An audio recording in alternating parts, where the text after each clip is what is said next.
but are much more rewarding, and it's exactly what we need to be pushing for here. So I think this idea that you need to choose a tribe, and that if you say something that's slightly different from what your tribe wants you to say, it's a kind of you're with us or you're against us. We need to get past that mentality. And I think tech is deeply stuck in that mentality at the moment. And I think of it as a kind of a low-rung tribalism. And it does not help us on complicated issues. On complicated issues, the answer isn't extremely to this side or extremely to this side. There's definitely a failure mode where you give government a huge amount of power and government regulates who can do what with AI. Very bad, we don't want this outcome. There is also a failure mode where we publish ever more powerful open source models and people really do very bad things with it, right? And this idea that you can just dismiss the pandemic agent threat by saying, oh, pandemic agents are hard to create, I just think that's out of step with technological capability. So on a personal investment level, Susan, Gigi, and I are investors in a company that makes synthetic viruses.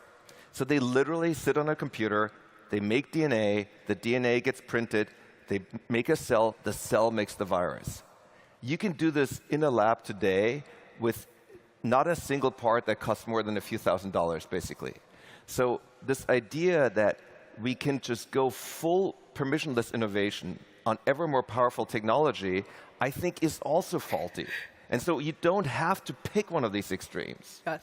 I should mention, Albert was very passionate about this backstage as he was listening to Andrew McGivey. I'm just so happy I get to talk after Andy. So a few things here, right? A, do you think that this tribalism, it's so funny, the term tribalism I've heard from anthropologists and tech people. It's like the two sides of the world that use it the most. Do you think this tribalism, this focus, this conversation around AI is great, tech optimism is the answer, how much of it do you think is performative for the regulators, for future folks that might be entering into the space, right? Versus how much of it is actually believed at the very base of it? I don't know. I think a big part of it is the result of the social media landscape and the media landscape we're in, where attention is incredibly fragmented and where you need things that are super punchy for them to travel, right? And for you to be able to grab some slice of attention. So it's much easier to say something like, AI is doom, AI is going to wipe out humanity like tomorrow, because that'll grab a lot of attention. Or it's easy to say, all government regulation's bad and get government out of here, and just like the bureaucrats are inhibiting progress. That's, again, an easy message, and it'll get traction. And so I think people feel very much forced and compelled by the system of how media works today to go towards the extreme. I think social media and the way that mainstream media has adopted social media tactics ultimately has a lot to do with the vast polarization we're experiencing today across pretty much any topic, including the Web Summit imbroglio in the Israel-Gaza conflict, right? I mean, people are constantly choosing extreme views because that's what gets play and that's what gets amplified. So I should ask for you, what was the decision? You actually wrote about this on Continuations. It was controversial, right? Web Summit got into a bit of controversy because of Hattie's comments, and a lot of people dropped out. How do you think of being here on this stage in this moment? So I've known Patty for a very long time. I went to the first Web Summit, the first founders, when the events were in Dublin. I think I spoke here on this stage. The first year was in Lisbon. And I sort of feel like Patty chose the wrong moment in time, the wrong language. I think he was not really thinking about how this would be received. I think he was trying to make some very honest points. I think by drawing the consequences and really saying, I'm taking responsibility for how I approach this, less about maybe the substance, but the how and the when. And having Catherine, who I think is a fantastic new leader, I think it's perfectly fine to be here. But I also very much understand why, in that particular moment, there was a part of the tech community that felt very offended by this. Yeah. I want to go back to what you were saying earlier on the we are doomed. what keeps you up at night, right? Maybe not in 5 years, maybe not in 10 years, but when you're thinking about where AI could be, you wrote on one of your posts, Terminator scenario. Do you fear a HAL 9000 situation? Well, thankfully, for whatever reason, I actually sleep well at night. But the thing that keeps me up more at night than AI is the climate crisis. And anybody who's been following the numbers in 2023, they are quite literally off the charts. So if you look at charts of ocean temperature, air temperature, and you look at lines between going back as far as 1970s to today, the 2023 lines are above, and meaningfully above, all of this. In fact, if you take 1970 to 2000, that's a 30-year period, and you take the mean of that and the standard deviation around that for those who are somewhat statistically inclined, we are way past 2 standard deviations. We're in fact in 3 to 5 standard deviation territory, meaning the events we're observing are extremely far from historic events. So the climate crisis is experiencing an extreme acceleration. And the climate system has many positive reinforcement loops. So as it gets warmer, more greenhouse gases are being released. For instance, permafrost starts to thaw, and it releases methane, which is an incredibly potent greenhouse gas. So the climate crisis keeps me up a lot more. At Union Square Ventures, we raised the first climate fund in 2020, $160 million fund. We've been investing from that. Then we raised a $200 million climate fund in 2022. We're now investing from that. And so that is one area of attention. Now, AI can absolutely help with this. So many of the companies that we've already invested in use AI in a variety of ways to simulate nuclear reactors, to come up with better battery materials. So there's a huge intersection between using AI to help fight the climate crisis. And I want tons of AI innovation, just to be clear. We need and want a lot of AI innovation. And we want that innovation, as Andy said, to be decentralized. We don't want government to say you can innovate and you cannot innovate. I think that's bad. But as I said before, there is a failure mode of complete permissionless innovation and complete open sourcing.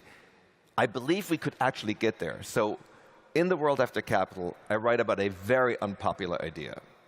And it's the idea that if you truly want permissionless innovation, broad-based permissionless innovation, there's something you have to give up, and that's privacy. So if we want people to be able to do anything with technology anywhere, which I think is an interesting vision, but then I need to kind of know what you're doing in your basement. Because if you're creating a supervirus in your basement, we can't wait until you've spread this. We kind of have to discover it before you've had a chance to spread it. And so I believe that there is, at a very deep level, an incompatibility over the long run between technological progress and privacy. And as I said, that's a very unpopular opinion. Right. Well, you believe, I think it's unpopular within your community rather than necessarily, I'm sure it's popular with the regulators. No, I think a lot of people, including regulators, find the idea of more transparency not very comfortable. Because more transparency also means more government accountability. And a lot of government agencies don't actually want to be accountable. So I don't think this idea cuts just in one direction, as people sometimes expect. OK. More nuance there. Climate change keeps you up at night. How do you feel about this conversation around, well, I should say SpaceX, right? Let's go to Mars. Let's create a planet. There's been some criticism over the use of funds to create colonies, potential colonies on Mars, rather than spending on climate change. How do you respond to that criticism, or what do you think of it?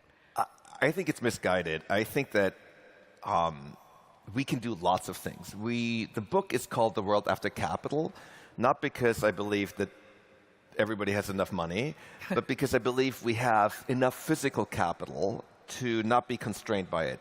So we can both build spaceships and fight the climate crisis. This is not an either-or thing. The rate-limiting factor today is human attention. It's like, what are the things that we're paying attention to? And we're not paying enough attention to the climate crisis. By the way, we're not paying enough attention to space. I think we want more space. And already the ability to lift more things into orbit more cheaply is incredibly powerful. Let me give an example from the climate crisis. Methane is an incredibly potent greenhouse gas. Methane comes from two primary sources. One is cattle, cows, and the other is the oil and gas industry. We now have satellites that can detect methane leaks from space. And we can have a lot of them and lift them easily because of things like SpaceX, which makes it way easier to detect where methane is leaking and plug the holes. So this idea that we should be living in an either-or world when we have as much capital available to ourselves as we do today, I just think is silly. Do you ever want to be do you ever want to be run for office of some sort? It struck me as I was reading your book that you think a lot about like UBI, right? About these societal level issues. You're spending money on it. Do you ever want to be, maybe not run for president, but do you ever want to go for something like? I'm not a U.S. citizen, so it rules that out. So. Okay, so that rules that out. Any interest in ever? I mean, like if you, I wasn't born in the U.S. I should say. I am a U.S. citizen. Yeah. Or like another form of office where you would be allowed even if you were born in the U.S. I think I'm in the incredible fortunate position today of being able to invest in the kind of changes that I'd like to see and to write about them. And I think, unfortunately, our current system of kind of thinking of democracy as going to the voting booth every 2 or 4 years is a very limited vision of democracy. I believe to get the level of transformation that we need to get out of the industrial age. So the book is really about we need a transition that's as profound as we went from the hunter-gatherer age to the agrarian age, and we went from the agrarian age to the industrial age. To get that level of transformation, I don't think you can simply run for office in the existing system necessarily. So then people ask, well, are there democratic means of achieving fundamental transformation? And the answer is yes, if you think of democracy a little more broadly. For example, we have constitutional assemblies, we have citizens' assemblies. So there are ways, and for instance, Ireland ran a citizens' assembly to deal with abortion, which was a very contentious issue in the country of Ireland. So there are examples for more democratic means, and that's the kind of democratic change that I think I'm personally more interested in than running for office. Sounds like a true technologist. So this panel is called The Great Reset. I can't let you go without talking about that. I think last year, everyone, and you were talking about how you were speaking with your companies, your portfolio companies last year, and you were saying profitability, we need to start talking about free cash flow, actually, more specifically. And then across the venture ecosystem, we were hearing about triaging, right? That hasn't happened, it felt like, in like the blow up of startups, right? It hasn't quite yet happened in the way that some investors were talking about last year. Is it going to happen? Well, I mean, we have seen some spectacular blow-ups. I mean, a company like Convoy that had raised close to $1 billion going to zero, I think does qualify as a pretty spectacular blow-up. Right. Should I say, do you expect a large volume? Companies raised so much money in 21 and early 22 that many of them don't really face a reckoning for a long time. And then investors often have an incentive to kind of preserve the fiction of high valuations by doing an unpriced round or a note because they themselves don't want to mark down their positions. So there's a lot of incentives in the system to delay the inevitable. And so I do think this hangover is going to take a long time to work its way out of the system. But I also believe that there'll be several vintages of venture funds that, at least in aggregate, will have very bad returns. That doesn't mean that there won't be funds, individual funds among that will have good returns, but I think like 21 will go down as a very bad vintage in venture capital. A lot of money put out at very high valuations that will never be recovered. Final question. Did you ever see, I was on your website, looked on your portfolio companies, there was a single company that labeled itself as AI. Did you ever see OpenAI or Anthropic or any of these AI companies? Yeah, I mean, we have a lot of AI companies in the portfolio, actually. So, recent investments include Hume, which is a model for understanding human emotion, Glyph, which lets anybody remix many foundational models in kind of a Mad Lib style, making it really, really easy to interact with these models, even easier than running ChatGPT. We have invested in a company that's still stealth that uses AI to really allow small businesses to much better understand their business. So we actually have a quite broad AI portfolio, even though very few companies just say like AI on the Right. on the sticker, basically. As far as the foundational models go, I think we are still in a phase where it's early to tell whether or not there'll be just a couple of them or a great many, and I hope there'll be a great many of them. Okay. Well, thank you so much for your time, Albert. Thank you. Great.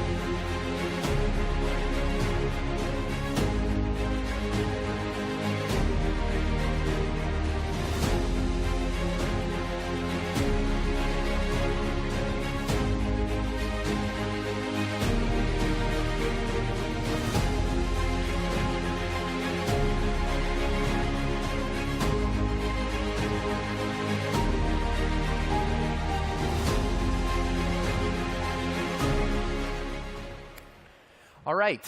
With the writers and actors strike in Hollywood, you might have thought AI was only going to take away jobs from actors and writers. What if I told you that people in business development and sales were also at risk? AI has the potential to level the playing field for workers across every industry. To talk about if and when AI can provide a pathway to economic empowerment and equality that has never existed before, please welcome Outreach co-founder and CEO, Manny Medina.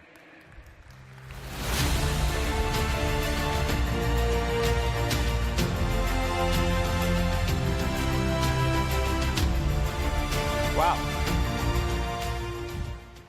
Thank you. So this is a commitment, right? We came all the way to Lisbon to spend the next 3 days with thousands of our colleagues, founders, VCs, journalists. The entire ecosystem is here. For what? Well, if you're like me, I came here to connect with many of you and learn from each other. But how do we learn from each other? Well, it starts with an open mind. We have to leave our preconceptions behind and empty our cup of the old ideas so we perhaps can take out some new ideas that we're going to learn today and tomorrow. And one of those ideas are going to be the ones that change the direction of your company when you go back to your shop. So we are in Lisbon, we're open-minded. Then we have to spend time making connections. And connections take time because connections are about being present, to listen, and to share. Listening and sharing necessitates vulnerability, presence. But being present is hard, isn't it? Can I see a show of hands who here has a phone? Just kidding, of course you have a phone. Who here has a phone that just buzzed in the last 2 minutes since I started talking? Show of hands.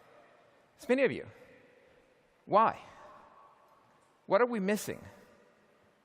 See, at its core, technology is supposed to buy us time. It's supposed to get us time back so we can spend time doing human things like connecting and being with each other. But does it really do that?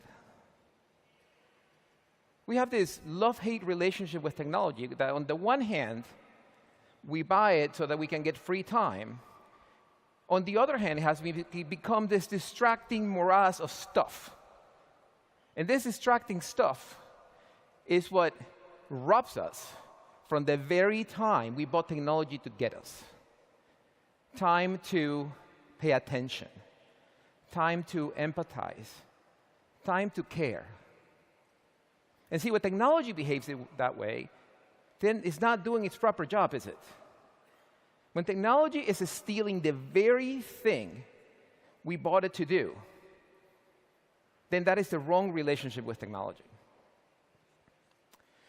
We at Outreach have a different vision for technology, and it begins with our mission. Our mission is to empower the 30 million sales professionals in the world to unlock their fullest potential. The key is, how do we do it? And we do it by observing how they work, how they do their jobs day to day, which includes how do they run the meetings, how do they forecast, how do they make money, so that we can put workflows around it that allows them to do all those things faster and more efficiently, so that they can get back time. Time that they can use to meet more customers, perhaps, or deepen their relationship with the customers that they have, or even go home and spend more time with their families and their communities, collaborating, contributing. And it is this drive to empower the sales professionals to unlock their fullest potential that has driven us to invent new things for them. This is why we invented something called sequences. Sequences is a series of steps you need to take with somebody you don't know to get that person to take a meeting with you so you can sell them something. And the number one reason for is the fact that anyone who is in a sales job or is a leader of a sales group or a company that depends on sales necessitates reliable, consistent productivity from your sellers. And a seller that reliably contributes is a seller that creates pipeline reliably. That's why we build sequences, to even the playfield. This is why we put AI on top of meetings, a real-time AI assistant that is able to understand the conversation between a buyer and a seller and understand the question the buyer is asking the seller so that they can pop a card. And the card needs to pop within 5 microseconds because that is faster than the sound making it all the way back to the brain into the mouth. So we need to, in that 10 microsecond span, we need to pop a card to make sure that we help the seller be the best self in the time when it's most needed. This is why we put AI in forecasting, because we human beings are really bad at seeing patterns. And we put the whole thing on a single platform so that the seller has a place where they can execute their jobs. Because see, for us, sales is not about gathering data. It's about executing on the data you have and applying AI to make sure that everyone has the same chance to be a winner. And it's a single clarity and purpose of vision that drives us to continue to innovate so that a seller can be the best self in the moments that matter. But we don't stop there. Because given all the advances that we're seeing that just announced by OpenAI last week, we're now in a world in which the context window of these models is so large that we can start creating bespoke assistants for each of you. These are customized agents that know exactly what you need and how to optimize your time so that you can do your activities in the highest value activities and spend time doing that. So imagine if you are a rep, a sales rep, and you wake up in the morning and Outreach is telling you that today, the most important thing to do today is to get that purchase order out so you can get that deal done in the quarter. And then we're going to spend an hour prospecting 2 quarters out so to make sure that you don't miss your number. And we're going to re-engage a couple of accounts that haven't called on you. That's the kind of AI that I'm talking about. If you're a manager, it's going to prepare you for your one-on-ones. It's going to prepare you for the meeting you're about to have at the end of the week with their board. That's the kind of AI I'm talking about. And I know this is inevitable because we're building it. We're building it to get us time. Time that we need right now in moments of uncertainty, in moments of turbulence, so that we can help our teams get through it. Let's take a moment to take stock on where we are right now, because the world's a little bit of a shit show. So the rate of deceleration, we're still decelerating from where we were in 2022. Now, the rate of deceleration has decreased, which is great, but we're still decelerating, and that's showing up in the number of sales reps that are participating in a number, so the number of reps that are making quota. And that number was 50% last Q4, and this Q2 that just passed, that number dropped to 30%. So we have less reps contributing to your overall performance. Deal cycles are still elongating, win rates are going down. Now, the good news is sales efficiency is up in general because buyers are committing to fewer sellers, to fewer vendors. So they're committing more dollars to fewer vendors, which is good. But the other reason for efficiency is layoffs. It's a free cash flow point that we just made a minute ago. Well, when you have fewer people contributing to the same number, you get efficiency. But that's the wrong way to get efficiency, isn't it? We're entrepreneurs, we're founders, we're CEOs. Like we want to grow by growing, not by cutting. In this background, it's really jarring, not only for us, but for our teams. So the most important thing right now for us is to make time to be present, to make time to be present for them. Because our job as leaders is to drive revenue outcomes through other people.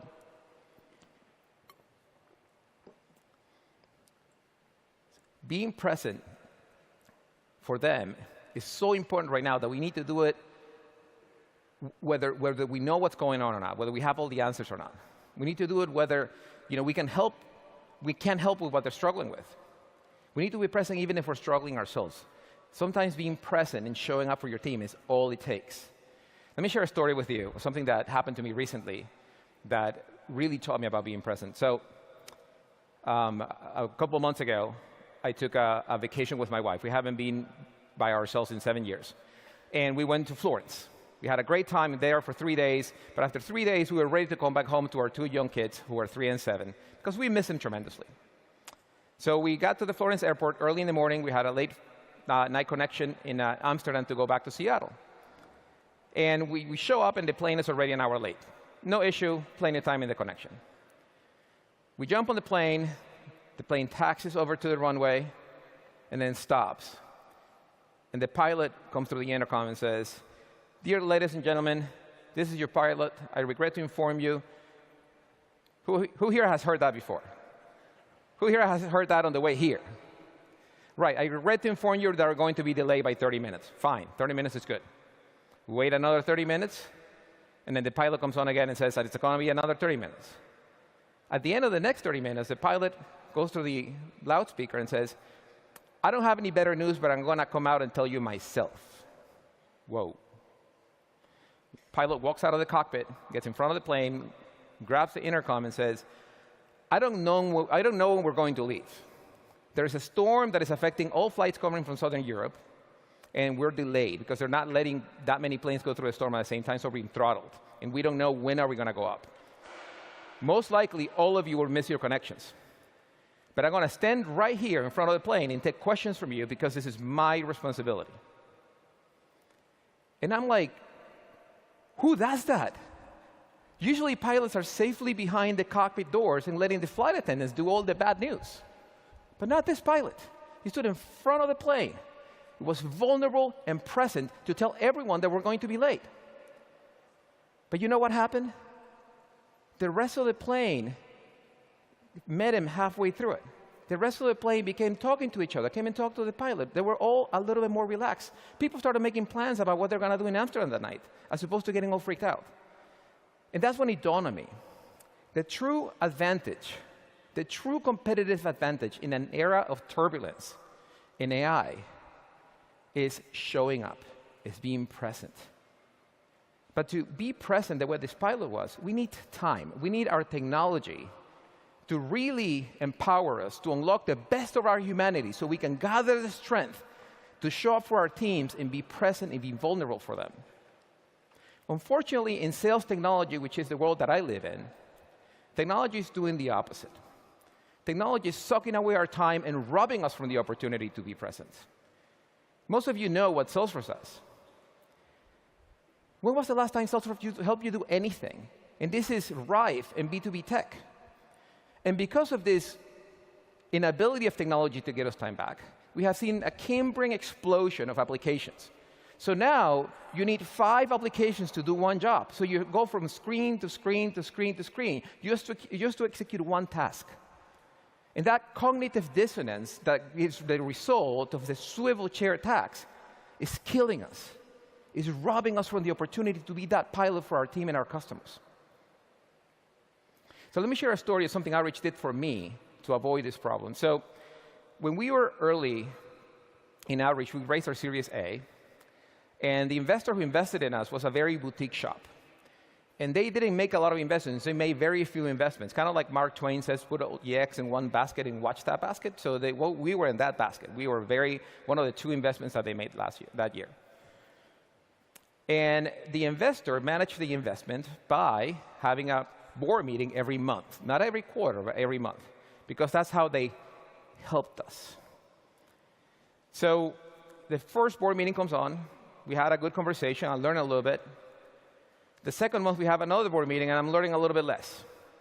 By the time we get to the third board meeting, I realize that this time the investor is taking away from me is taking away from being with my customers, with being with my team, with being with prospects that I can make into customers. So the balance of trade in time is off. I got the wrong side of the trade here when it comes to time. So what I did is I told the investors, look, why don't I give you an instance of outreach? And you can see everything that is going on in the company. You can see who are we selling to, who are we trying to close this month, who are we trying to close this quarter, and then you can find all the answers to what you need there.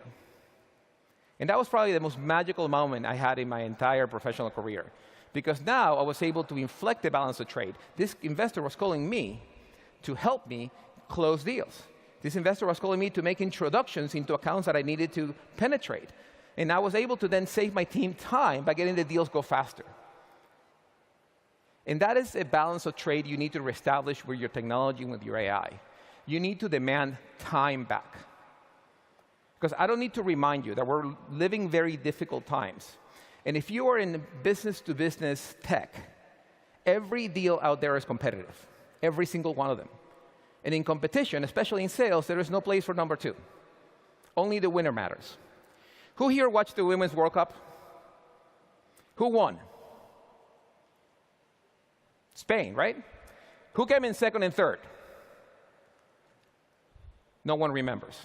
That's exactly the way sales works. It doesn't matter if you almost made the deal. It only matters if you won and if you got that money.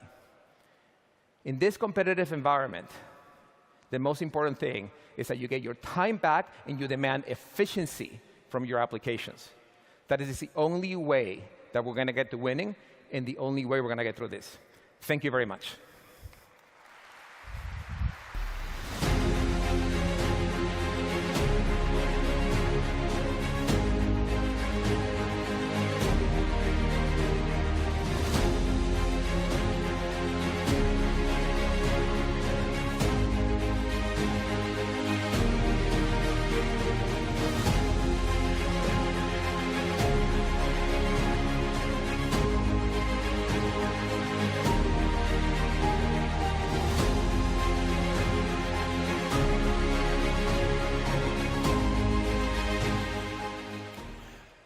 Nearly 2 years on from Russia's invasion, Ukraine is bruised and devastated. One of the leading advocates for peace in the Ukraine is here with us today. He will discuss how the country is currently coping and how they plan to move forward towards a brighter future. In conversation with Bonan Nahelo, the editor-in-chief of the Kiev Post, please put your hands together for two-time heavyweight champion of the world, the one and only Vladimir Klitschko.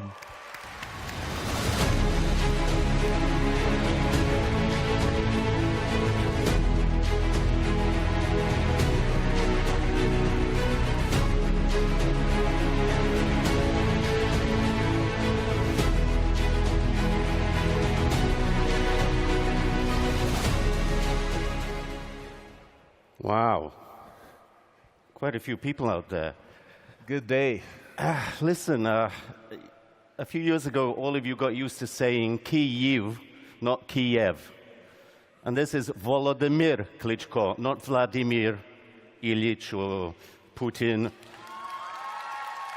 This is Volodymyr Klitschko, one of the leading stars of Ukraine, a star in the boxing ring, and a star now on the international stage, advocating for peace, but fighting for peace at home as well, with actions, not just words. Welcome, Volodymyr. Thank you. Good day.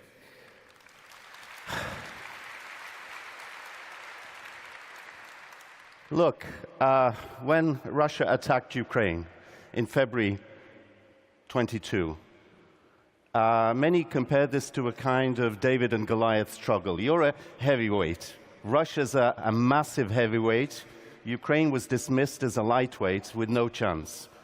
What did you feel in those days? Your brother's the mayor of Kyiv.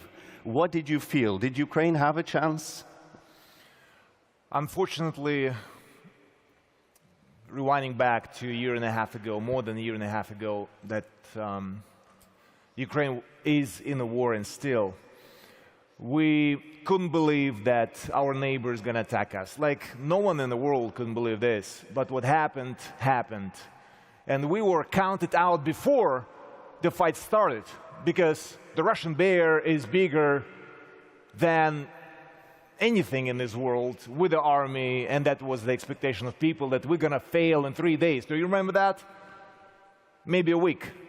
So we stepped in to this war of defense, defending our lives, defending our cities, our families, our country, as underdog, speaking in boxing terms, underdog.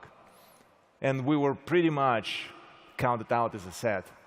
So now, it's more than a year and a half of struggle, pain, uncertainty. How long is this war going to last? But we're still fighting. Compared to a 12-round championship fight, I believe we're like in the 8th round. Volodymyr, let me interrupt you there for a second. You've been through some very tough fights with other great fighters. Around round 6, 7, 8, the pain is setting in, exhaustion, maybe even the crowd is not fully behind you. What kept you going, and what would you tell Ukrainians at this stage of this uncertain yet struggle that they're in? Ukraine has identified itself as a nation due to this struggle, due to the war, due to genocide that is happening in Ukraine and ecocide that is happening in Ukraine due to the war. We know who we are, and we know what we're fighting for. We don't want to live in dictatorship and autocracy. We want to live in democracy. We want to be associated and be part of the free world. Many of you here were born in democracy. And you might not know what actually that means, even though you speak about it and you care about it and it's important, but really understanding it's not there. So I was born in Soviet Union in Kazakhstan, and as a Ukrainian, you know, Ukrainians are everywhere. And thanks to Stalin. Everywhere. So, but in reality, it's not about nationalities now in this global world. Thanks to digitalization, the world got smaller. It's about personality. What do you stand for?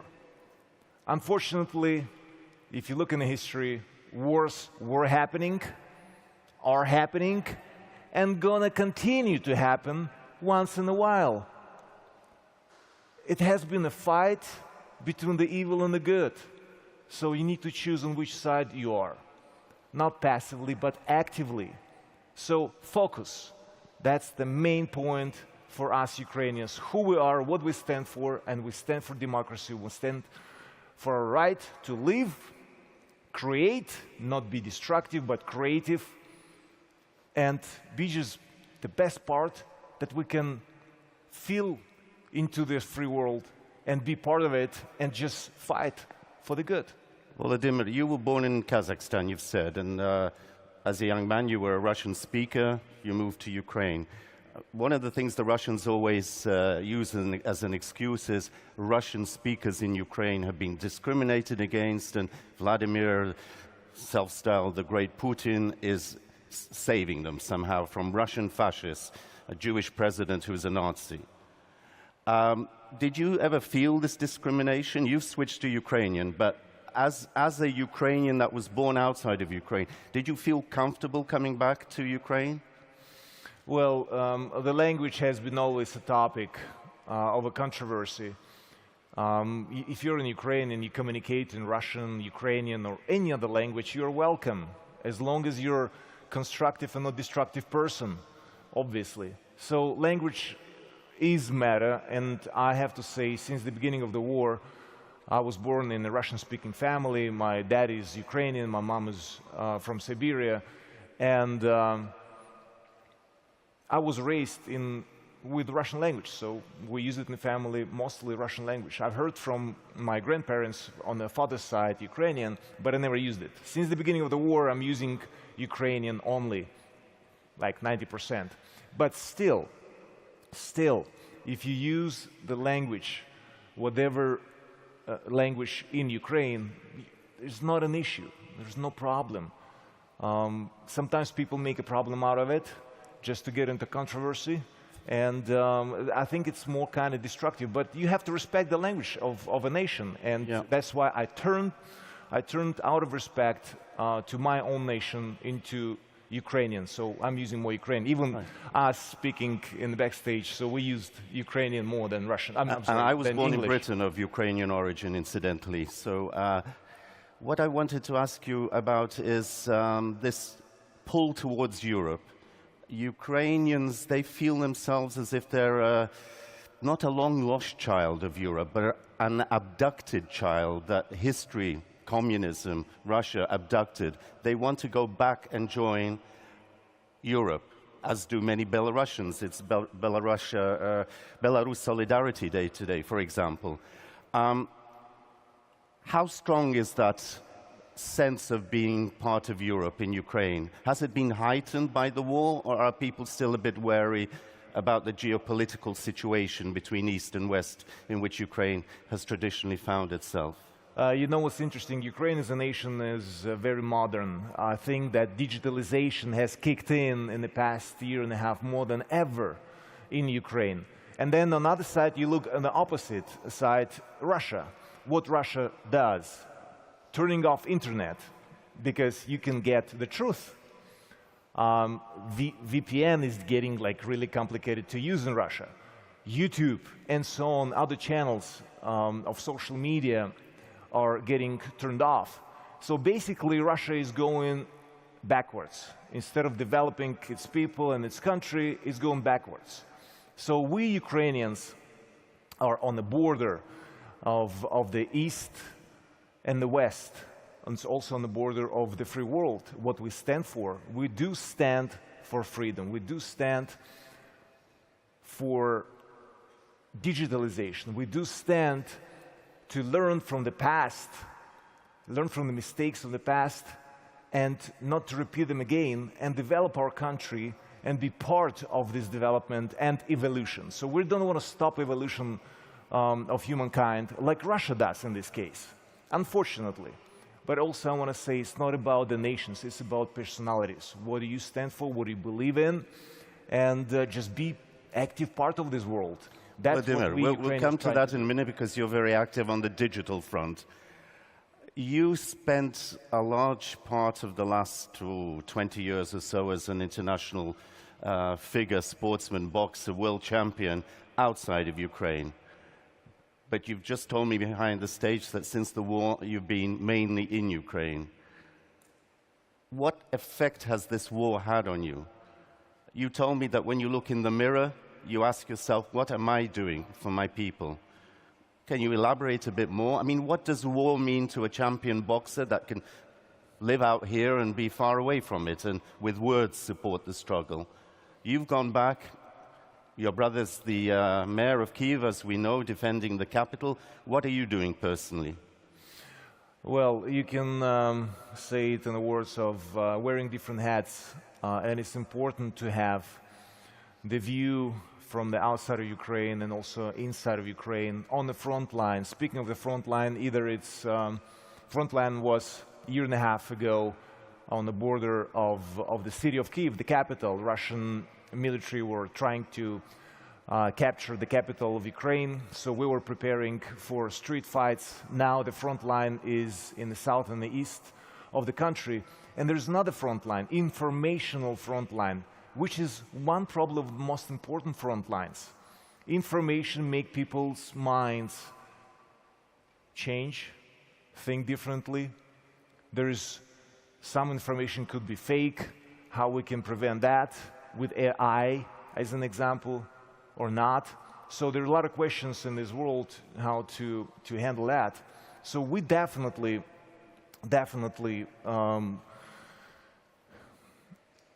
in Ukraine have faced so many challenges, and most importantly, speaking of 4 principles that helping us and hopefully help the world of focus, agility, coordination, and endurance. So our focus, we know who we are. Our agility, we know how important our allies and how supportive our allies are. Coordination between all of these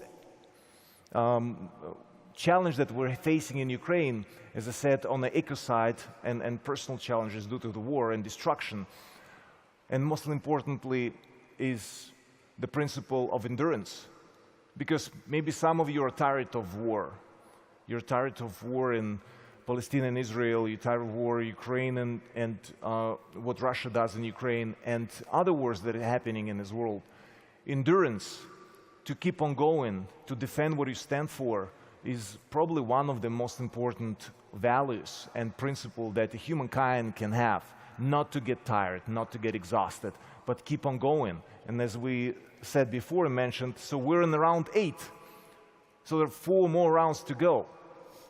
Just keep on punching and don't stop. That's what I heard in the corner of the ring. So how important was it for you when you were boxing to feel that support from the crowd around? Were there moments when you felt that the support was switching to the other side, that you were on your own? Is there any comparison with the kind of Ukraine fatigue that sometimes we come across these days? The war's been going on, as you say, for almost 2 years. It's highly complicated, and war has lots of layers. You know, sometimes we think about the upcoming winter, for example. Past winter, Russia was thinking we're going to freeze, and not just Ukrainians going to freeze, but also we're going to freeze in Europe with lack of energy sources, gas, coal, and oil. So now we have another winter coming up, and then the devil is in detail. So you need to really understand in small parts of it. If we talk about generators, we cannot talk about huge generators. We need to have lots of small generators because it's more complicated to destroy them and then don't use much of gas and providing the energy. So just an example. As I said, devil is in details. You need to be precise what you're doing, and we've heard probably the saying, don't micromanage, but sometimes you have to, because that's gonna make it or break it. So we do that in Ukraine. And I love this theory of Darwin. Not the strongest is going to survive and not the smartest, but someone who is going to adapt to the environment. We're all adapting to the environment, digital environment or environment of the war. So you need to adapt, you need to change yourself. You cannot be stiff, you need to be agile. Okay, and during wartime, we know unfortunately corruption flourishes. The term carpetbaggers, an American term, was invented in the 19th century. The term the halls of war. You talk about micromanagement. How can there be a kind of more effective micromanagement in terms of visibility, openness, accountability, responsibility? I think a lot of our allies and friends want to be assured that that is also being taken care of. Speaking of corruption, you heard the news about, I think, Portuguese Prime Minister, late news. So it's like accuses, but it was not true, it was not right, so was it or was not. Bureaucracy and corruption. And we're the Web Summit. So we are part of this digital world. And I believe the best and the fastest fight that you can win against corruption and bureaucracy during the war or during the peaceful times, is digitalization. Just digitalize the experience. Just put the layer between two people. That's when corruption and bureaucracy is happening. When two people talk to each other, doing things under the table, whatever. So, but if you put digital layer, then you have no chance actually for that, corruption and bureaucracy. And you can get things much faster done. Unless it's AI in charge of the digitalization. Well, okay, that's the next challenge that we're going to face. And we're going to face much more challenges, many more challenges in the near future. But I strongly believe, to implement, and it's the right way to implement digitalization to the government and people, and in all the important positions where you can really kill that bureaucracy and corruption with digital experience. Okay, Volodymyr, let's personalize it a bit more. This is broad, general, you know, obviously you're setting the context. You personally, What have you been doing in the last 2 years and your colleagues to help the cause during a difficult war? Raising attention to the war in Ukraine. I just mentioned that people are getting tired, and probably one of the most important fronts are informational fronts. Right now, what am I doing? I'm spreading the news about Ukraine. So you're not going to forget about us. We're going to keep supporting us. Ukraine is the largest European country. And we are asking for help a lot. But don't forget, Ukraine can give a lot. Because we're not just the largest, but we're the richest country in Europe. With our soil, and most importantly, with our talented people. On the technology side of us Ukrainians, as a nation, I'm just going to give you two examples. Igor Sikorsky has created one of the first, or the first helicopter in this world that was actually taking off in the city of Kyiv. Most of you probably using WhatsApp. Jan Kum is Ukrainian who has created WhatsApp. And we can count on and on, not to make you tired of this information, but it is important to spread the news, being on the front line, knowing how it is, facing those challenges, explaining on this front line of information as well, not the literal front line that now is in the east and in the south of the country, where I've been as well, to understand our soldiers, our defenders, what challenges they're facing. And it's horrifying. Okay. But again, getting down to brass tacks, Digital Kyiv that you're involved in, what are you doing with this Digital Kyiv? Without allies, it's going to be complicated to do anything during the war, because we're really relying on support from the free world. And it's about raising funds. Finances are in a key position. They're making it happen. And digitalization of city of Kyiv, with all the services the city of Kyiv is providing for 3.5 million people that are living now in city of Kyiv, as an example, out of 45 million nation as Ukrainians. So there is a lot to do with raising money, getting new equipment. I'm thankful to Dell Technologies and Michael Dell that have been providing such support and help. I'm thankful to Schwarzgruppe, who has been very, it's a German company of supermarkets, and they've been providing and helping a lot to digitalize our experiences in Ukraine. And with everybody who's working at Digital Kyiv, it's actually very creative minds that need such support to be effective. So raising money, getting new equipment, using it, improving it, providing services for people, doesn't matter. There are a lot of services that must be done in a digital way to expedite the experience. Right. And that's what actually one of the jobs I've been doing and still going, to promote my country, to fight on different front sides, and as I explained, very important informational front that's going to make it or break it in people's mind and what they stand for. Okay, when we're talking about people's minds, let's broaden it out again to the international context. You're, among other things, a former Olympic world champion, right? Gold medalist.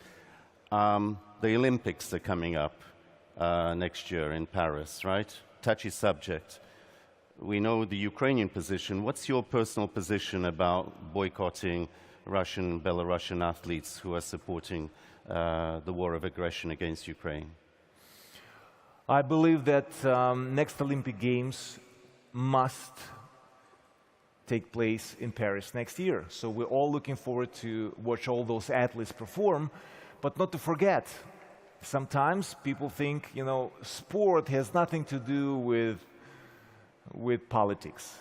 It has a lot to do with politics, because as I said, I can explain, in our digital world, the world got smaller. So you have those athletes from Belarus and Russia that are in military. Over 250 Ukrainian athletes been killed in Ukraine that were at the Olympic Games or supposed to go to the Olympic Games, including gymnasts, boys, girls.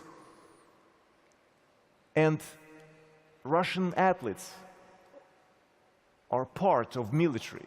A lot of them have their ranks, military ranks, because you have also military world championships, and I've been there.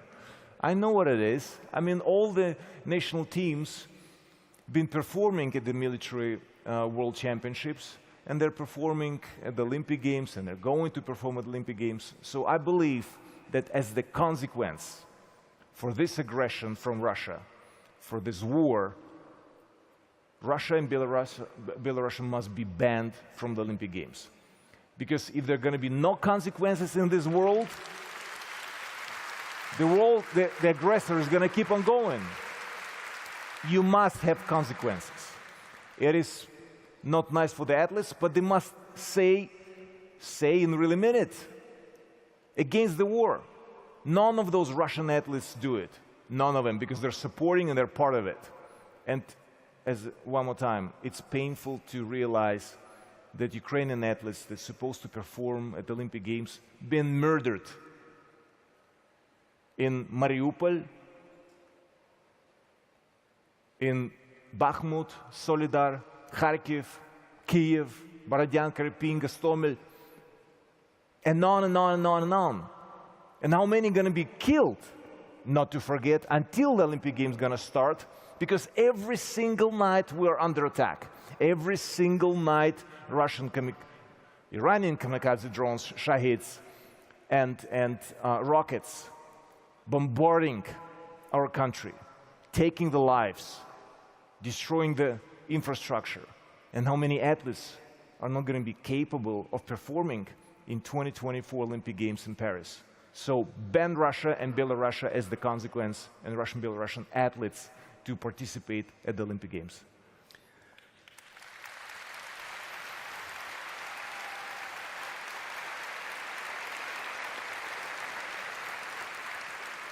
Okay, we're coming to the end. We've got a few more minutes left. Look, messages. You've already spoken about, we've spoken about compassion fatigue, Ukraine fatigue. Or, if there's any one message you want to convey to this audience and to the hundreds of thousands, perhaps millions watching out there, again, what would be the bottom line? You, as a very respected representative of Ukraine, from a distinguished sporting family, the mayor of Kyiv, your brother, what is your message? Why, you've told people that, yes, we're fighting for the cause of freedom, but what's in it for them? Why should they be supporting Ukraine when their gas bills are going up, when they've got their own internal politics? Why is Ukraine to be supported in this day and age? Be egotistical and act without compromises. You're going to ask, what? Egotistical? Ego? Ego. And I'm speaking out as an athlete with experience. Without ego, you're going to not achieve anything in your life, in your business, in your family, in your country, your city, your nation. Without ego, you cannot proceed in your life. Ego is the power, is the core, is the driving force. I'm not speaking about narcissism. That's negative. To be egotistical is positive, because that's the driving force. And compromises. We hear a lot about, let's negotiate with Russia and get the compromise, to get ceasefire and maybe give up the land and so on and so on. Wrong. Because Russia has been lying on the outside and the inside for 2 decades now. We cannot trust a liar, because we're going to be, again, in a situation where we're going to rely on something, but it's not going to happen. Every compromise in your life is going to steal your time, and you're going to lose the focus and you target. What are you aiming at? Every compromise will steal your time. And for this time, you're going to lose your focus. What are you fighting for? What are you standing for?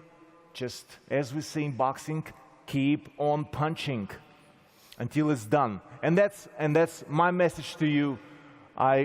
You're saying ego. I would say it's also a sense of dignity and doing what's right. Look, our time is up.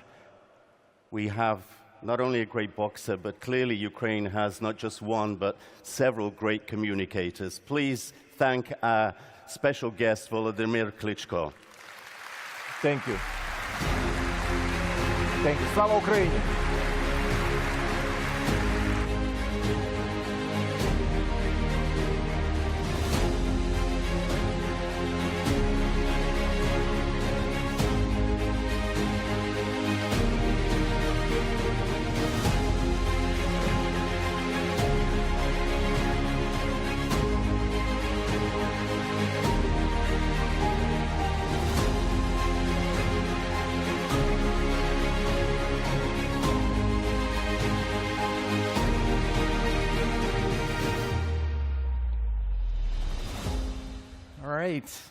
Amazing. Has AI made you more creative in your daily life? Visualization tools like DALL-E and Midjourney have allowed many to create amazing artwork in seconds and enter a new era for creators. PixArt is a newly minted unicorn that gives its over 150 million users these tools from their smartphones. Wolf Allens is one of the global creative powerhouses behind brands like LG, TikTok, and Instacart, amongst many others. To discuss how AI is fueling entrepreneurship, the rise of the creator economy, and the democratization of creativity and marketing, please welcome the co-founder and CEO of PixArt, Hovhannes Avoyan, and Sarah Ashman, global CEO of Wolf Allens, in conversation, of course, with Mike Butcher, editor-at-large at TechCrunch.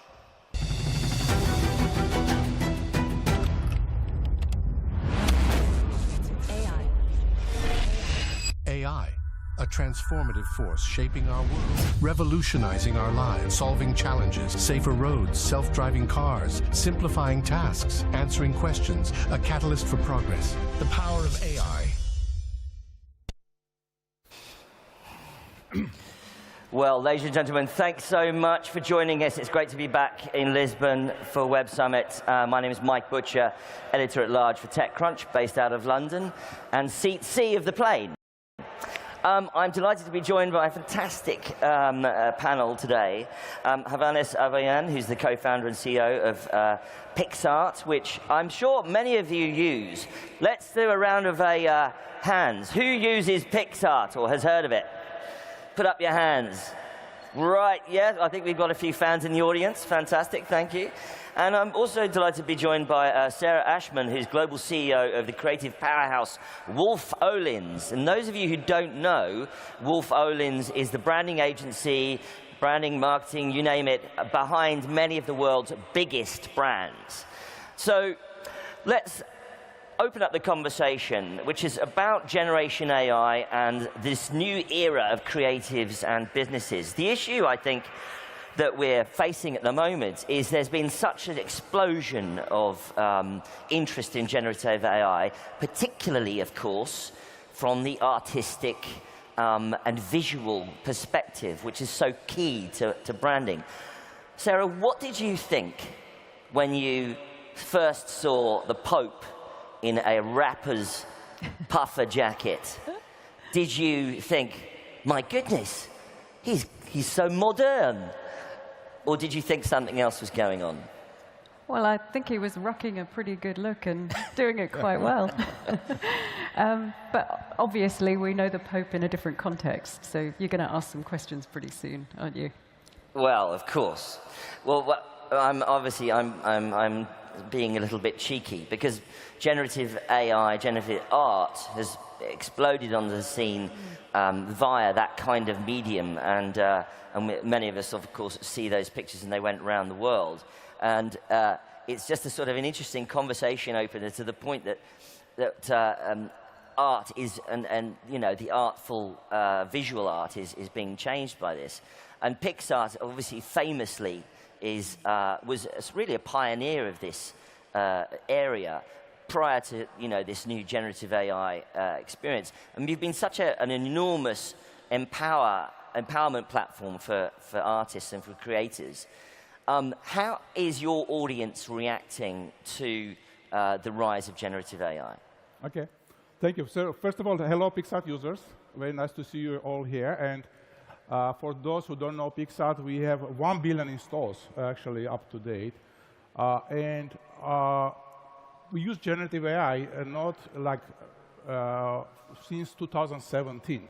I have a board deck when I pitched to my board that we are going to be AI first company. And by the way, I am also AI scientist by background. I was doing AI back in the 90s when AI was not cool. And that's why AI was always on my agenda. So we get very early on the AI boat, and we launched our first AI features in 2017. We called it magic filters, which allowed to take a picture and make it magical, transformations of it. And since that, we launched many tools. So remove background, upscaling the image, making it print ready, adding new filters, in-painting, alt-painting. And last year, actually, during the Web Summit, we announced text-to-image. Text-to-image, one of the first companies in the world to have text-to-image on mobile. And since that, we're already approaching 1 billion generated images through AI. 1 billion. So you can understand our users really love it. They're really into it. And because they are Gen Zs, they are very much quickly adopting this new technology and seeing this as a very good productivity booster. And so, yeah, it's been a real boost to artists. But one of the big issues is how it's used, especially in a business context.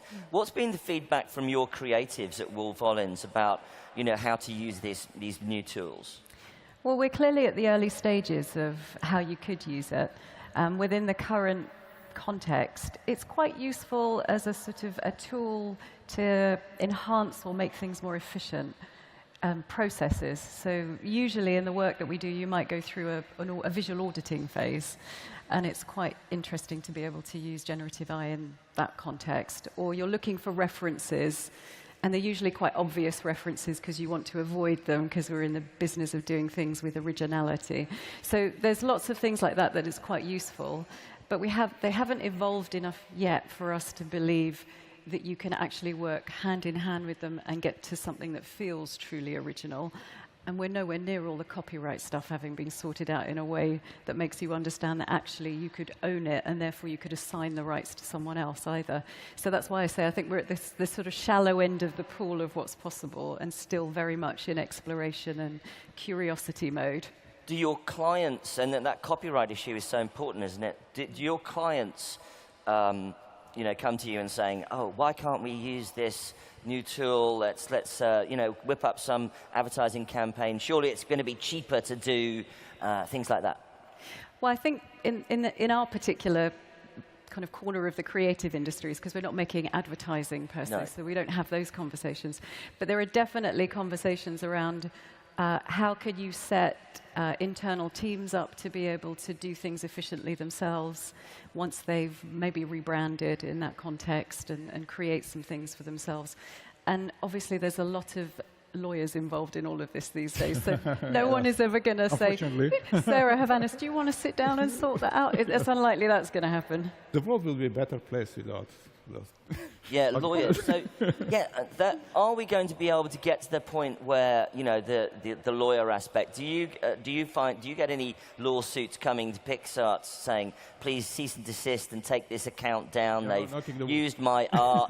This person is totally riffing on my original work. Please delete this account. You must get a lot of that. No, not actually, because we are, our use case is started with fun. So most of our users still consumers. They use our technology to make a social posts, memes, fun stuff. Usually, this content is not really like harming any brand in a sense. It's actually, some brands even interested to have this kind of virality happening through the social network. So some brands even like encouraging community to post about them and their brand. So our users are very much kind of like solopreneurs in a sense. So they have a little bit less concern like Nikes and Adidas of the world. Big brands, enterprises, they really have a very much concern. But if you look at small businesses, Gen Zs running like their small shop on Etsy or eBay, yeah, I mean they should be really careful of this generating content, but they have a less concern. They see this is more an opportunity than a risk. So, and they are early adopters. The new generation of marketers, new generation of entrepreneurs, they are much more open to embrace this technology and use it to promote their business, for example. I see. Do you see a time when it's going to impact your business as a branding consultancy? Do you see a point where, because it's so democratized, that there becomes greater and greater points at which people use this in a much more kind of, muscular manner that's sort of almost approaching the edge of the professional world that you live in? I mean, do you see that a time when these platforms might simply become platforms that almost replace branding agencies in some way? I think it would be difficult. I say this now, but so maybe in 20 years' time I'll feel differently. But I think it would be quite hard to wholesale replace what we do, because I think it's quite hard to replace human beings if you. But that's the question, though, isn't it? Is it hard to replace human beings? But that said, and I'm very pro-tech, and I have a lot of curiosity about how we can work together, and actually how creative, generative AI can become a muse for the kind of work that we do. Because as I said before, you're always looking for what's original and what's different, and that should take you to new places and novel places, and we shouldn't be afraid about that. But at the moment, I can't see the pathway to how it would do something exceptional creatively that a human being and teams of human beings working together wouldn't do better. And that's partly because of the kind of uncanny valley gap that we have, and we haven't explored what's possible enough to overcome that. And also because, there's moments of serendipity and weirdness about how we collide with each other and have ideas that it's hard to write a rule for that AI could then follow. I suppose you're sort of talking about the scenario in the agency where people sort of bump into each other and come up with new ideas. Do you feel that AI still doesn't have that capability to be sort of truly original? Not yet, which is not to say it couldn't get there. But I can't see anything at the moment that makes me fearful of that, or makes me think, this is great, we're going to set up a whole new agency based on that model. And if you look at all of the things that we draw on tech-wise at the moment, they use the same reference. It's like the data set that it's drawing down on, we all have access to. And if we all have access to it, then there's not going to be anything new about it. You have to still find those new and original and weird and novel references that take you somewhere else. And often that's just lived experience of human beings sitting down and having those collisions and, the sparks that come from that, which are not yet being generated. Yes. And I suppose it is also about the way that popular culture kind of interacts. An AI isn't aware of like a brand new breaking band or something like that.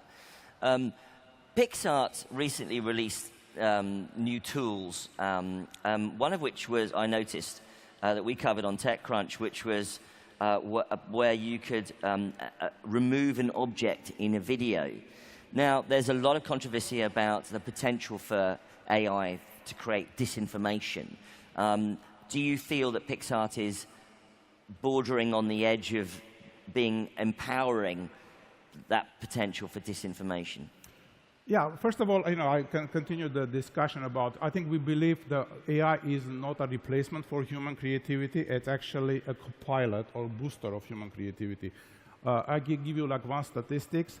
80% of our users, 80%, almost like everyone, they are introducing additional editing after they create AI content. So it's not really like the producing a final result, it's being a part of the creative process. It could be ideation stage, it could be editing stage, it could be final production stage. AI could be a co-pilot in all these stages. And it's very, very powerful technology, and there's no question about that. And at every powerful technology, there's a bright side and there's a dark side of using the technology. I don't think it's technology to be blamed. It's not. It's a tool. For me, it's a tool, and it could be used for bad. So it could harm, like anything. Electricity, internet, every powerful tool could be used for bad things. I think we should not fight with the technology. We should fight with the applications and people which are using this technology for a bad. So this is, I think, fundamentally, I believe, like every technology, every powerful technology have a dual use. It could be good use, it could be bad use. Well, that's fair, but what are you doing, Pixart? What is Pixart doing to, to watermark, say, images to make it obvious or at least detectable that video has been manipulated in some way, so that we can all see things in a more transparent manner? Yeah, I think we are doing multiple things. So the ethical aspect and legal aspect has multiple phases and multiple factors. So, for example, we are discouraging to use living artist name in a prompt. We are filtering content from being not safe. So, if it's generated, if people use, like non-safe for work kind of prompts or it generate content, we are filtering. So we are having very powerful AI filters to really not to make at least public any harmful content. So it at least goes on and on. We have like trust and safety people that consistently working on making it more safer and safer. It's new technology. Still, we are still learning all the risk and damages it can make. And we are, adjusting as we go. It's only 1 year old technology in a sense, which is nothing in a lifetime of every technology.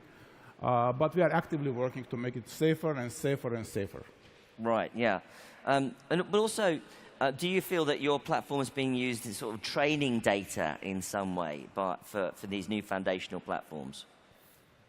Yeah, I don't think that our data particularly used in other things. I think some of our images are public, so are there on our websites and in our mobile apps. We have a very large community of users which are publishing their images. We also have our own license, which is kind of open source, which allows to other users of the community to remix the images. So what's very unique about Pixart, I don't know if you know that, but we have a community of people which are remixing each other's images on our platform, and it creates a huge amount of data sets in Pixart, but I don't think it's available for anybody to use it. Right, I see.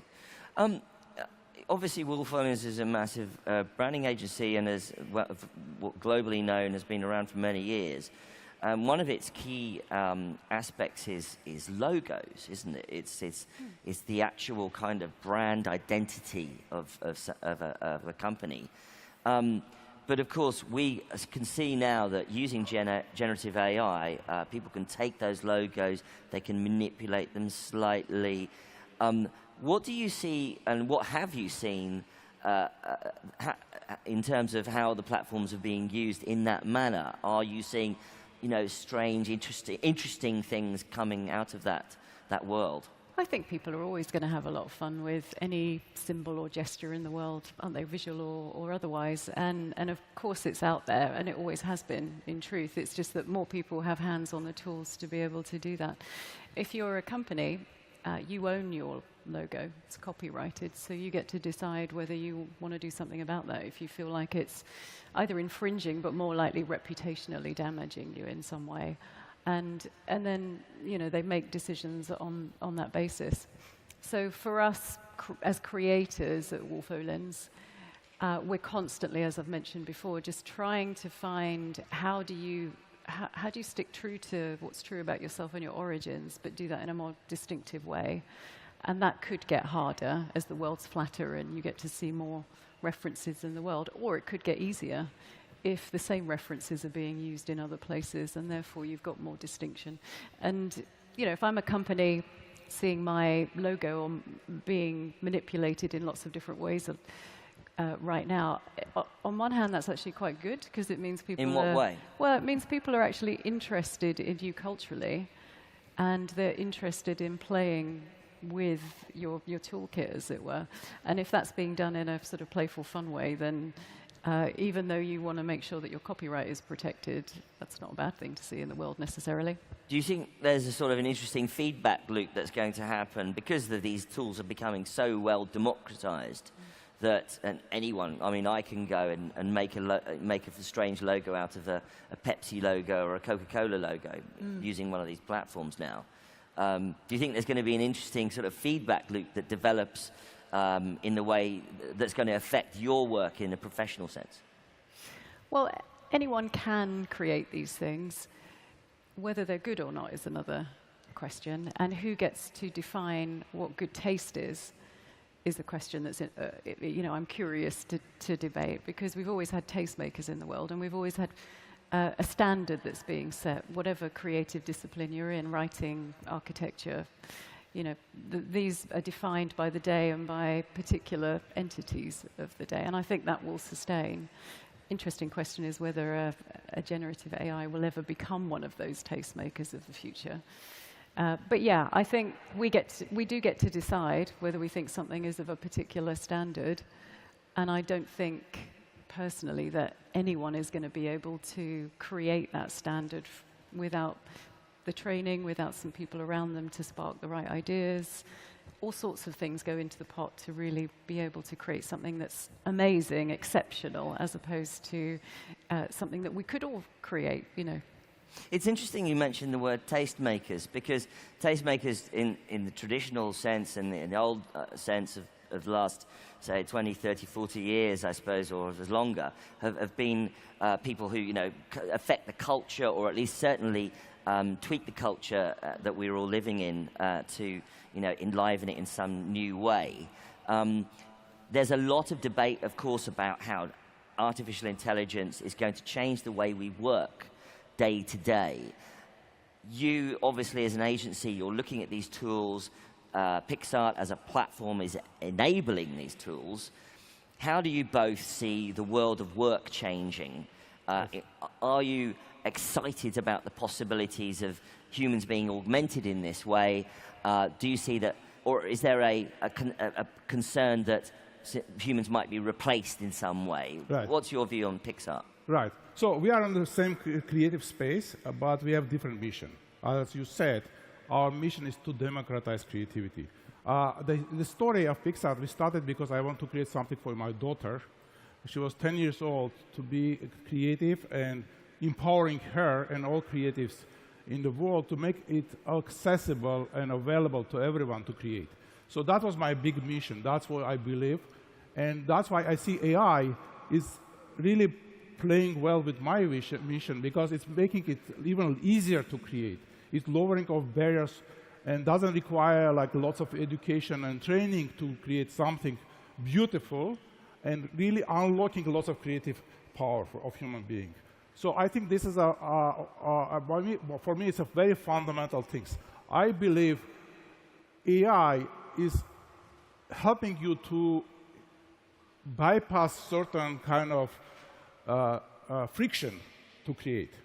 And you really can focus on a strategy, you can focus on a big picture, you can focus on a message versus on technique, how you build that, which empowers new generation of designers, which ultimately going to work with media agencies and create something even higher level and more sophisticated. And I think, I was going to say, from my point of view right now, on the one hand, I can see how it would help make things more efficient and more productive. But I don't really want to live in a world where it's all just about productivity. And I don't want human beings to be thought of as just units of productivity.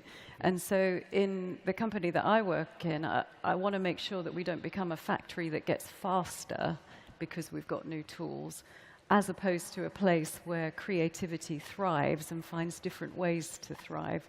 And so if I have a concern, it's that we'll we'll try and sort of speed up an already fast way of doing things in a way that actually won't just not protect creativity, but could actually worsen it, because we're just trying to speed it. We're just trying to do what we're doing now faster and have more of it, as opposed to have the necessary time that it can take to create something that is truly exceptional. I should think, obviously, inside a company, you at Pixar, you're telling your employees to use it as much as you can. Do you have a policy at Wolf Owens about how you use it? Some companies are actually putting policies in saying, don't use it in this way, or do use it in that way. Do you have an official stance on that? So we have a playbook, and it's still forming. And on the one hand, it's around experimentation. And then the other, it's around tight rules about what happens when it might be released in the world in any form. So we want to get to know how to use these things, and we want to explore them with all the curiosity and push them as far as we possibly can. But we certainly don't want to be in danger of putting any individual or company at risk of any copyright issues along the way. So we're straddling that line in terms of, like, let's be playful, let's really enjoy it, but at the same time, let's be mindful of what this could develop into next, and that we don't know what we don't know right now. Hovhannes, what's the one sentence you could give us as a closing moment? What can we expect next from Pixar? So, as a former AI scientist, I'm very excited. I'm also scared about this new technology and new opportunities. I believe we are very early in the process of discovering how AI could be used. Lots of things coming from out of Pixar. So we are released just Pixar Ignite 20 advanced products, and the next is video. I think the next thing is going to focus on like more sophisticated content, and stay tuned. Stay tuned, everyone, for the next version of Pixar and the next version of the branding agency, I dare say. But for now, I'd like to thank Hovhannes Avoyan, who's the co-founder and CEO of Pixar, and Sarah Ashman, global CEO of Wolf Owens, and from me, Mike Butcher from TechCrunch. Have a great conference, everybody. Ciao.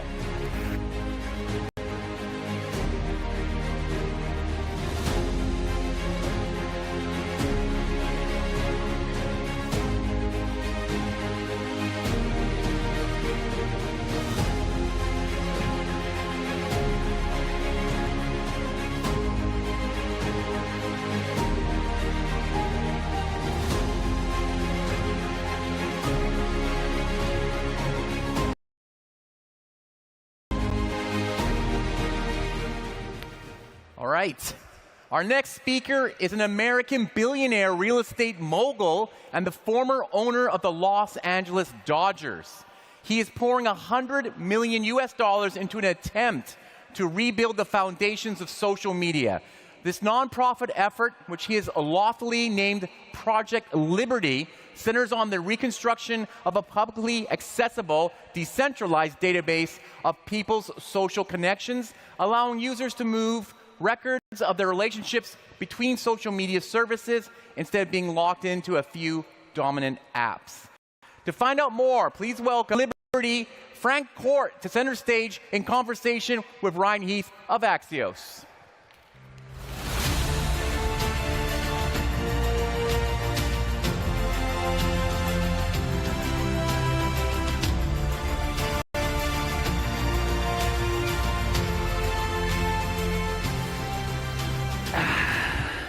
So Frank, that's a lot to take in. You're investing a lot in building a better web.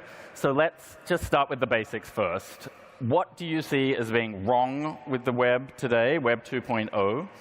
And why have you now turned your life around to devote so much time and energy into changing it? Yeah, I don't think it requires me to describe what's wrong right now with the current version of the internet. It's we see the problems all around us, and it's what I would argue a design that has flaws that could be fairly easily corrected. Now, adopting a new design of the internet would be a different issue. But I was very taken being here last night and listening to Catherine and Jimmy Wales.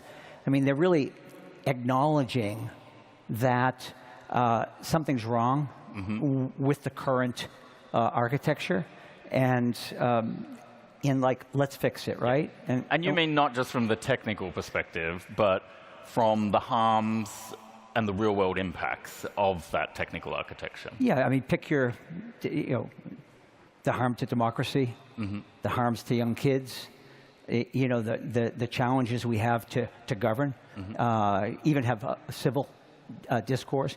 You turn on the news any day. I mean, this morning it was Chinese, spamify project. What I mean, to bully people that say anything bad about China, and so on and so forth. But we've seen example after example, deepfake videos, regarding what's going on in the Middle East.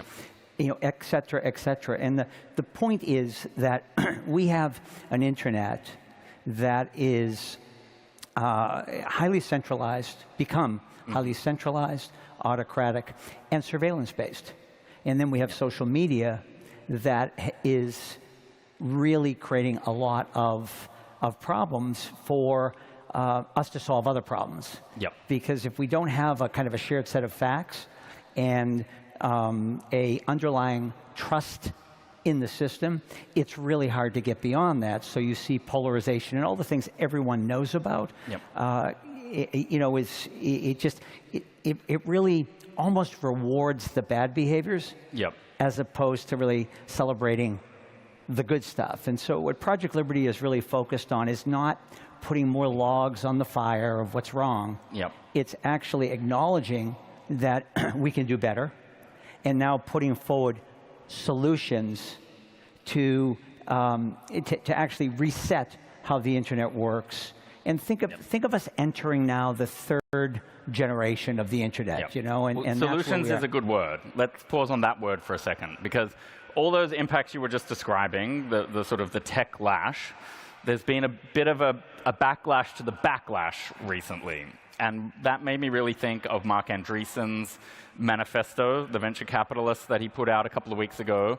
And he claims he's a techno-optimist, but he's got a really extreme version of how he thinks tech can fix the world.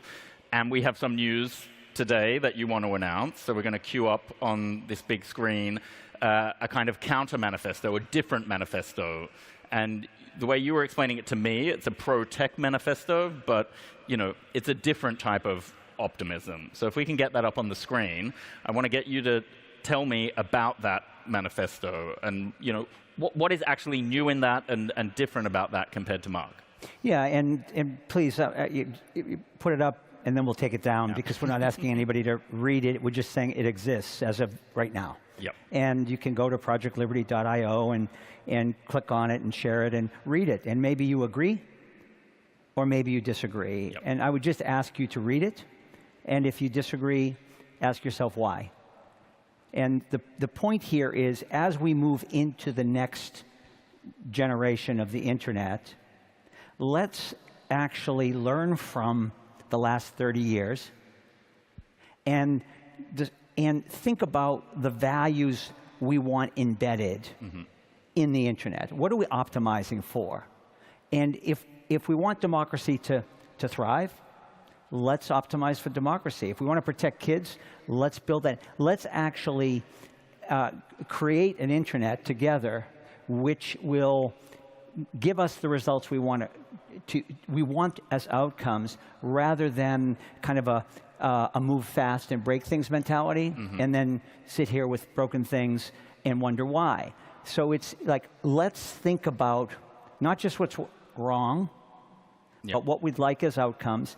And then we can go ahead and address the tech, which, as I said, is the fairly easy part of this. Complicated, but easier than the rest. And so this is like, let's start with the values and the principles, and then build great stuff. And it is kind of one of like the small m meta thoughts behind this, or the threads that are connecting it all, is that the human aspect, like how to connect people rather than how to connect machines, and that should be the driving force behind all of this. Yeah, I mean, we're we're sitting here now with lots of discussions about machines and the future, and kind of somewhat apprehensive, somewhat positive, but very unsure. But let's again zoom out. The internet was enabled over 50 years ago by a couple of protocols that now are co-joined, TCP/IP, right? A protocol that was designed to connect devices, computers, i.e. machines. Yep. So, and by the way, we're still an IP address on the internet, right? You and I are not on the internet. Our devices are on the internet, right? Yep. 30 years ago, another protocol came on the scene, which we all agreed to adopt, HTTP, which connected data, regardless of which computer it sat on. And we argue that what's required now is another protocol, open source, like HTTP and so forth, which actually connects people, and i.e. our social graphs as a technical matter. So we believe that the new internet should enable us to own and control our data, and that's the way to rethink how we proceed. So we need to be a person to use the new internet. We have a handle. We don't need 50 passwords or passcodes. Our data is portable. The new apps are interoperable. We just think about this in a totally different way, so that rather than us clicking on the terms of use set by 5 big giant platforms, what if the new apps are clicking on our terms of use for how our data gets used? And by the way, the next generation of the internet will also allow us to share in the economic value of all this data, right? So there'll be a shared data economy, which I think will be massively impactful for people.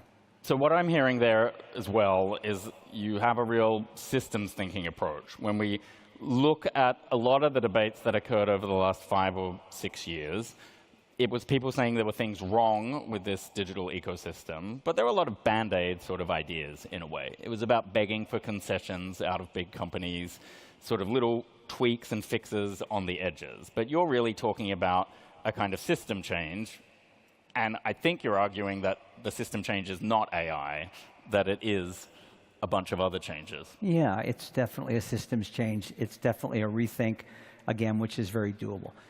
Project Liberty is pro-technology, very much so. But it's not pro-autocratic, centralized surveillance technology. And it's saying it just doesn't have to be this way, right? There is another way forward. And we should be, I believe, exploring the alternative, building the alternative so people have a choice. Not just being dragged into a future that we're apprehensive about. And AI is the rage, right? So let's think about generative AI for a moment. I would not be fooled by a fancy name for a more powerful version of the same thing we have, right? It's a more powerful version of autocratic, centralized surveillance technology. And it's just, is that really what we want? Because at the end of the day, it doesn't much matter if it's a government or a few companies, a small handful, controlling our data. We're subject to somebody doing something with that data that maybe wasn't what we wanted, right? And that can feel overwhelming, though. So if people in the audience accept your view about the scale of that problem, and they don't want, how do they take steps to support you or others operating in this space, and not just sort of feel like this is all happening to them and that they can't change it? So let me take a step back. So I'm part of a family that's been building infrastructure for 130 years. So that's kind of my perspective is as a builder, infrastructure builder. And it just seems rather straightforward that we have an infrastructure issue, right? Yeah. And my journey was interesting. I saw with the arrival of mobile in, late 2008, 9, 10, in that area where it really proliferated. When the smartphones really, we really started to see things change. We were all creating massive amounts of data. Data was being scraped, aggregated, and used. And I kind of naively thought, we could start a public policy school in Washington, D.C. with Georgetown University, a university well known for the social sciences, and maybe we could get policymakers to come forward and prevent some of the harms. Yeah. Sadly, we learned, it's a great public policy school, don't get me wrong, but no match for big tech, the speed of technology, AI, never mind AI, and the data that these policymakers really need to make good policy decisions was not available to them. It's on a few platforms, right? So, which is ironic. We create the data. Policymakers aren't in it for the money. They're in it to, solve problems. And the data is not available to them. So that's when we began to think differently about this. And in 2018, 19 did a diagnostic, had this insight in 19, and I give all the credit to the people that run our lab, that if we could intervene at the social graph level and really think about a universally accessible global social graph. So all of our data was part of the internet. We have agency over our own data as individuals. It would be a whole new world. But you have all the good stuff of technology, but it would operate differently. So some of the steps you're taking, because that is going to require a massive migration of people from big platforms to decentralized systems, and I know you've partnered with one platform called MeWe. Is that the biggest step you've taken so far, or what are some of the other steps? I think 2019 we greenlit the project. 2020, issued the white paper for DSMP, which is a decentralized social networking protocol that would achieve what I'm talking about. That we released the specification of that protocol to the world in 21. In 22, a layer 1 chain that we built called Frequency went live. And in 23, we were approached by a Web 2 social media platform by the name of MeWe, 20 million users. They said, we'd like to be the first to migrate. That's happening right now. What you see up here is real time. There's now almost 170,000 people that have migrated to this new internet in the last 2 months. And we expect this will be 300,000 by the end of the year, 1 million plus by the end of March, and our goal is a second and third use case to show interoperability next year, and 10 million users by the end of the year. At that point, when you... And by use case, you mean you want other platforms to sign up and do the same thing?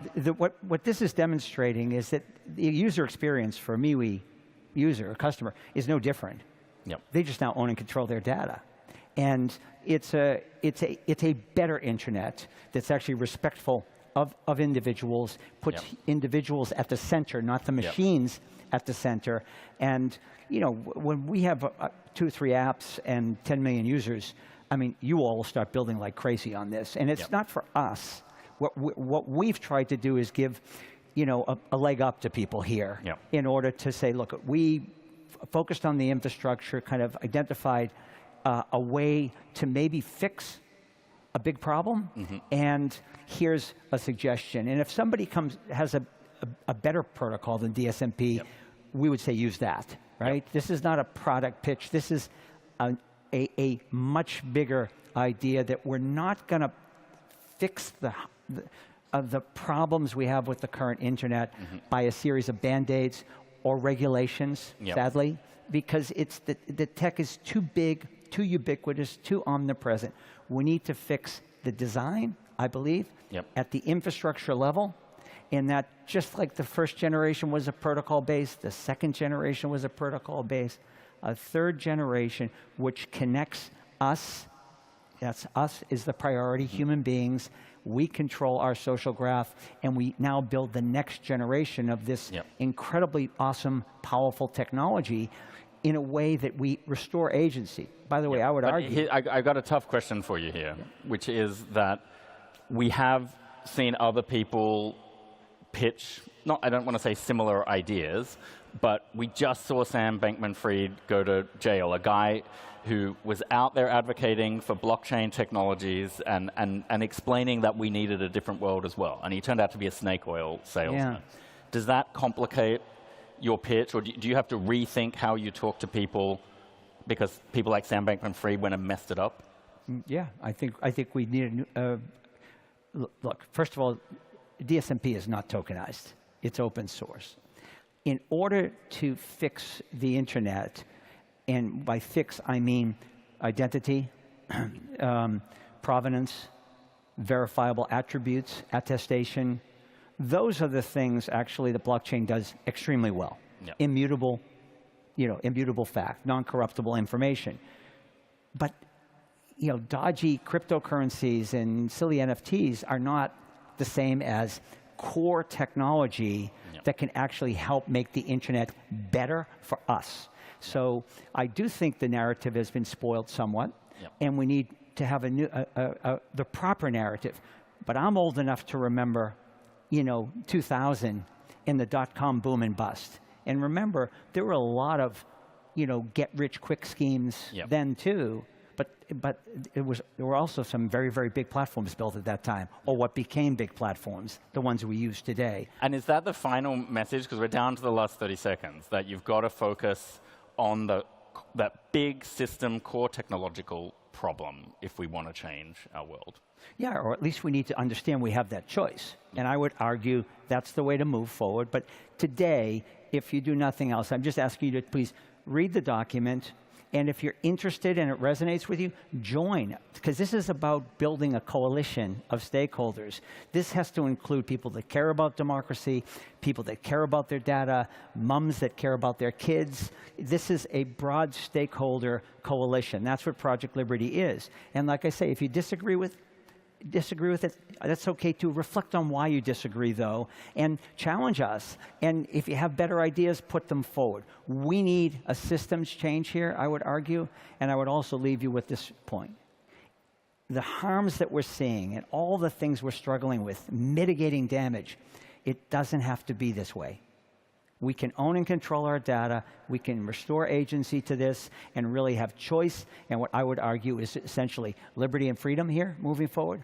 I'll leave you also with the fact that I don't see how autocratic technology is compatible with democracy. I think it's great for autocracies. Yep. And I don't think democracies can have a chance with centralized technology. There you go. Very on brand for Project Liberty. Frank McCourt, thank you very much. Thanks, Ryan. Thank you.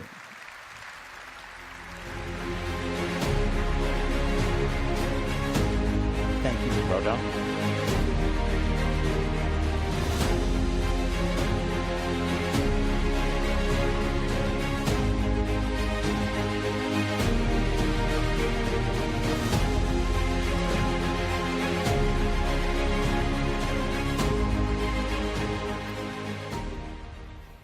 All right, many tech enthusiasts are excited about Apple's Vision Pro headset launching next year, even though other companies like Microsoft, Meta, Samsung, and others have been building in the AR, VR space over the past decade.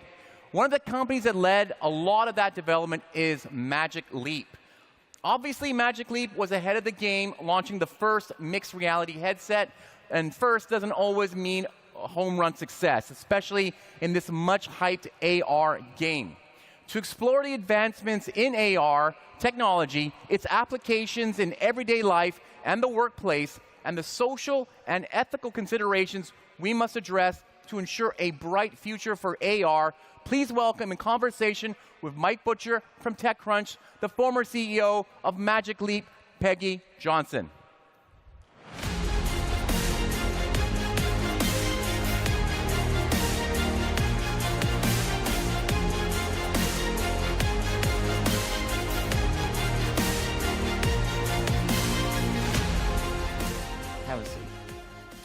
Hello, everyone. Mike Butcher, editor-at-large of TechCrunch. and delighted to be here again at Web Summit. And Peggy Johnson, now, you are the former CEO. You just left Magic Leap, but you have a long and illustrious history in the technology industry. And in fact, actually, I interviewed on stage at Web Summit in Dublin. I think you were at Microsoft at the time. And so it's great to be reunited once again. And you've had such an amazing career to date. Magic Leap was such an incredible company, and it still is. And I'm sure we'll be watching with bated breath to see what you do next. But it's many of the time that people see a company that's going through a tough time, and at the moment, there's a phrase that the glass cliff, and you went into Magic Leap after it had raised something like $3 billion. We'd all seen the video of the whale leaping out of the basketball court, and there was such high expectations when you went in, wasn't there? What made you leave? You were at Microsoft, you were very high up at Microsoft, and you left Microsoft, and you went into that company, a woman CEO. And what were you thinking? What was going through your head when you thought, what am I going to do with this thing? Well, first, thank you for having me back. It's great to see you again. And I would say, literally everyone said, are you nuts?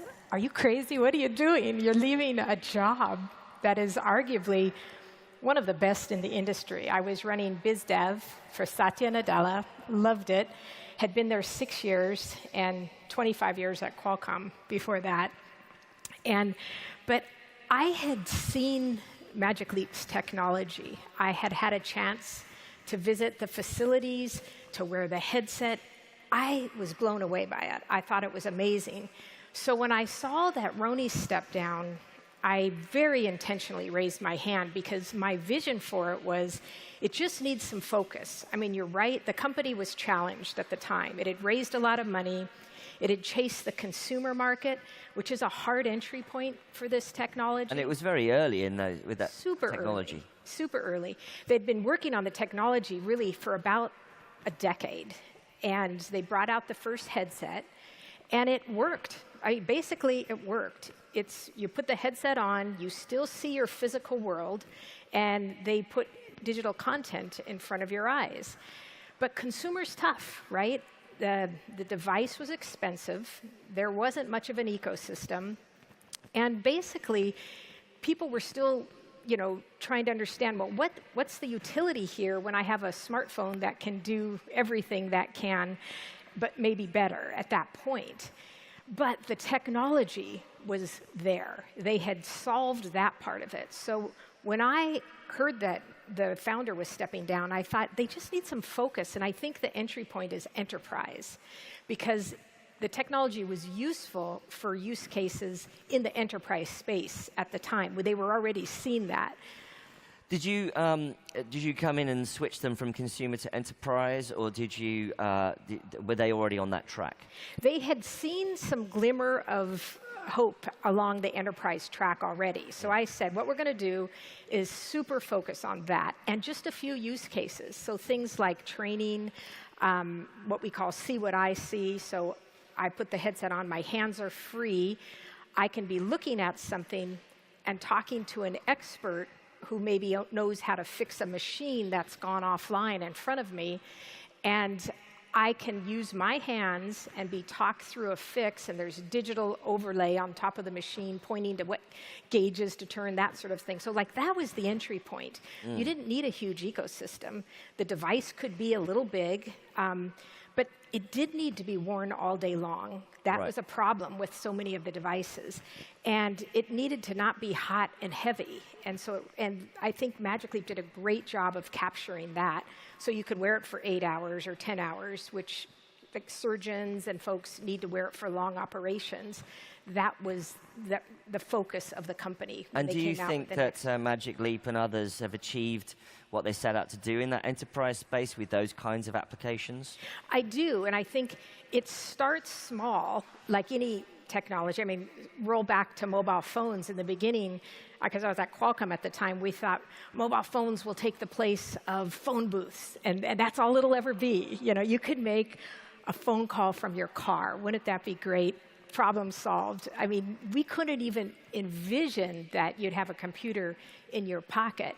This is where we're at with augmented reality right now. You have to come in at the entry points that resonate, that have usefulness for a company, that solve a problem for a company right now, and then it'll grow from there. Eventually, this technology will be perfect for consumers, but likely when it gets to glasses format, like what you have on.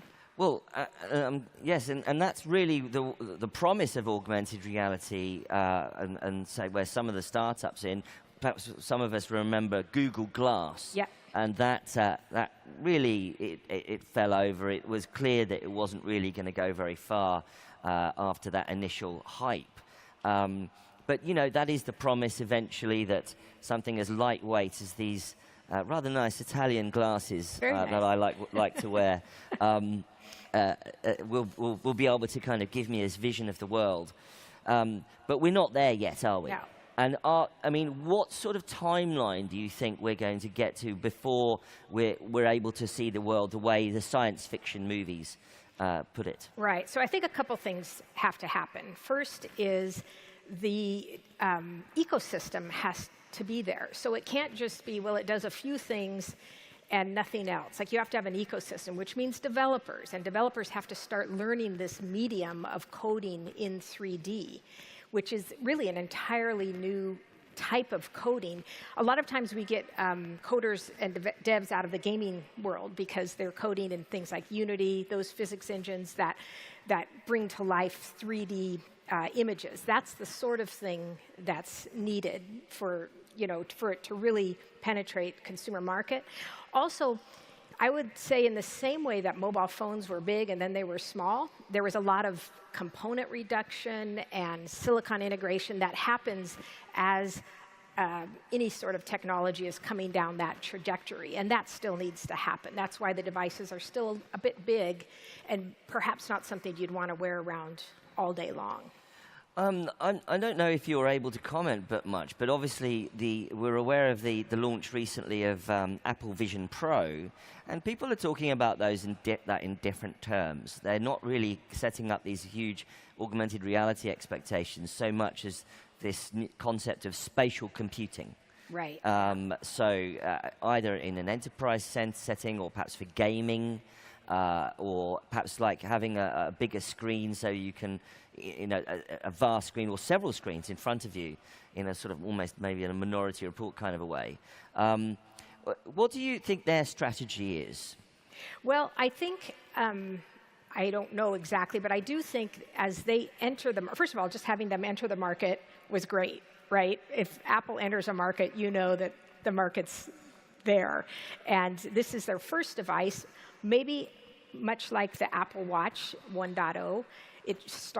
They'll get an understanding of what consumers are going to value in the device, how meaningful it is, can it replace other things that they have used instead. I think it's going to be a great screen replacement, as you said, because it's 4K, the Apple Vision Pro, so they're going to have a really nice experience where you could watch anything anywhere, which I think it will be an amazing consumer application. And so obviously we're eagerly going to watch the rollout of that. I want one as well, as soon as that's on the market. But I think it'll be somewhat of a learning experience in the first year or two, and then they can figure out what's most important to the consumer and what are the next features. Were you concerned when you saw the launch that you thought, wait a minute, some of those form factor, the technology, the batteries on the belt looks a bit familiar to Magic Leap? Were you a little bit annoyed about that? Not annoyed. I got to say, I was flattered, to tell you the truth, because a lot of people felt that a device has to be all in one. That, for instance, Microsoft HoloLens, that can make the device hot and heavy. Again, at this point in the trajectory of the technology, the silicon hasn't reduced enough, the componentry hasn't reduced enough. So you really don't want to build everything up in the headset because it's hot, heavy, and hard to keep on your head for hours on end. And so Apple Vision Pro, as Magic Leap did, kept the compute and battery pack down off of your head. It takes out the thermal, problems that you have leaving that on for a long time. And presumably they'll gradually be able to shrink that technology down. And of course, Microsoft famously came out with the HoloLens, which is also probably, you could say, a properly augmented reality device, or again, used more in industrial settings. How do you feel that their strategy's gone? I think they did fine with their focus on enterprise. They also looked at both, they experimented with both, but then biased over toward the enterprise space because they were able to solve real problems with the device for enterprise, like training, as I mentioned. Anything that you can envision, in front of your eyes in 3D, cognitively just makes it so much easier to understand it. I mean, just go back to high school chemistry, if you took chemistry in high school class. I wasn't very good at it. It's like, if you can look at molecules in front of you, walk around them, the understanding goes up much more quickly. And so they did a lot of enterprise-type training, and that was a big focus of the company, and I think still is a good place to focus on. Solve those problems first and get to the consumer ones later. And obviously, not Microsoft, sorry, Facebook took a totally different direction, was hugely bullish on the metaverse, which they appear to have, rather downplay these days. But of course, they did come out with not augmented reality, but an XR device that puts you into a room or sets you up with a conversation with somebody virtually. What do you feel about their strategy that they're eschewing the AR world, going straight into virtual? I think there's a time and a place for both. Virtual is when you're fully occluded and you don't see your physical world, and I think that's more of a sit-back type of experience, entertainment, gaming.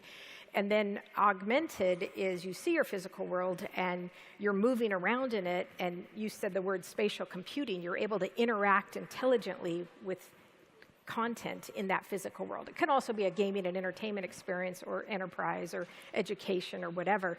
There's really use cases for both. And but I do think the true value is in augmented reality, because it gives you a heads-up display, if you will, a heads-up view of your real world again, which we've been missing, looking down at our phones. We're sort of engaged with the phone.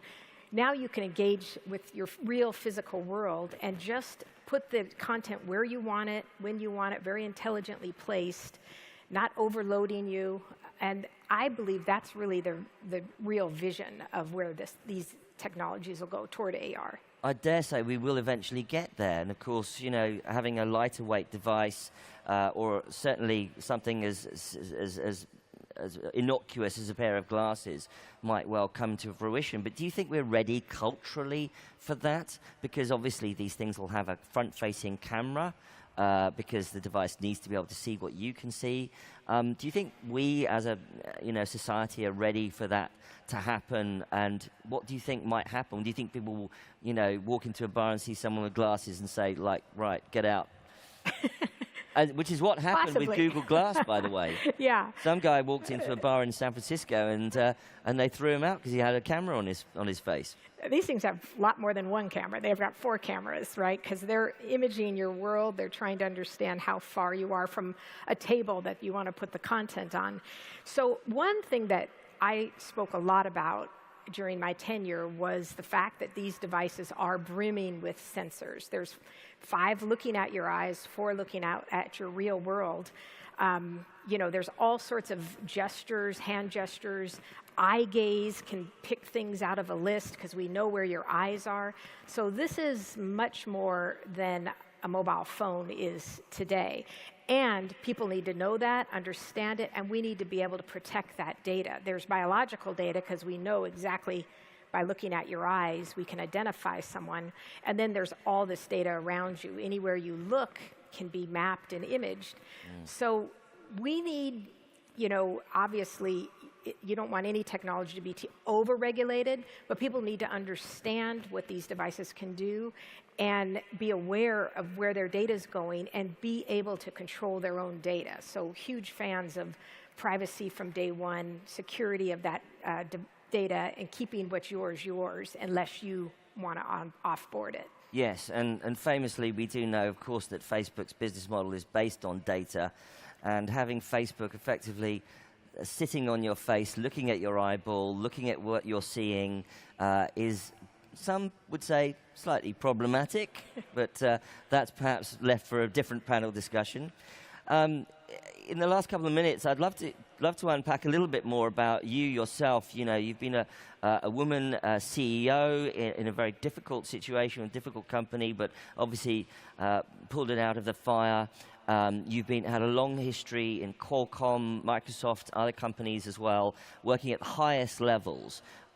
Where do you think we are in 2023 for the female technology executive? Well, it's better. As you mentioned, I started quite a while ago in the tech industry, and it wasn't easy. I was almost always the only woman in the room for years and years and years and years. Almost always the only woman. Still today, oftentimes, I'm the only woman in the room. I bet you have a few I've got stories. tedious stories. I've got stories. But having said that, what I fear is kind of what I got when I took this job, which there was a lot of reports, it's one of those glass cliff jobs, no one else wanted it. Let's see, there's a woman over here, maybe she'll take this job that seems like this company is not going anywhere. But I had a vision, I had a plan, and I deployed on that. And I feel for anybody who's being talked out of taking a job, a female being talked out of taking a job because of a glass cliff situation. It's like, if you have a plan and a strategy, go for it. Don't let anybody talk you out of it. I had a lot of people trying to talk me out of taking this job, and it was one of the most fulfilling 3 years of my life, and I'm glad I did it. We turned the company around. It's on a much better course, and just don't let that happen. Grab it and run. Do you have any advice for male tech executives about how they can work better with their female counterparts? Well, I think, again, it's getting much better. Just a quick story. I'm a bit of an introvert. I'm quiet, and it was always hard for me to break into conversations in big meetings full of big, boisterous, characters, and not all men, but sometimes, as you heard, mostly. And I used to say to whoever was leading the meeting, make an opening for me to get my point across. Otherwise, it's hard for me to break in. And they would, using a sports analogy, I would say, throw me the ball every now and then. And once, all I had to do was give them that advice, and it would happen. And so that would just be something I would say to anybody who's quiet. If you're managing them, throw them the ball. Allow them to get their opinion across. They're there for a reason, and they should be heard. Very good advice. Well, absolutely, that's worth an applause, I think. Absolutely. Good stuff. I'm so glad you said that. Well, unfortunately, we've run out of time, but you are the former CEO, and you left a few weeks ago from Magic Leap. Just give us one sentence. What's next for Peggy Johnson? I'm going to stay in the tech industry. I'll give you that. Fantastic. Great. Well, I'm sure we'll be hearing more from you soon. But ladies and gentlemen, Peggy Johnson, and from me, Mike Butcher from TechCrunch, have a great summit, everyone. Thank you.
biggest fear is that we'll not figure out the answers in time. The uncertainty that we live with is enormously challenging. The world has a lot of problems, and fortunately, a lot of entrepreneurs to try to solve them.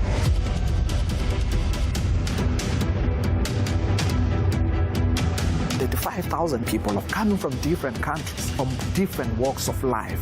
That is the beginning of the change that we need.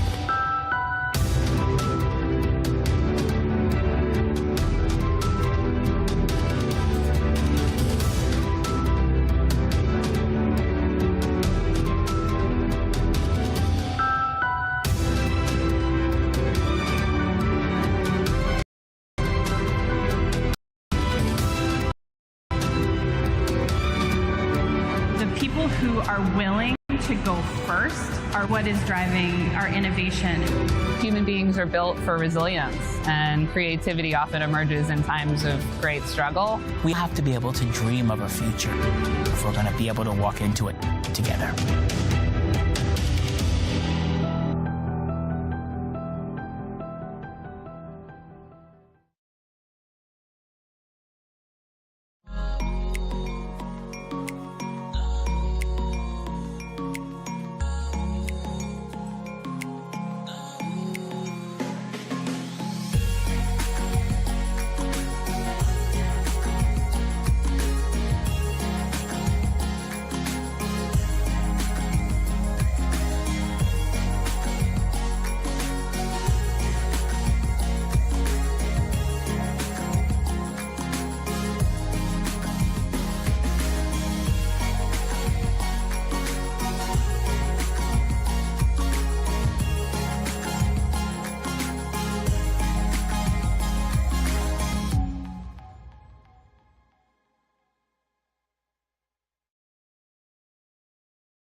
I think we're bored.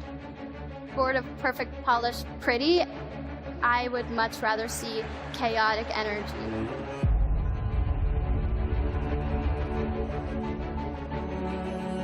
Great ideas can come from anywhere. I'm someone I never give up. Resilience is the word.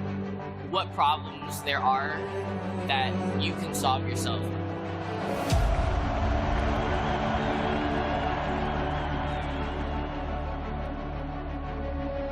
We're developing not just the technology, but also the people around it, and our organization, our understanding of how to work together. You have to nurture a relationship for it to be successful. And the best way to change that is not from the outside.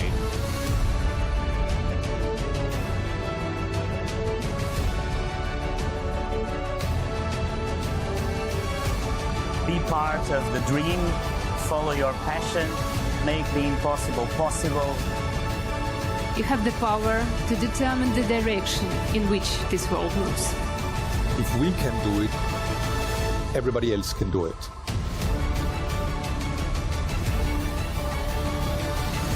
Let's do it together.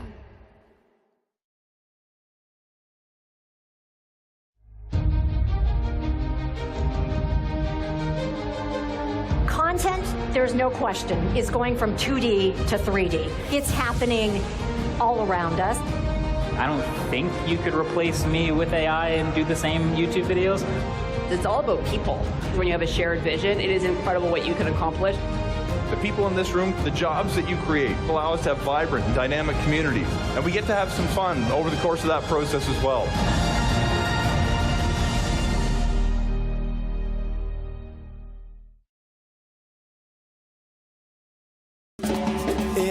Will be transformative for us. You have unique opportunities to build something great. And we can be found on the right side of history or the wrong side of history.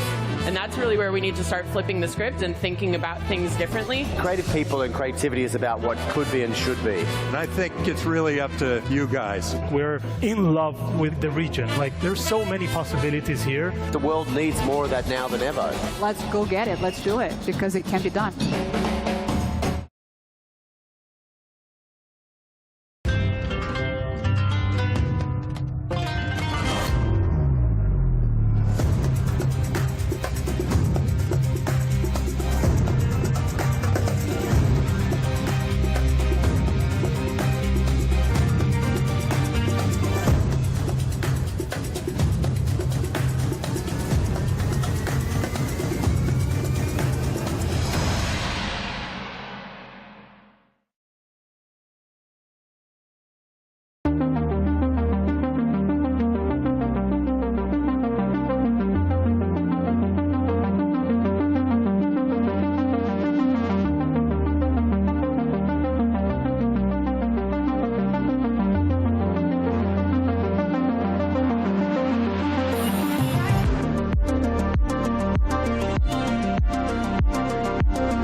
biggest fear is that we'll not figure out the answers in time.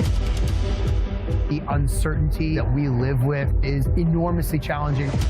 The world has a lot of problems, and fortunately, a lot of entrepreneurs to try to solve them.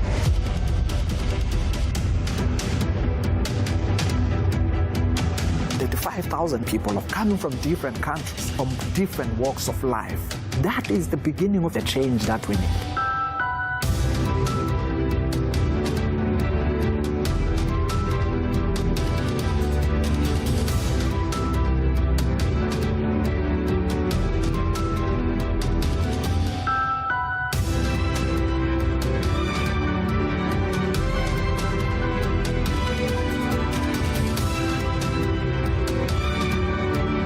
People who are willing to go first are what is driving our innovation.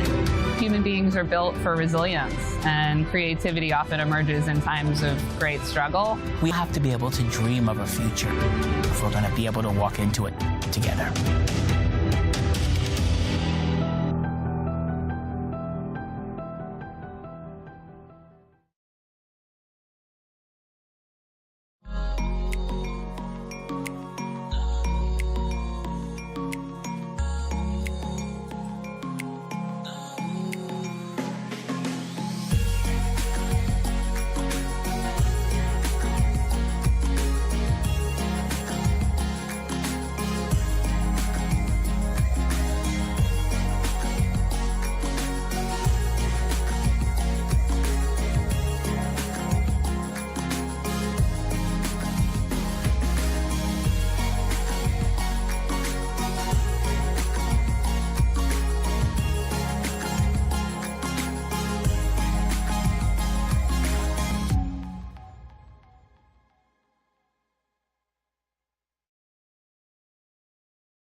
I think we're bored. Bored of perfect, polished, pretty. I would much rather see chaotic energy.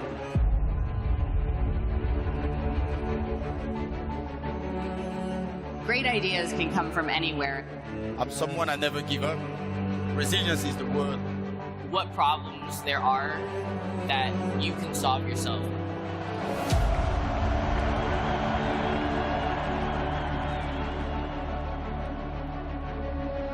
We're developing not just the technology, but also the people around it and our organization, our understanding of how to work together. You have to nurture a relationship for it to be successful. And the best way to change that is not from the outside.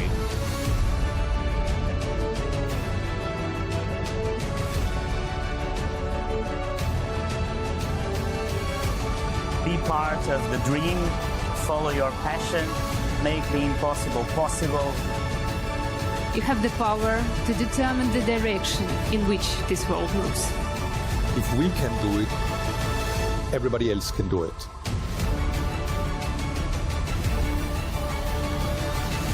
Let's do it together.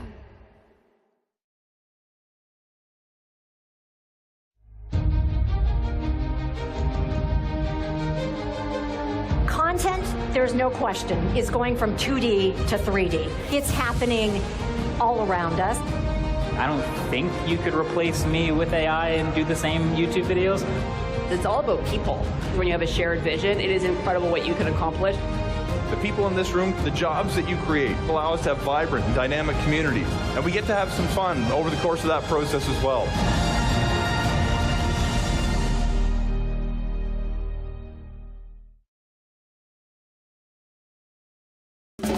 AI will be transformative for us. You have unique opportunities to build something great. And we can be found on the right side of history or the wrong side of history.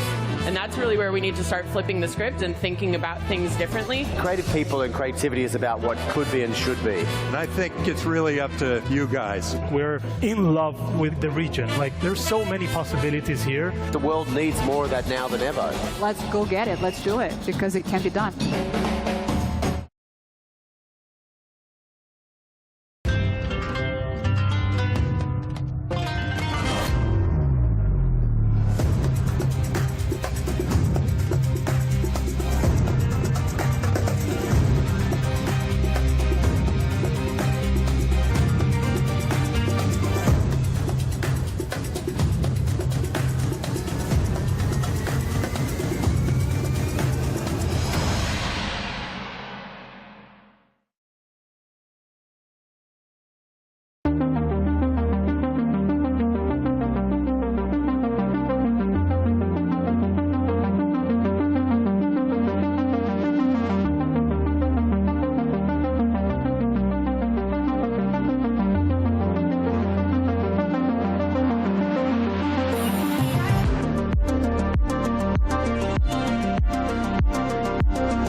biggest fear is that we'll not figure out the answers in time. The uncertainty that we live with is enormously challenging. The world has a lot of problems, and fortunately, a lot of entrepreneurs to try to solve them.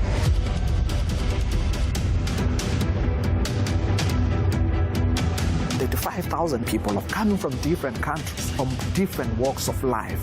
That is the beginning of the change that we need.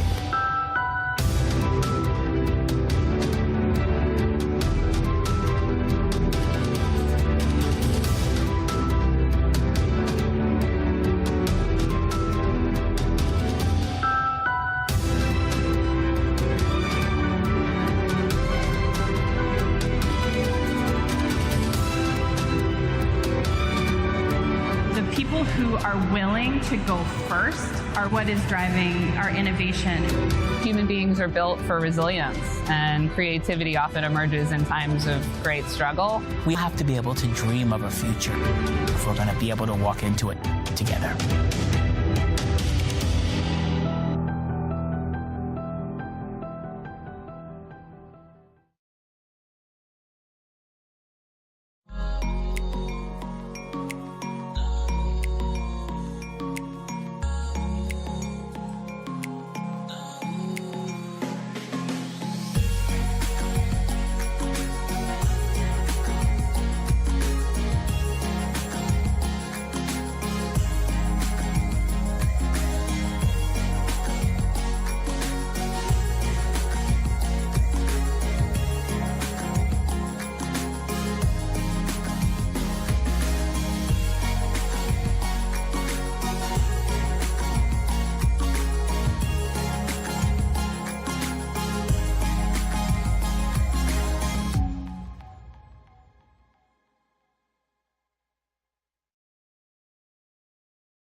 I think we're bored. Bored of perfect, polished, pretty. I would much rather see chaotic energy.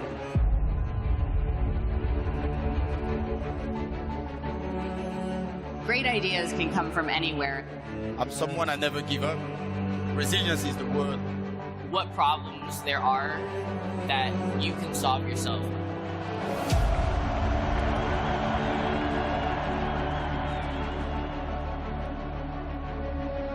We're developing not just the technology, but also the people around it and our organization, our understanding of how to work together. You have to nurture a relationship for it to be successful. And the best way to change that is not from the outside.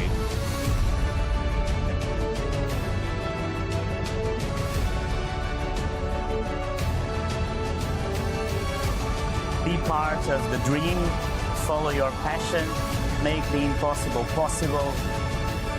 You have the power to determine the direction in which this world moves. If we can do it, everybody else can do it.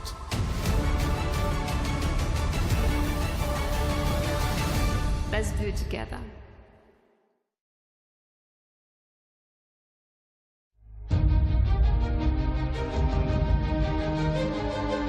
Content, there's no question, is going from 2D to 3D. It's happening all around us. I don't think you could replace me with AI and do the same YouTube videos. It's all about people. When you have a shared vision, it is incredible what you can accomplish. The people in this room, the jobs that you create allow us to have vibrant and dynamic communities. And we get to have some fun over the course of that process as well.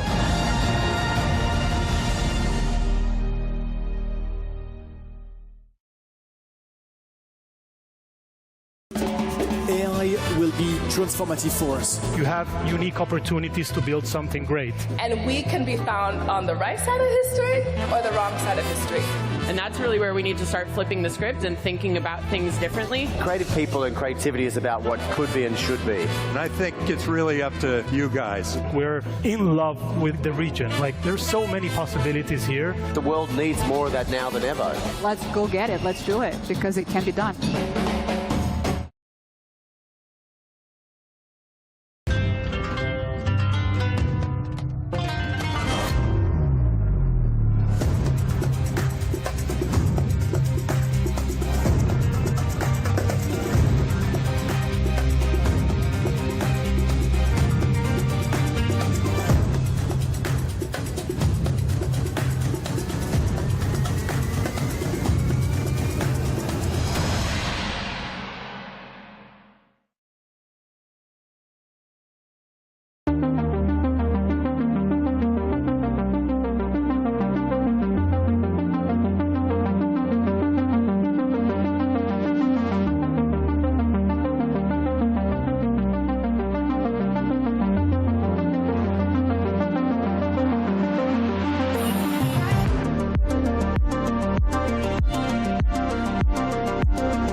biggest fear is that we'll not figure out the answers in time.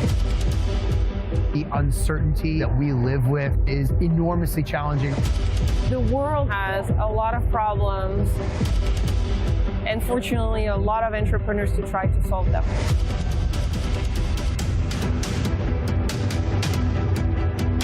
The 5,000 people are coming from different countries, from different walks of life. That is the beginning of the change that we need.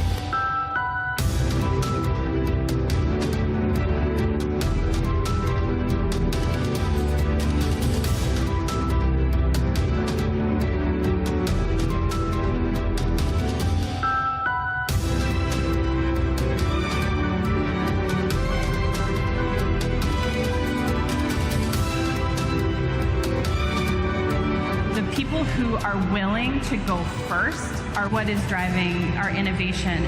Human beings are built for resilience, and creativity often emerges in times of great struggle. We have to be able to dream of a future if we're going to be able to walk into it together.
I think we're bored. Bored of perfect, polished, pretty. I would much rather see chaotic energy.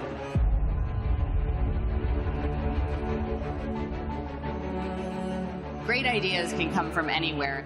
I'm someone I never give up. Resilience is the word.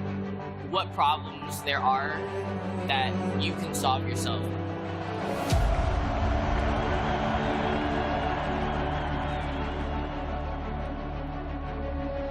We're developing not just the technology, but also the people around it and our organization, our understanding of how to work together. You have to nurture a relationship for it to be successful. And the best way to change that is not from the outside.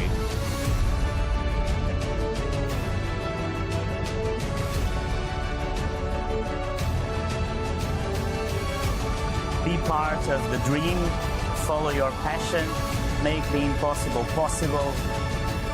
You have the power to determine the direction in which this world moves. If we can do it, everybody else can do it.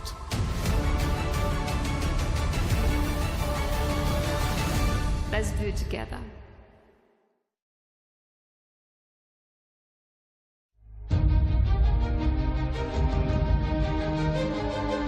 Content, there's no question, is going from 2D to 3D. It's happening all around us.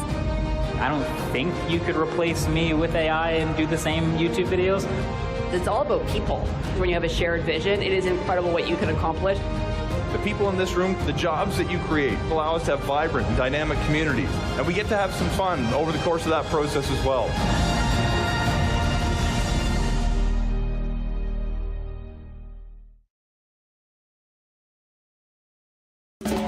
AI will be transformative for us. You have unique opportunities to build something great. And we can be found on the right side of history or the wrong side of history.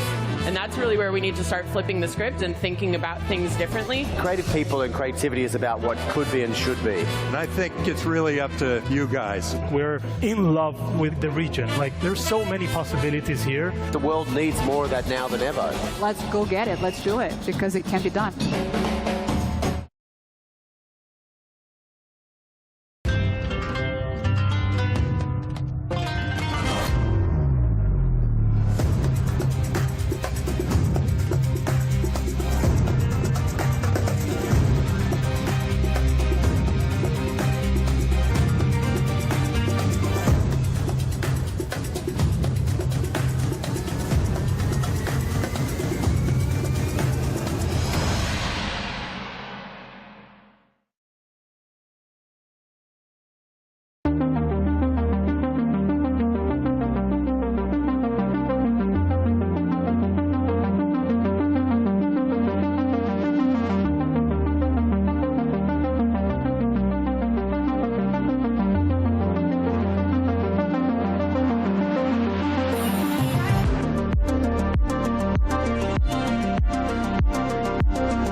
biggest fear is that we'll not figure out the answers in time.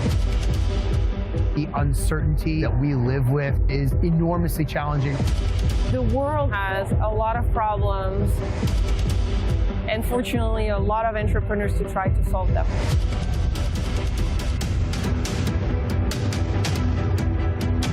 The 5,000 people are coming from different countries, from different walks of life. That is the beginning of the change that we need.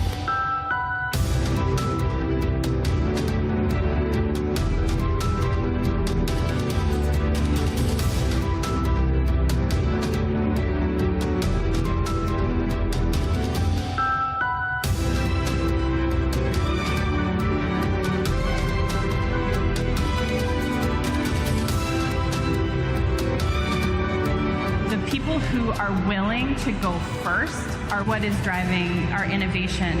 Human beings are built for resilience, and creativity often emerges in times of great struggle. We have to be able to dream of a future if we're going to be able to walk into it together.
I think we're bored. Bored of perfect, polished, pretty. I would much rather see chaotic energy.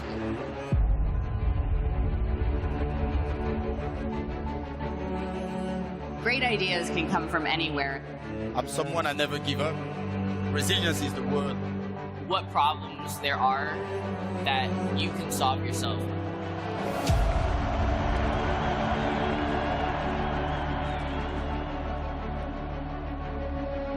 We're developing not just the technology, but also the people around it and our organization, our understanding of how to work together. You have to nurture a relationship for it to be successful. And the best way to change that is not from the outside.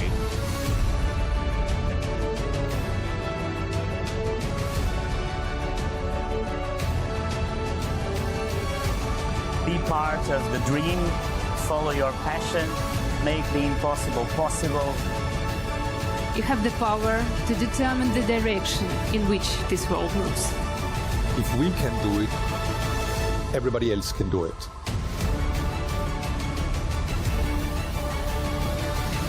Let's do it together.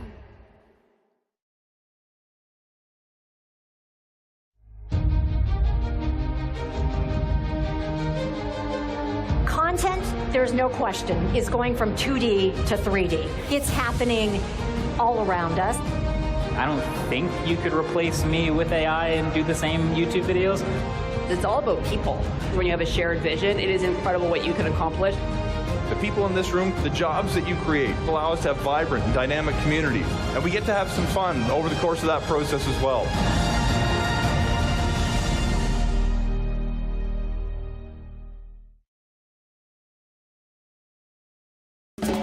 AI will be transformative for us. You have unique opportunities to build something great. And we can be found on the right side of history or the wrong side of history. And that's really where we need to start flipping the script and thinking about things differently. Creative people and creativity is about what could be and should be. And I think it's really up to you guys. We're in love with the region. Like, there's so many possibilities here. The world needs more of that now than ever. Let's go get it. Let's do it because it can be done.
biggest fear is that we'll not figure out the answers in time.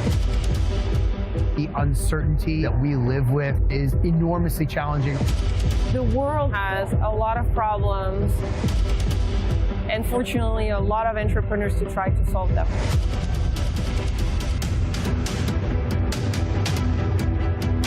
The 5,000 people have come from different countries, from different walks of life. That is the beginning of the change that we need.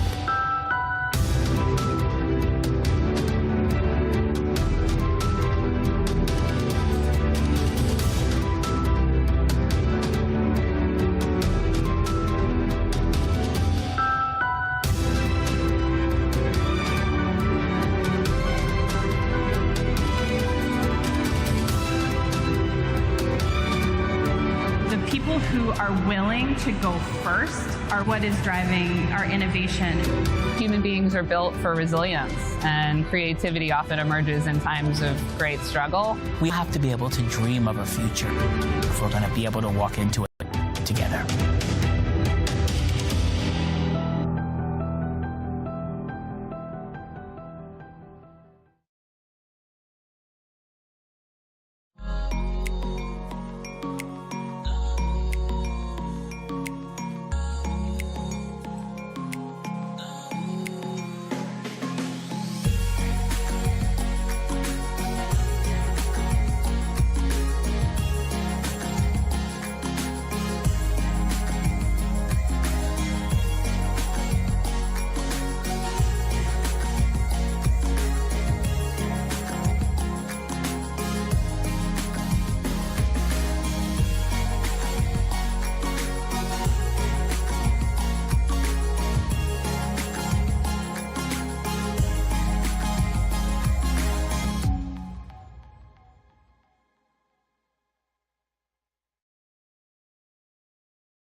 I think we're bored. Bored of perfect, polished, pretty. I would much rather see chaotic energy.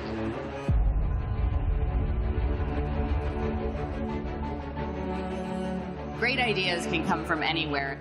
I'm someone I never give up. Resilience is the word. What problems there are that you can solve yourself.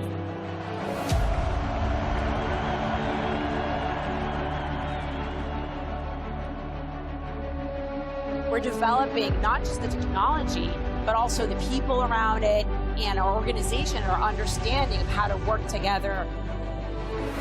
You have to nurture a relationship for it to be successful. And the best way to change that is not from the outside.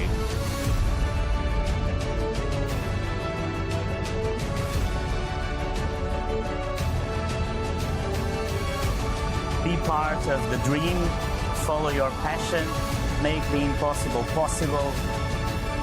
You have the power to determine the direction in which this world moves. If we can do it, everybody else can do it.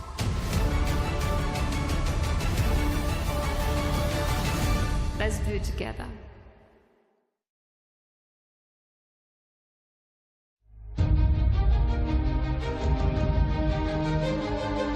Content, there's no question, is going from 2D to 3D. It's happening all around us. I don't think you could replace me with AI and do the same YouTube videos. It's all about people. When you have a shared vision, it is incredible what you can accomplish. The people in this room, the jobs that you create allow us to have vibrant and dynamic communities. And we get to have some fun over the course of that process as well.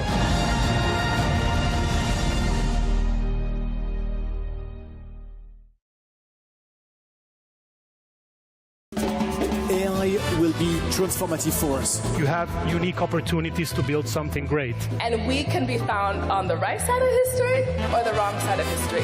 And that's really where we need to start flipping the script and thinking about things differently. Creative people and creativity is about what could be and should be. And I think it's really up to you guys. We're in love with the region. Like, there's so many possibilities here. The world needs more of that now than ever. Let's go get it. Let's do it because it can be done.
biggest fear is that we'll not figure out the answers in time. The uncertainty that we live with is enormously challenging.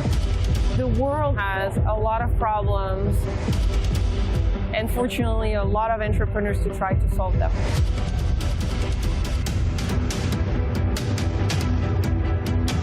The 5,000 people have come from different countries, from different walks of life. That is the beginning of the change that we need.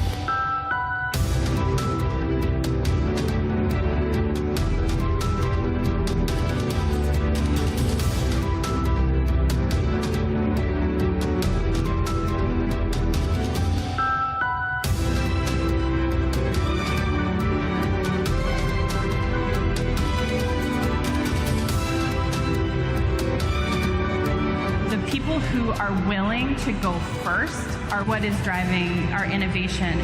Human beings are built for resilience, and creativity often emerges in times of great struggle. We have to be able to dream of a future if we're going to be able to walk into it together.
I think we're bored.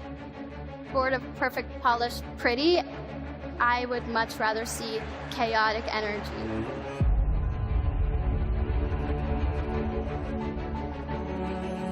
Great ideas can come from anywhere. I'm someone I never give up. Resilience is the word. What problems there are that you can solve yourself.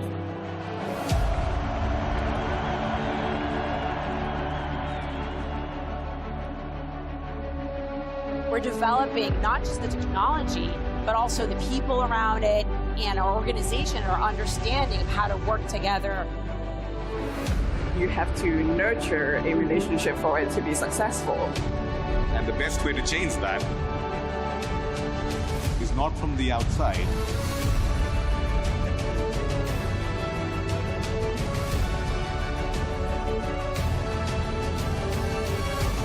Be part of the dream, follow your passion, make the impossible possible.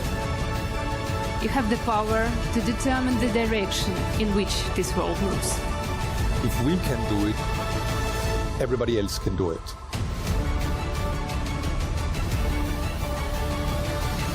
Let's do it together.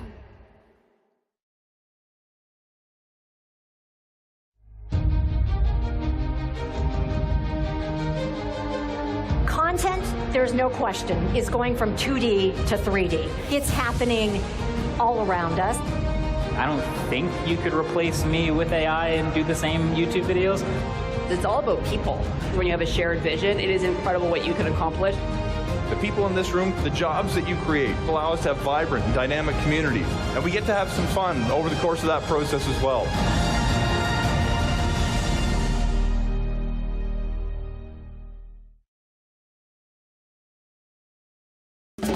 AI will be transformative for us. You have unique opportunities to build something great. And we can be found on the right side of history or the wrong side of history.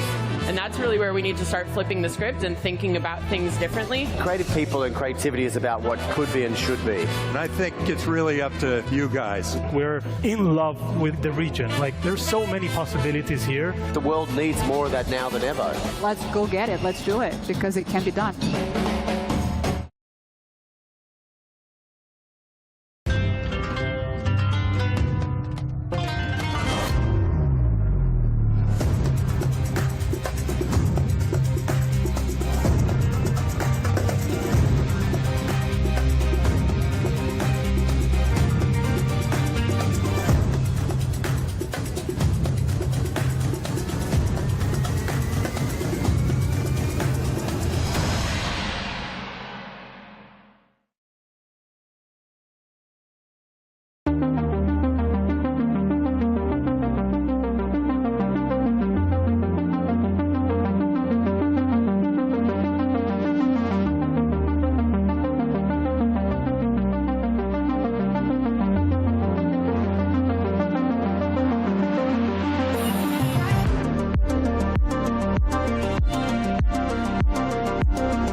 biggest fear is that we'll not figure out the answers in time.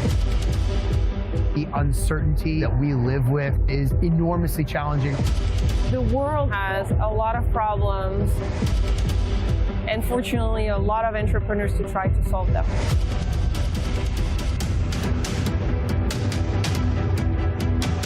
The 5,000 people are coming from different countries, from different walks of life. That is the beginning of the change that we need.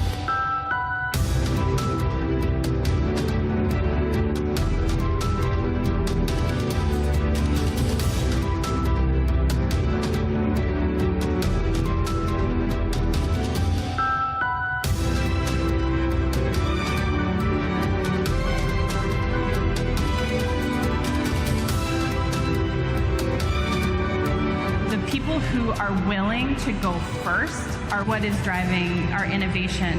Human beings are built for resilience, and creativity often emerges in times of great struggle. We have to be able to dream of a future if we're going to be able to walk into it together.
I think we're bored. Bored of perfect, polished, pretty. I would much rather see chaotic energy.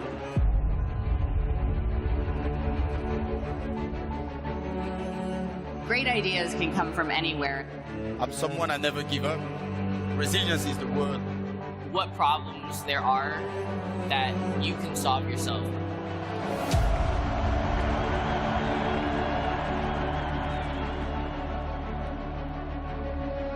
We're developing not just the technology, but also the people around it and our organization, our understanding of how to work together. You have to nurture a relationship for it to be successful. And the best way to change that is not from the outside.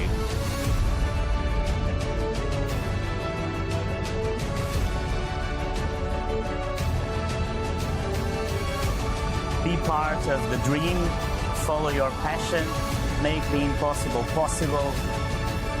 You have the power to determine the direction in which this world moves. If we can do it, everybody else can do it.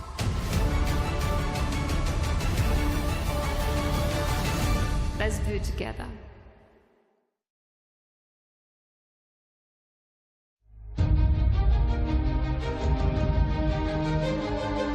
Content, there's no question, is going from 2D to 3D. It's happening all around us. I don't think you could replace me with AI and do the same YouTube videos. It's all about people. When you have a shared vision, it is incredible what you can accomplish. The people in this room, the jobs that you create allow us to have vibrant and dynamic communities. And we get to have some fun over the course of that process as well.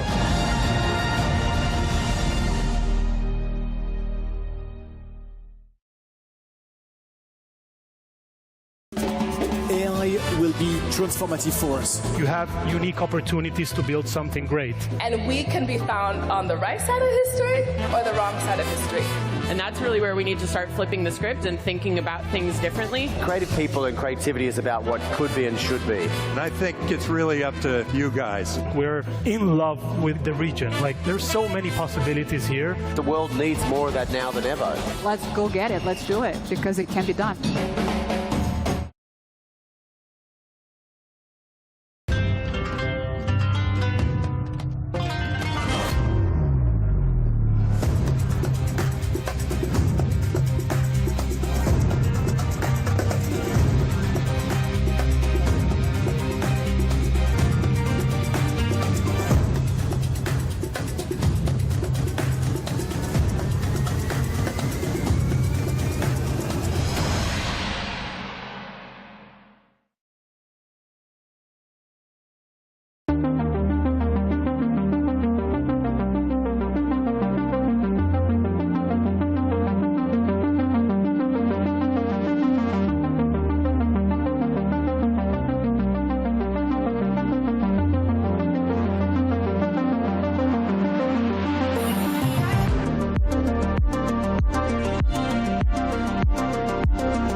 biggest fear is that we'll not figure out the answers in time. The uncertainty that we live with is enormously challenging. The world has a lot of problems, and fortunately, a lot of entrepreneurs to try to solve them.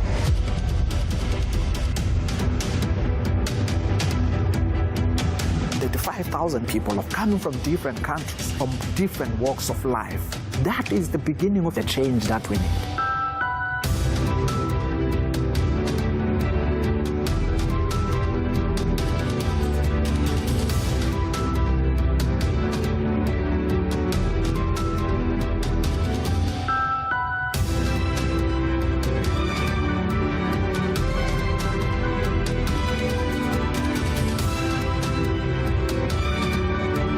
People who are willing to go first are what is driving our innovation. Human beings are built for resilience, and creativity often emerges in times of great struggle. We have to be able to dream of a future if we're going to be able to walk into it together.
I think we're bored. Bored of perfect, polished, pretty. I would much rather see chaotic energy.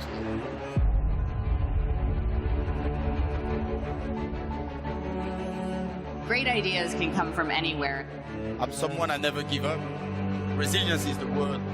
What problems there are that you can solve yourself.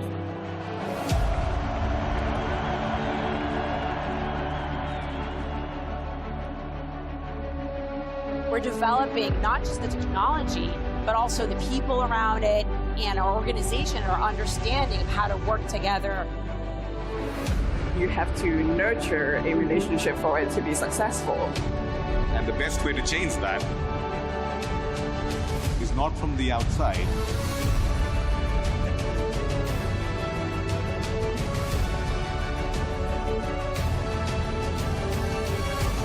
Be part of the dream, follow your passion, make the impossible possible. You have the power to determine the direction in which this world moves. If we can do it, everybody else can do it.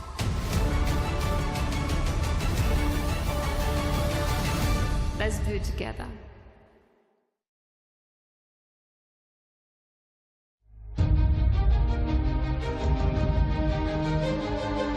Content, there's no question, is going from 2D to 3D. It's happening all around us. I don't think you could replace me with AI and do the same YouTube videos. It's all about people. When you have a shared vision, it is incredible what you can accomplish. The people in this room, the jobs that you create allow us to have vibrant, dynamic communities. And we get to have some fun over the course of that process as well.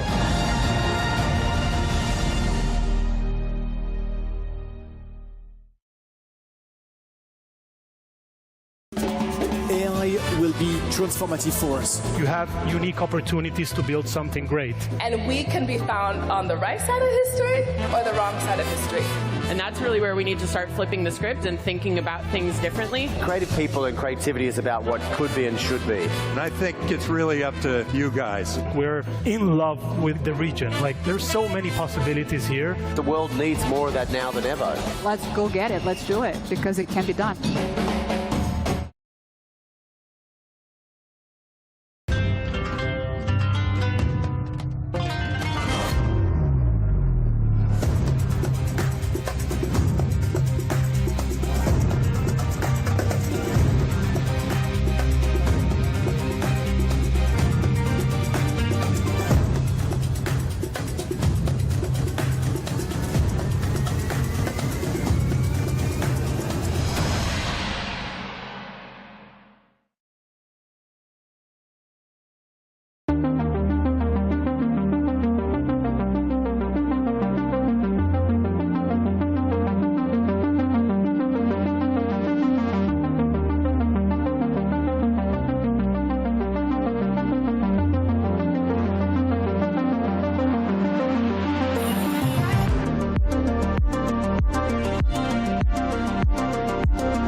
biggest fear is that we'll not figure out the answers in time. The uncertainty that we live with is enormously challenging. The world has a lot of problems, and fortunately, a lot of entrepreneurs to try to solve them.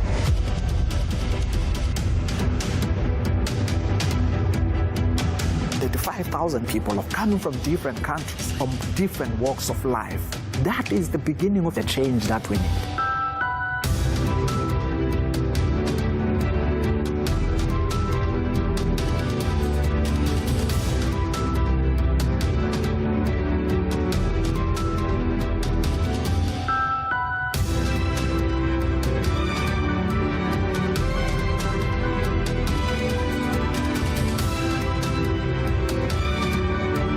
People who are willing to go first are what is driving our innovation.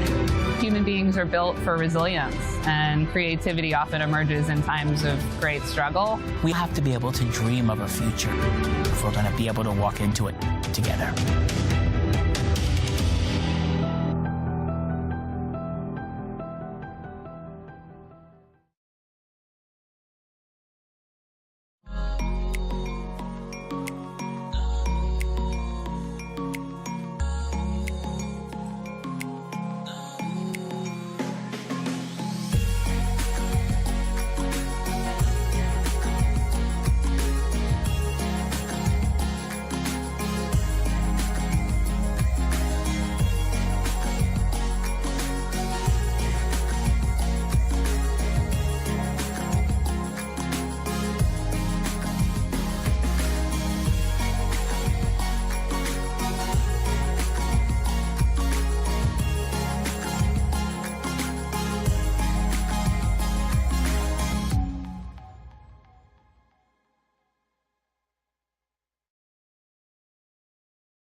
I think we're bored.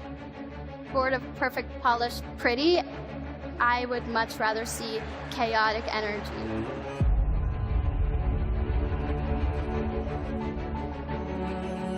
Great ideas can come from anywhere. I'm someone I never give up. Resilience is the word. What problems there are that you can solve yourself.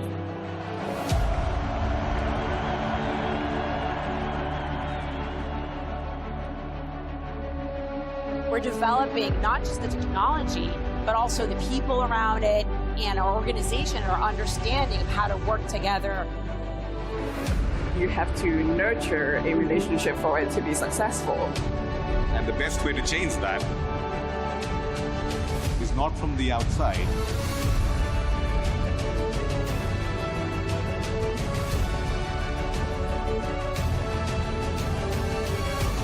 Be part of the dream, follow your passion, make the impossible possible.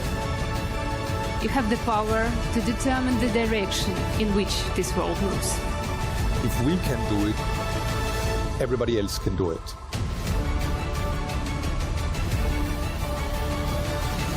Let's do it together.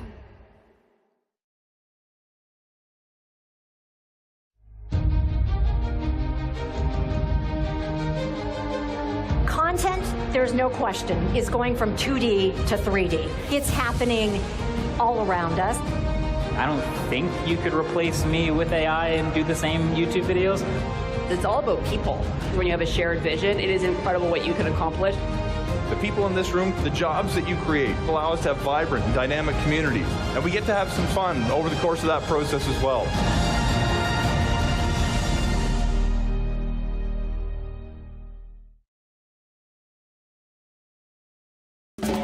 AI will be transformative for us. You have unique opportunities to build something great. And we can be found on the right side of history or the wrong side of history. And that's really where we need to start flipping the script and thinking about things differently. Creative people and creativity is about what could be and should be. And I think it's really up to you guys. We're in love with the region. Like, there's so many possibilities here. The world needs more of that now than ever. Let's go get it. Let's do it because it can be done.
biggest fear is that we'll not figure out the answers in time.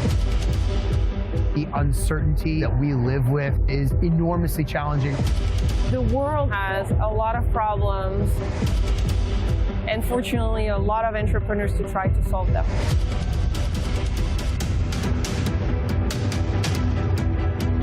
The 5,000 people have come from different countries, from different walks of life. That is the beginning of the change that we need.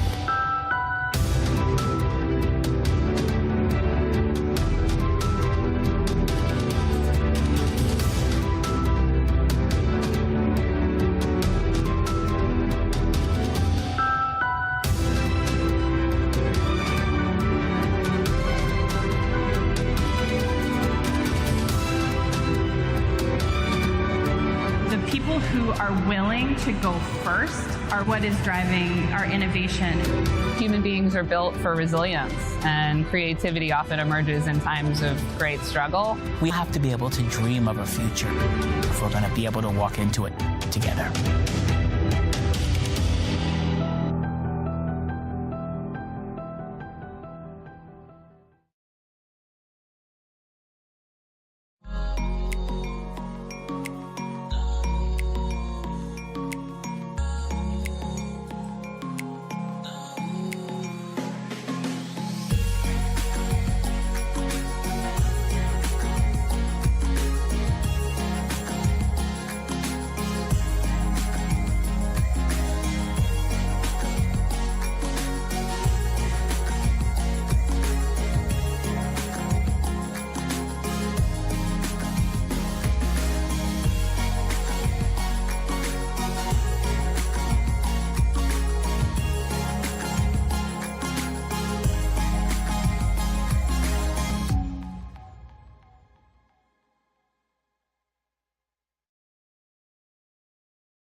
I think we're bored. Bored of perfect, polished, pretty. I would much rather see chaotic energy.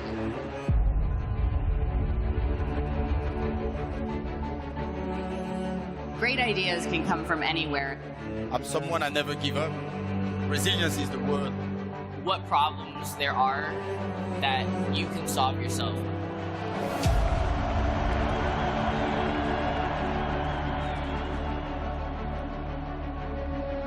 We're developing not just the technology, but also the people around it and our organization, our understanding of how to work together. You have to nurture a relationship for it to be successful. And the best way to change that is not from the outside.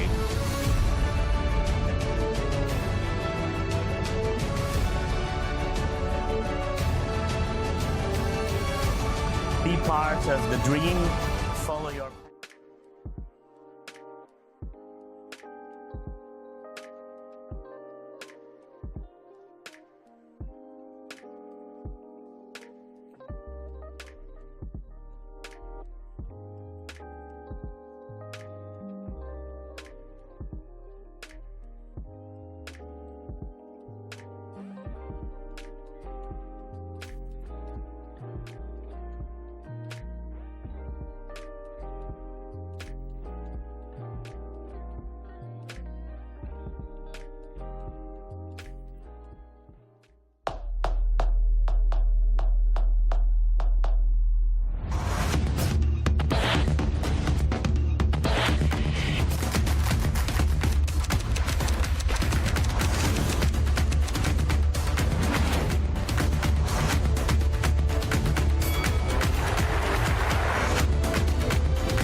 Please welcome to the stage, host of Globo's multi-show and life of the party, Laura Vicente.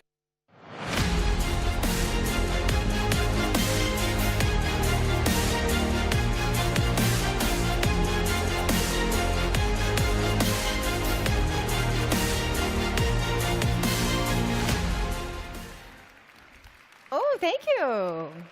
Hello, everyone. Well, my name is Laura Vicente. I am the co-host of Web Summit Rio. And earlier this year, it was my honor and privilege to welcome 24,000 attendees to Brazil for the first Web Summit in Latin America.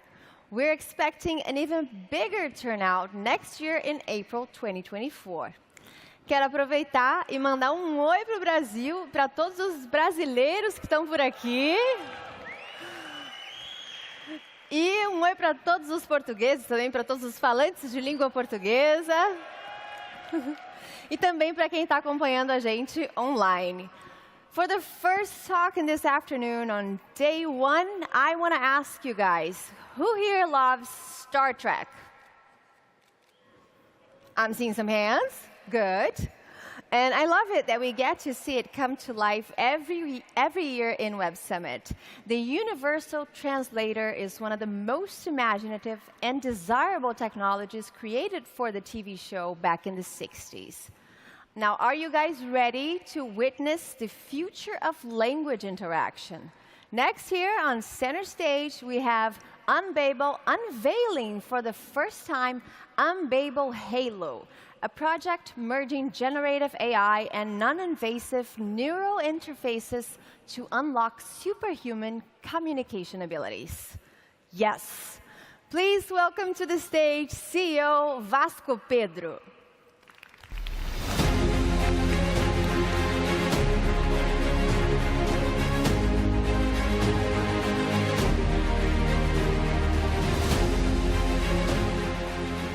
Hi, my name is Vasco. I'm co-founder and CEO of Unbabel. Our mission is to make it easy for every organization to operate in multiple languages. But today I'm here actually talking about something a little bit different. There is a lot of languages in the world. In fact, I imagine quite a few of them are represented here on this stage. But what we started thinking is that there's kind of an original language, a single universal language that happens inside of our brains.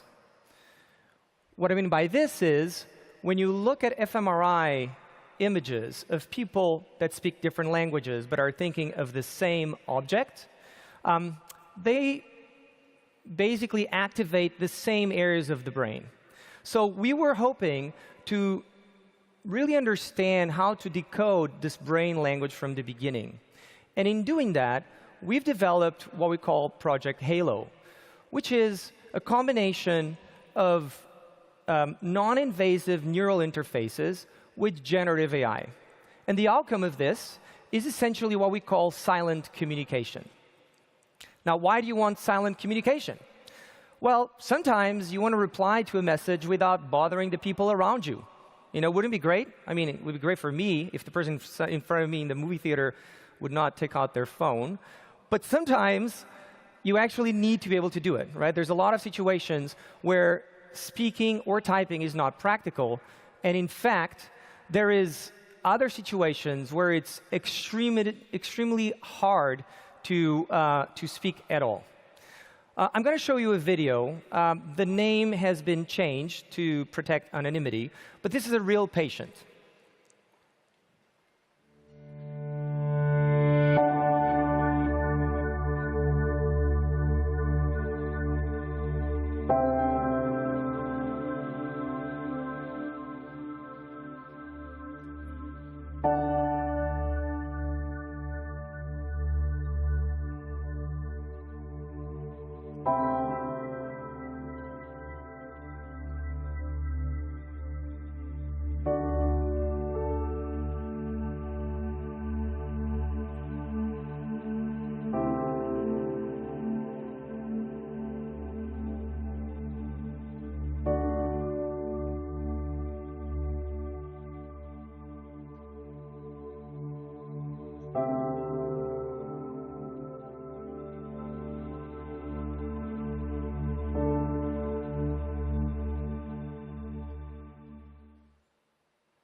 ALS is an example of a terrible disease that robs people from their ability to communicate completely and locks them effectively out of this world.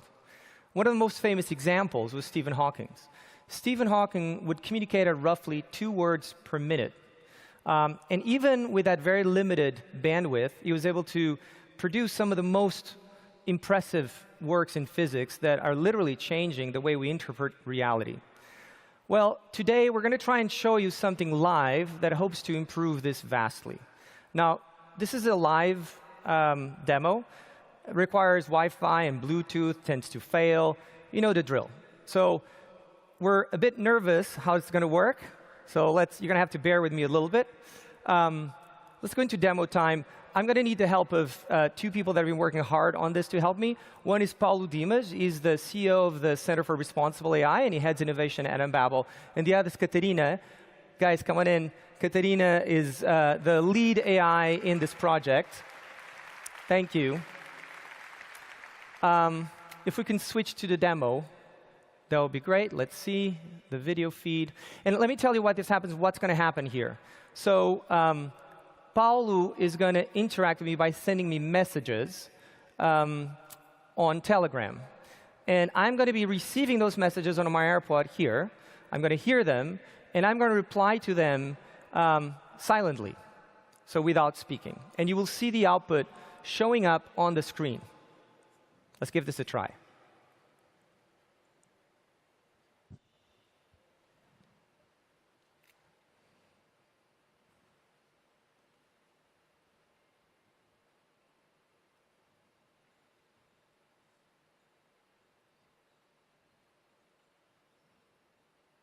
Yeah, I'm feeling great. That's appropriate. Try another one.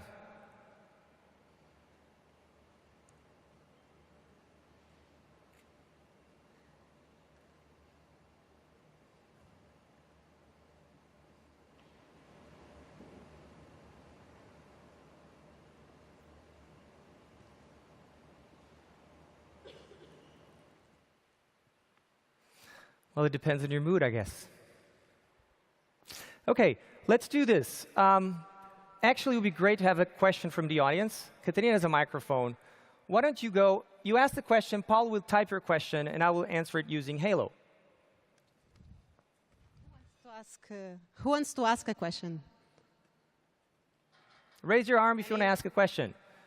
Hi. Pick a volunteer. There you go. Hi. What's your favorite thing about Lisbon? Thank you so much.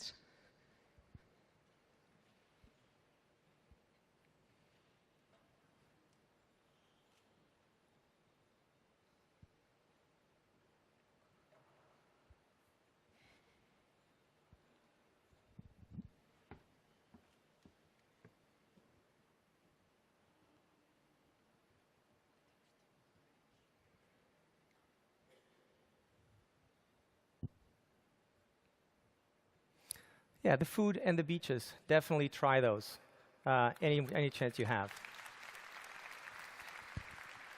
OK, we'll stop here. Guys, thank you so much. A round of applause for Paul and Katerina for the help. This is great. Maybe you can switch back to the presentation. OK, so you've seen an example of this. As I mentioned, Stephen Hawking would speak at 2 words per minute.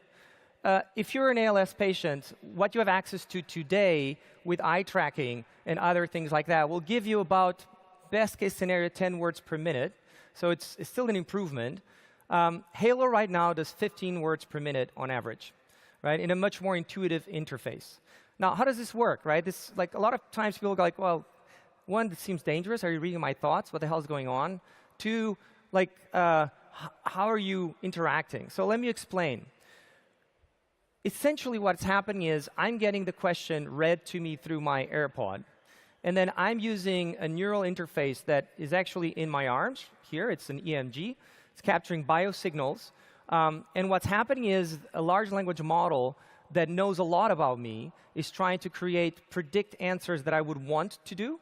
And then I'm interacting with that model using biosignals, right? And this means that I can actually produce a viable answer much faster. Now, currently, the mode that I've demonstrated is using interaction with the language model. There's another mode that we're working on that enables direct typing. But But think of this as silent typing, right? So the same way that you can think about a lot of things, but then actually decide what to speak, the same happens here. So it's not actually reading what you're thinking, is enabling you to communicate directly via biosignals, right? And the AI persona is important here, right? So we keep talking about possible dangers of AI. Well, here's a very good use case, because my AI persona is learning about my significant other, my colleagues, who is my close family, my friends, my preferences, food, other things, so that it makes it easier for me to express what I'm trying to say.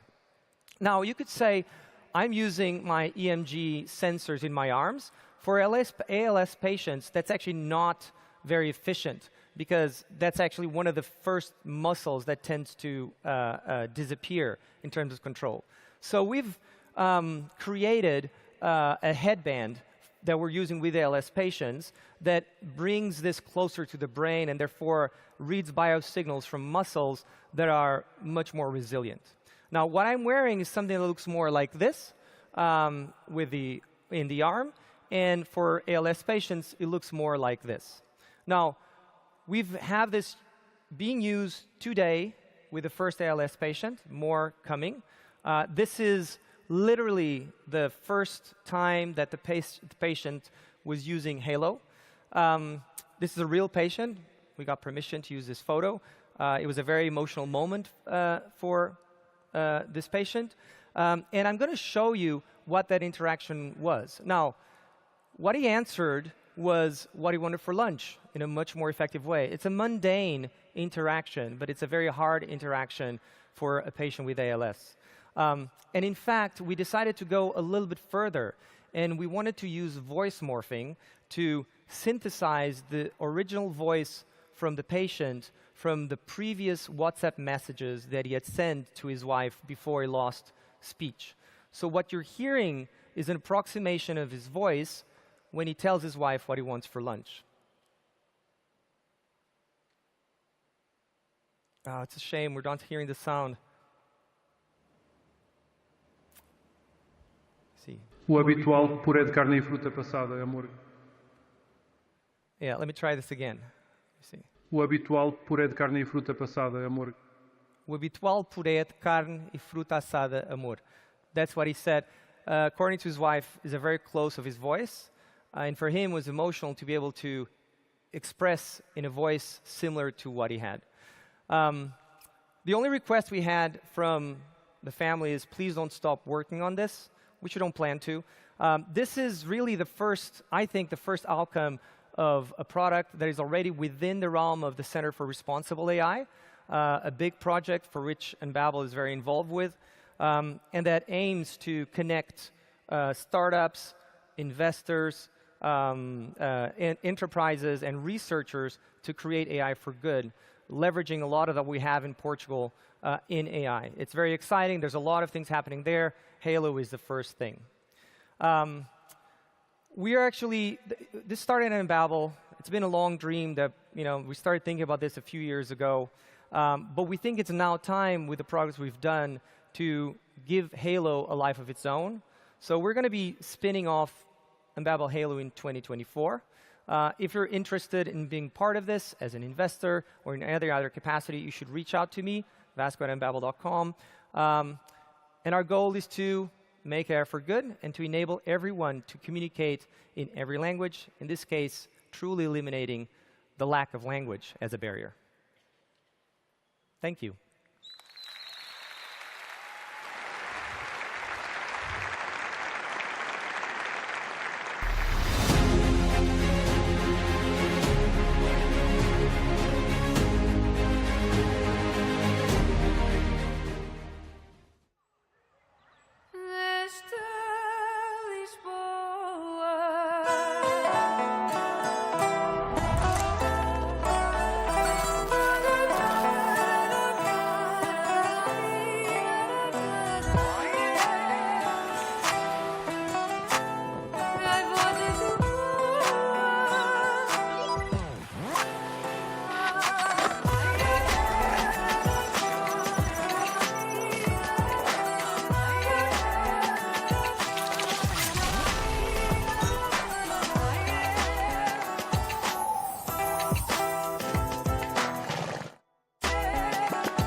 Okay, we're back.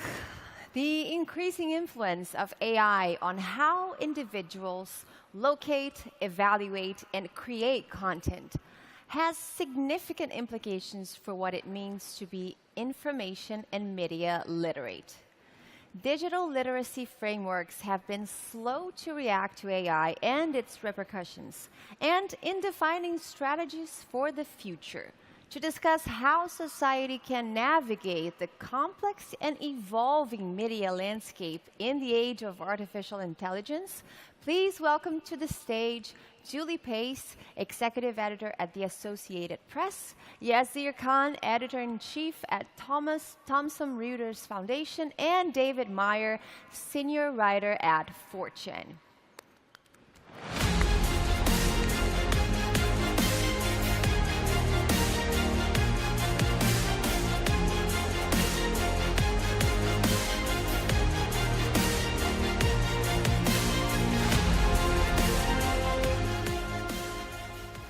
Hi, great to see you all. I'm David Mayer. I'm the author of Fortune's Datasheet Technology newsletter. Please all sign up.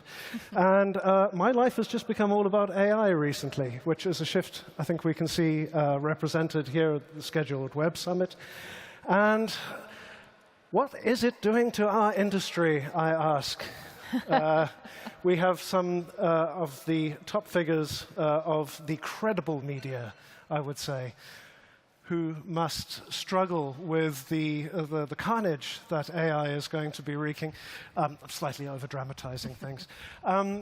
Julie, let's start with you. Before we get to the issue of what the news consumer should look out for, what are you doing within Associated Press about AI? Is it something you're approaching very cautiously? Is it something you're embracing? Where are you at? I would say we're somewhere in the middle. I mean, one of the things I always remind people within the AP, but also externally as well, is that we've actually been working with AI at AP for about 10 years. Now, it's not the generative AI that we're all talking about right now, but it has been for things that have been really positive for our journalists. Things like being able to automate stock tables and sports reports and freeing up journalists to do more ambitious work that really requires a human being to be at the helm there. So we have a great example over the last decade of being able to use AI and not cut jobs, which is the big thing that I think a lot of journalists are fearful of. I do think we're in a phase right now, though, where the technology is so much more advanced that I think we're having to have a lot of internal conversations about how we create literacy within our own news organization, about knowing what the technology is capable of, how to spot what the technology is creating. You know, we can't inform our audiences about what's real and what's not, about what to look for, unless we know how to do that internally as well. And so a lot of what we've been doing over these last couple of months is really developing internal frameworks, internal standards, sharing them with the rest of the industry, because we think that's an important role for the AP to play here, to set those standards for the rest of the industry. And the response has been really positive, because I think one of the things I'm pleased about is that you do see the media largely right now, I think, saying, we have to be part of this conversation. You know, we can't let this all wash over us. We have to help try to drive and dictate where this goes. But again, that starts with creating that literacy inside our own organization. And Yasir? Well, as a newsroom, I think the question that we ask ourselves at the Thomson Reuters Foundation is how do we add meaningfully to the conversation about generative AI that is happening right now within our audience of, and we have a very specific audience. Our audience is purpose-driven professionals, so people who work in policy, who work in government, who work at the United Nations, diplomacy, academia. And our conversation internally is how to tap into that, or how to speak to those people and add meaningfully to the conversation that they're already having. So, for instance, one of our first stories on AI that we did this year was, what is AI and is it going to take away my job? And that is a big question that a lot of people within our audience had been asking. And from there, our sort of focus is telling the stories of people at the sharp end of policies or phenomenon, like climate change, for instance. And so we have centered our coverage around how is this whole sort of burgeoning of generative AI and this global discovery of the things that it can do how does it impact ordinary people? Last year we did this amazing investigation, our correspondent in San Francisco, Avi Shapiro, about large language models being used in the American prison system to surveil prisoners and people who came to visit them. And so what we're doing is keeping an eye on the development of AI, and also we are also tapping into where is it being used in ways that require accountability. And so that's been sort of the focus of our coverage in digital rights, data privacy, surveillance, socioeconomic inequality that AI would create. The coders, for instance, who were paid exploitative rates to program AI engines. So that's where our focus is. It's an interesting point. And before we get to the media literacy side, do you think that the amount of coverage of AI, or do you think that the tone of the coverage of AI at the moment tends to be negative? Because it feels like a bit of a counterpoint, perhaps, to the boosterism on the other side? Not necessarily. I think, I don't know in your experience, but there's among our readers, I think AI is a topic of conversation because people know very little about it. And those who do know about it are on both sides of the divide. There are those who are using it for nefarious purposes, but then there are also those who are using it for things like climate modeling, or crunching large amounts of data to pull out, data journalists using AI to crunch data to pull out stories that they wouldn't otherwise be able to tell. So I don't think the coverage of AI has been negative. I know my Twitter feed or my X feed is inundated with, here's how you can use AI to do this.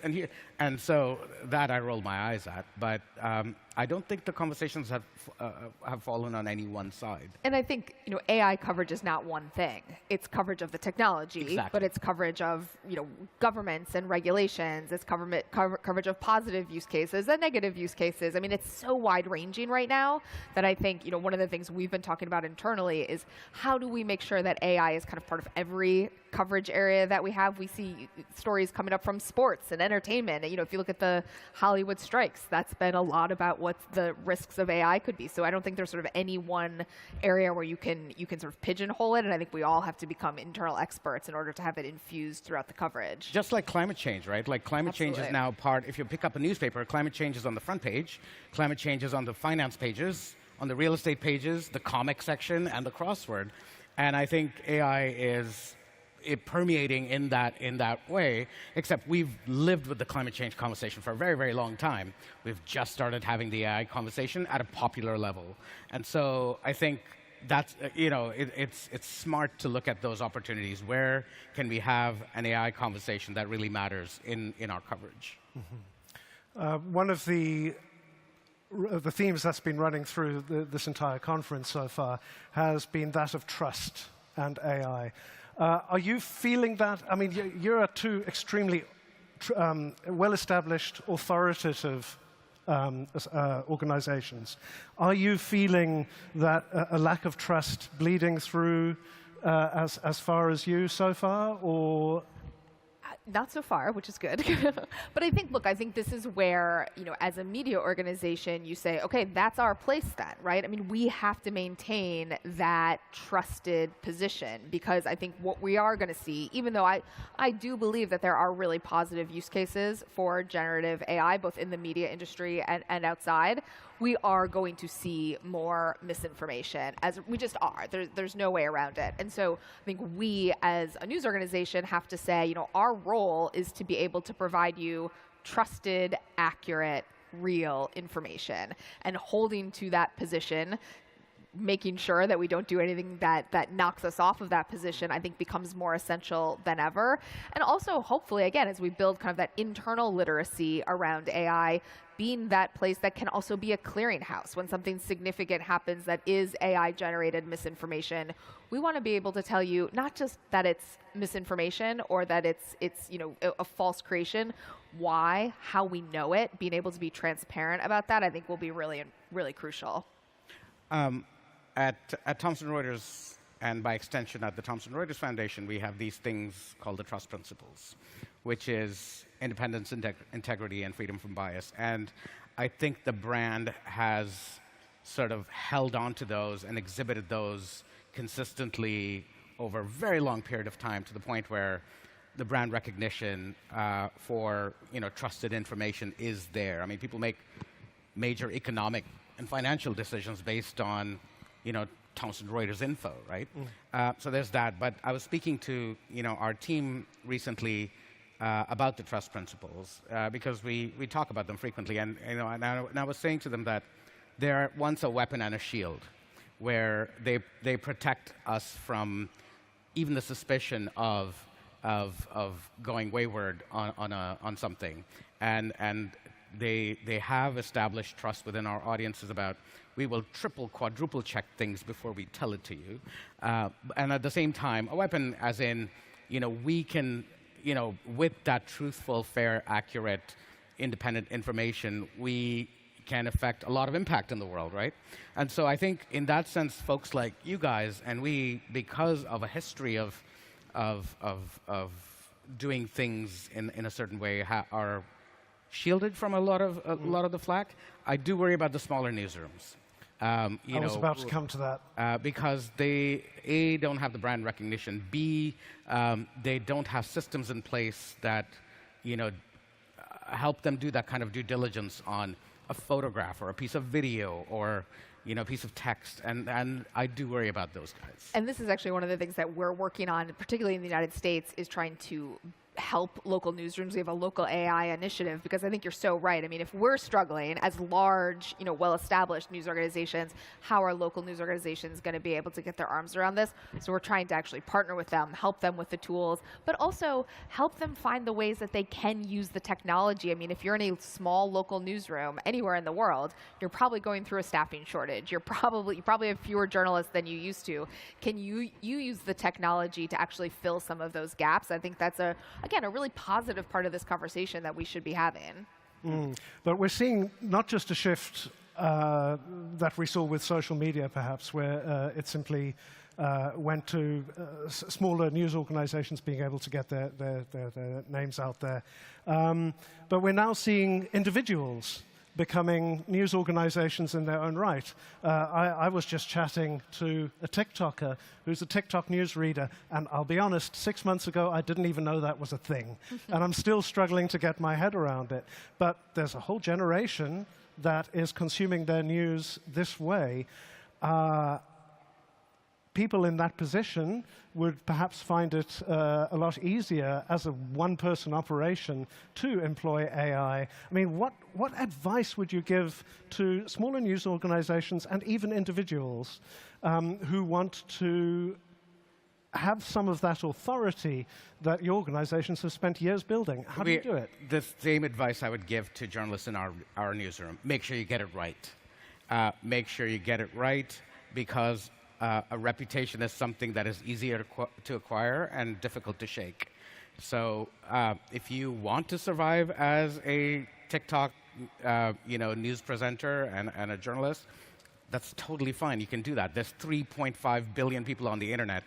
All I want is 100 million. So you can have the rest, but you make sure you get it right, because that's where you don't want to screw up. Yeah, I agree with that. I think that I'm very supportive. I think we all should be supportive of individual creators being able to have a platform. And personally, I've used that to find stories, angles that maybe we're not reflecting. If there's a big audience for a certain story or a certain topic and it's not part of our news report, then we're not actually meeting the needs of our audiences, right? Because we have such a broad audience. So I think it's been a great kind of tool for us to see where the conversation is going. But as an individual creator, as a smaller outlet, I wouldn't say that you could replicate the reputation of a large established news organization. You also shouldn't try. I mean, that's not your goal, is to try to kind of recreate what we have at Reuters, Thomson Reuters, or at the AP. But it just comes down to trust with the audience that you do have. That is the most essential thing. And so if you can use AI or any new technology to help you further that trust, amazing. But if you use it in a way that's going to erode that, they're really, I think to your point, there's really not a way to get that back then. Yeah. Yeah. There was recently, just last week, I think, a scandal with an image that was generated by Adobe's image generator, purporting to show an explosion over Gaza, and it was AI generated. It was nonsense, but it got picked up by a lot of smaller news organizations. People will have seen that. They will have seen the fallout from that. Do you think we're going to enter a real crisis of trust, that people simply don't believe anything they see? Well, you know, a long time ago, and by a long time I mean about a decade ago, I had a conversation with my dad about sharing misinformation on the family WhatsApp group. And I'd said to him, Dad, you know, you're a journalist's father. You need to consider what you're doing. And my dad said something really interesting to me. He said, you know what, when we were growing up, it took a lot of effort and fact-checking and, you know, it took a lot of doing to get something published with this level of production value. So when it got to us looking beautiful and on glossy paper, we believed it because it had gone through so many hands that were trustworthy. But now, you know, the user interface of even a disinformation website is spectacular. So I think, yes, I do worry about it, but I think, you know, as large news organizations, I think we have the capacity to build those defenses, to build those, to acquire people with the skill set who can be that intermediary where something comes in and you verify. And also, look, we are blessed to be large enough that we have our own people doing the work. So we would much rather prefer publishing what we generate as opposed to user-generated content, which is so dicey. It's so dicey, and you can no longer get away with the disclaimer, we could not independently verify this. You can now, right? You have OSINT capabilities that you can use to verify a load of things. So I think I'm less worried about that, and I'm more worried about what are we teaching what are our consumers learning outside of watching the news, right? Like about how to consume the news, about how to be critical consumers of the news.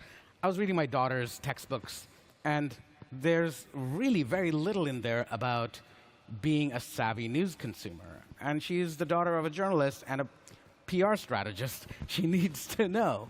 And so I think I would treat media literacy, and literacy especially about AI and disinformation, as a public education and a public health issue, where it should be up to governments and policymakers to really think about what are we teaching the kids in high schools and elementary schools so that they grow into savvy consumers of the news. I agree with that, because I think, you know, we are talking a lot about what we can do to be transparent, to be able to say, this is why this photo that we've taken is legitimate, because we can prove that there was a photographer behind it who was in this location, and here's a little bit about them, and here's the other work that they've been doing from this space, so you can, okay, fine, you can trust that this is a real image generated by an AP journalist.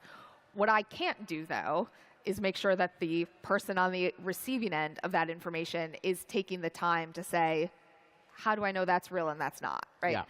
Arming people with the tools to be able to make those decisions themselves on where they're going to get their information, what questions they're going to ask, what sources they're going to seek out. You know, we have a role in providing that information to people and educating them about this. Then there is that public responsibility aspect. And I think that's really important. And I think sometimes we don't talk enough about the responsibility of the news consumer to make sure that they are making good, smart, educated choices about where they're getting their information. But we can play a role in helping make sure that, again, they have that toolkit at their disposal. And I think educating the public from a very, very young age on being better consumers of news just builds better societies and makes societies probably that are immune to a lot of the disinformation because they're smart consumers of news. And I think this how to watch television is just as much of a skill as how to make television sometimes. I mean, we're at a point at the moment where you could still go, well, actually, 6 months ago, you could still go, look at the hands. Are the fingers the right length? Are there enough fingers, etc.? Already, that's taken care of in most cases with the latest image generator versions. Let's just take it as read that in a year's time, it will be indistinguishable.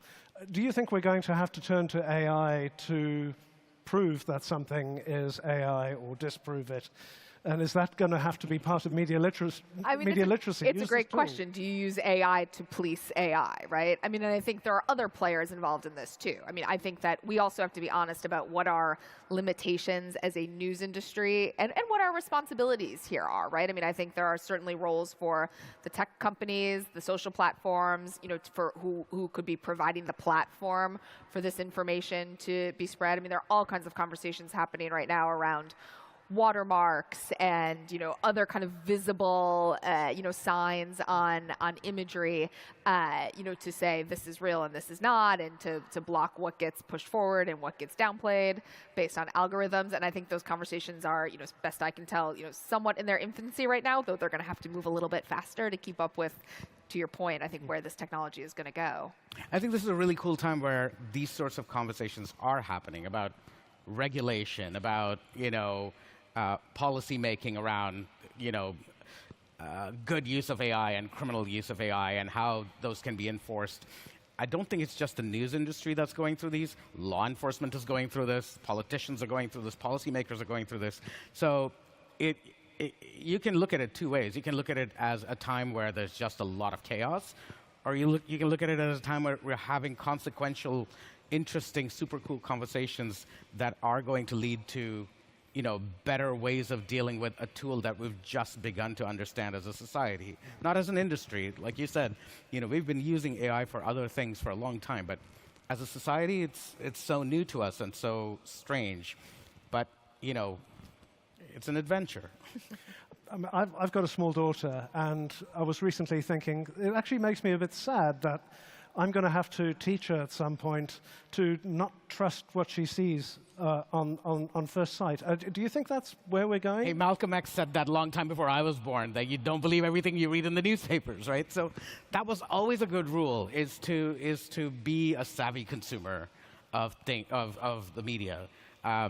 I will do, as a journalist, I will do the best that I can to give you the most accurate, fair, and independent information that I can. It's still up to you to decide whether or not you're going to take it. And if you're a savvy consumer, you will see what I've done, and you will make your decision. But, you know, you should always, you know, approach newspapers and television channels and websites and journalism with critical eye, because we do that on our end as journalists. So why not you as a consumer of what we make? Yeah, I worry about it when you're looking at a TikTok. You're looking at scrolling through TikTok things, and here's some serious news, here's some entertainment, here's some serious news. Are people, that's the question. As a news consumer, I mean, you can say yes, you can put responsibility on them, but do you think that people really care these days? I know that's a horrible thing to ask. I'd like to believe yes, otherwise what are we doing here? I'm hurting myself. But do you think that, do you have faith in the young generation coming through that that is what they want? They want the truth, really. I actually do. I mean, I think that one of the kind of interesting dynamics that you've seen with TikTok and with Instagram and some of these other platforms that have emerged for younger audiences is, I mean, there are a couple of things I would point to. One, you've seen a bit of a backlash against accounts that are really solely driven by kind of product placement, right? When there's a sort of a clear financial motivation behind the person whose account that is. You've seen sort of a turnabout there, which I think gets to kind of trust and independence, which I think is really positive. But again, I also think about the positive of why people have gravitated toward some TikTokers or kind of social media, you know, influencers who are focused and doing kind of reporting and real news. It's because they see themselves in that coverage, right? Absolutely. They think the perspective represents what they're after more than what they've seen in traditional media. And to me, that is still people seeking information, still people seeking accurate information, still people wanting to go out and find out what's happening in the world. But you know, it's a challenge for us to say, how do we make them see themselves and their perspective in what we're doing? I really do think there's a link there. I don't think it has to be a one or the other choice here. You're absolutely right. I think millennials and Gen Zs and folks younger than they are way smarter than us. I mean, think of it. We've really screwed up the world. My parents, not me. And they're the ones who are tasked with fixing it.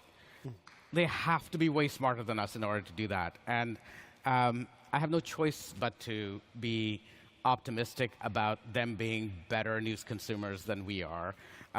Again, like, my dad shares disinformation on the family WhatsApp group.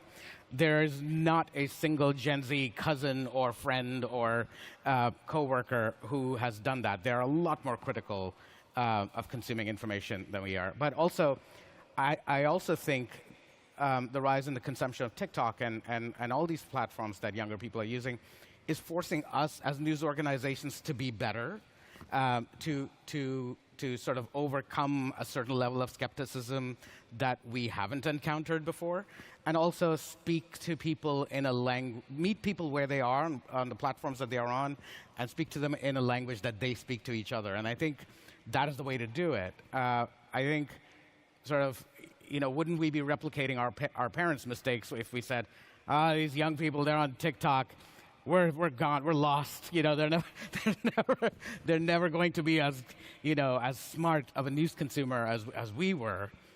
It's totally not the case. They're way smarter than we are. Well, that's a positive note to end on. Thank you so much. Thank you. And thanks, everybody. Thank you. Thank you.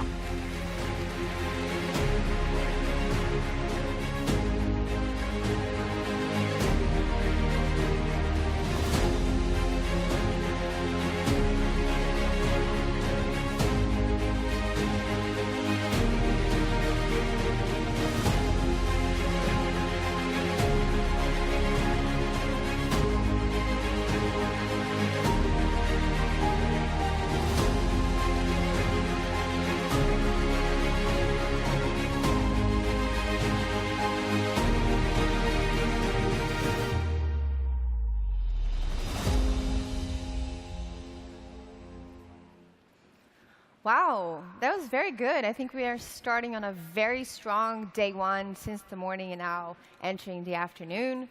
And for our next talk, how do we make content stand out when there's an infinite amount out there? This next panel brings together experts from sports and music to talk about fame, going viral, and creating a mega audience.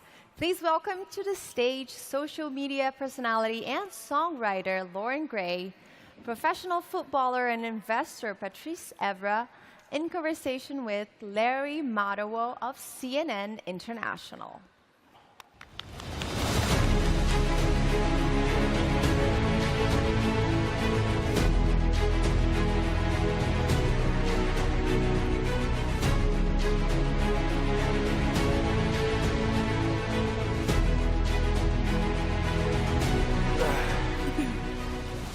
Hello, Web Summit.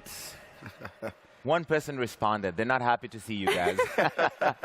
Web Summit, how you doing? They're sleeping, finally. Finally. Patrice, Lauren, welcome to Lisbon. How y'all doing? Good, great. This session is about creating great content. And before we go any further, what do you determine, what do you define as great content? Lauren, first with you.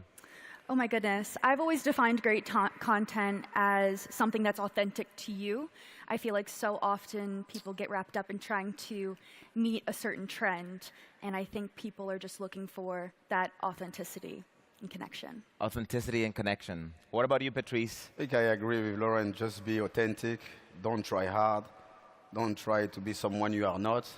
And be happy with your thing. Sometimes, even in a selfish way, when I'm happy with it, when it makes me laugh, I know it's going to be a great contact, but this is not driving me. Right. I'm doing it because I'm passionate about it, because I make people happy. So it's not about like number or whatever. It's about the way also I love it. You had an exciting career in soccer, football, with Manchester United and with the French national team, captain of both. And yet somehow you're even more famous now after retiring from football. How did you do that? No, I know. I create a positive monster. But the thing is, people knew you as an athlete, but now I give more as my person. And I'm not Messi, I'm not Cristiano Ronaldo or Neymar, but yes, I'm getting really famous because people feel connected to me now. And I spread like so many positive messages. And you know, they could see like I'm not fake, I'm real, I'm a person, and they didn't know that person before. So that's why he created that movement. Even some people, they follow me, they don't even know I was playing football before. So it's a big win. That's fantastic. Lauren, I don't know if people know, but you've been creating content since you were 13? Yes, 13 years old. So you were practically in diapers when you started making content. Yeah. Back on Musical.ly? Yes, my whole life has been on social media. How has it changed from Musical.ly to TikTok to all these platforms now? Well, the platforms are always evolving, but I feel like I've been in a really fortunate position to get to grow alongside my audience. And that's been really special in sort of cultivating that connection that I have in that community. And that is something that has remained the same no matter what changes social media goes through, whether that be trends from lip syncing to dancing to story times. That connection has always remained the same. And you've developed that into an actual musical career because your debut album, Guilty, you just released that. Congratulations. Thank you. And you made this during the pandemic. You are a lot more productive than the rest of us. Yeah, I made it during the pandemic. I feel like the pandemic was such an unfortunate way to realize that I needed to sort of look inward and create something that was really meaningful. I feel like social media can be this sort of game of constantly trying to keep up. Right. So to create a larger body of work to reconnect with my audience in a more meaningful way was really special. That's interesting you say that about constantly trying to keep up, because Gen Zs are defining these mediums for the rest of us old people. You guys are determining what's cool, how to do it, and all of that, and you don't feel that you have to keep up with anyone. Of course there's the pressure, but I don't think the pressure is necessarily to keep up with anyone specifically. I think the pressure is to keep reinventing. Right. And that's something musical artists have always, had to do, and to have longevity in your career, you have to reinvent yourself, and I think that can be a really intimidating thing. Patrice, one of the things you're best known for is Motivation Mondays. That's why you said you created this positive monster, and that's maybe your tentpole achievement. Tell me how this came about. It came about because I used to hate Monday. We all hate Mondays. It's after the weekend and you're back to school, and I just feel so blessed and grateful. So I picked the day, I was loving the less and make it like an amazing day. So when I do those videos on Monday and I see some common people saying, wow, Patrice, my dad just passed away, but watching one of your videos make me smile. This is more important than winning the Champions League or the Premier League. Right. So yeah, Monday is really important, but every day are important. That's why I love this game. Is about I love this life, and life is a game. Sometimes you win, sometimes you lose, but just stay positive. And that Monday, of course, my mom, when she saw that video, she laughed. Even Sir Alex Ferguson, right? Someone was against social media. I didn't start, when I was 13 years old. I started social media when I was like 36. Right. So later, but I just enjoy it because you can reach so many people and also spread a good message. Social media can be a really mean place. Yeah. And sometimes the meaner you are, the more that the algorithm spreads that to more people. And you're pushing against that. You're bringing positivity into the bloodstream of the internet. No, but exactly. I mean, you're on social media not to show off. You're in social media to inspire people, to motivate people. And that's what I started doing. I didn't have any strategy. People know me as a captain. They was like, wow, when he parles on TV, he's quite arrogant. Quite. So for them now to see that other side, people are quite in shock. They can't believe this is like the captain of the French. But I'll be honest, I don't care. I just want to make people happy. I always say, when you make someone happy, that's make me more happy. Right. That's the place I am right now. That's an important... Yes, you can clap for him. Go for it. Oh, don't make me shy, guys. You make an important point because there's studies that have been done about the detrimental effects of social media on mental health. And it's important, whether you're in sports like you, professional athletes, or people who are social media creators, it's got a huge impact on people's mental health, right? A massive impact. Like, I didn't even realize it. Is when I walk and some people talk, oh, Patrice, watching this video make my day, or whatever. We have an amazing, so it's a responsibility. Right. It's a responsibility, but I don't have any pressure on it because I don't force myself. It's not like every day I say I need to post something. No, I post something when I feel it. And some people say, oh, Patrice, like this guy seems always happy. No, I am a human being. Sometimes I have like sad day. I don't complain because I feel blessed and grateful. But, you know, when I do the video, it's 100%. I do it with my heart. I'm not trying to archive anything. I mean, I try to archive happiness of people, but that's it. Simple. Lauren, especially on younger people, the impact of social media and the mental health is a big topic. And you are somebody that your generation looks up to and values your feedback. How do you see that responsibility, as Patrice calls it?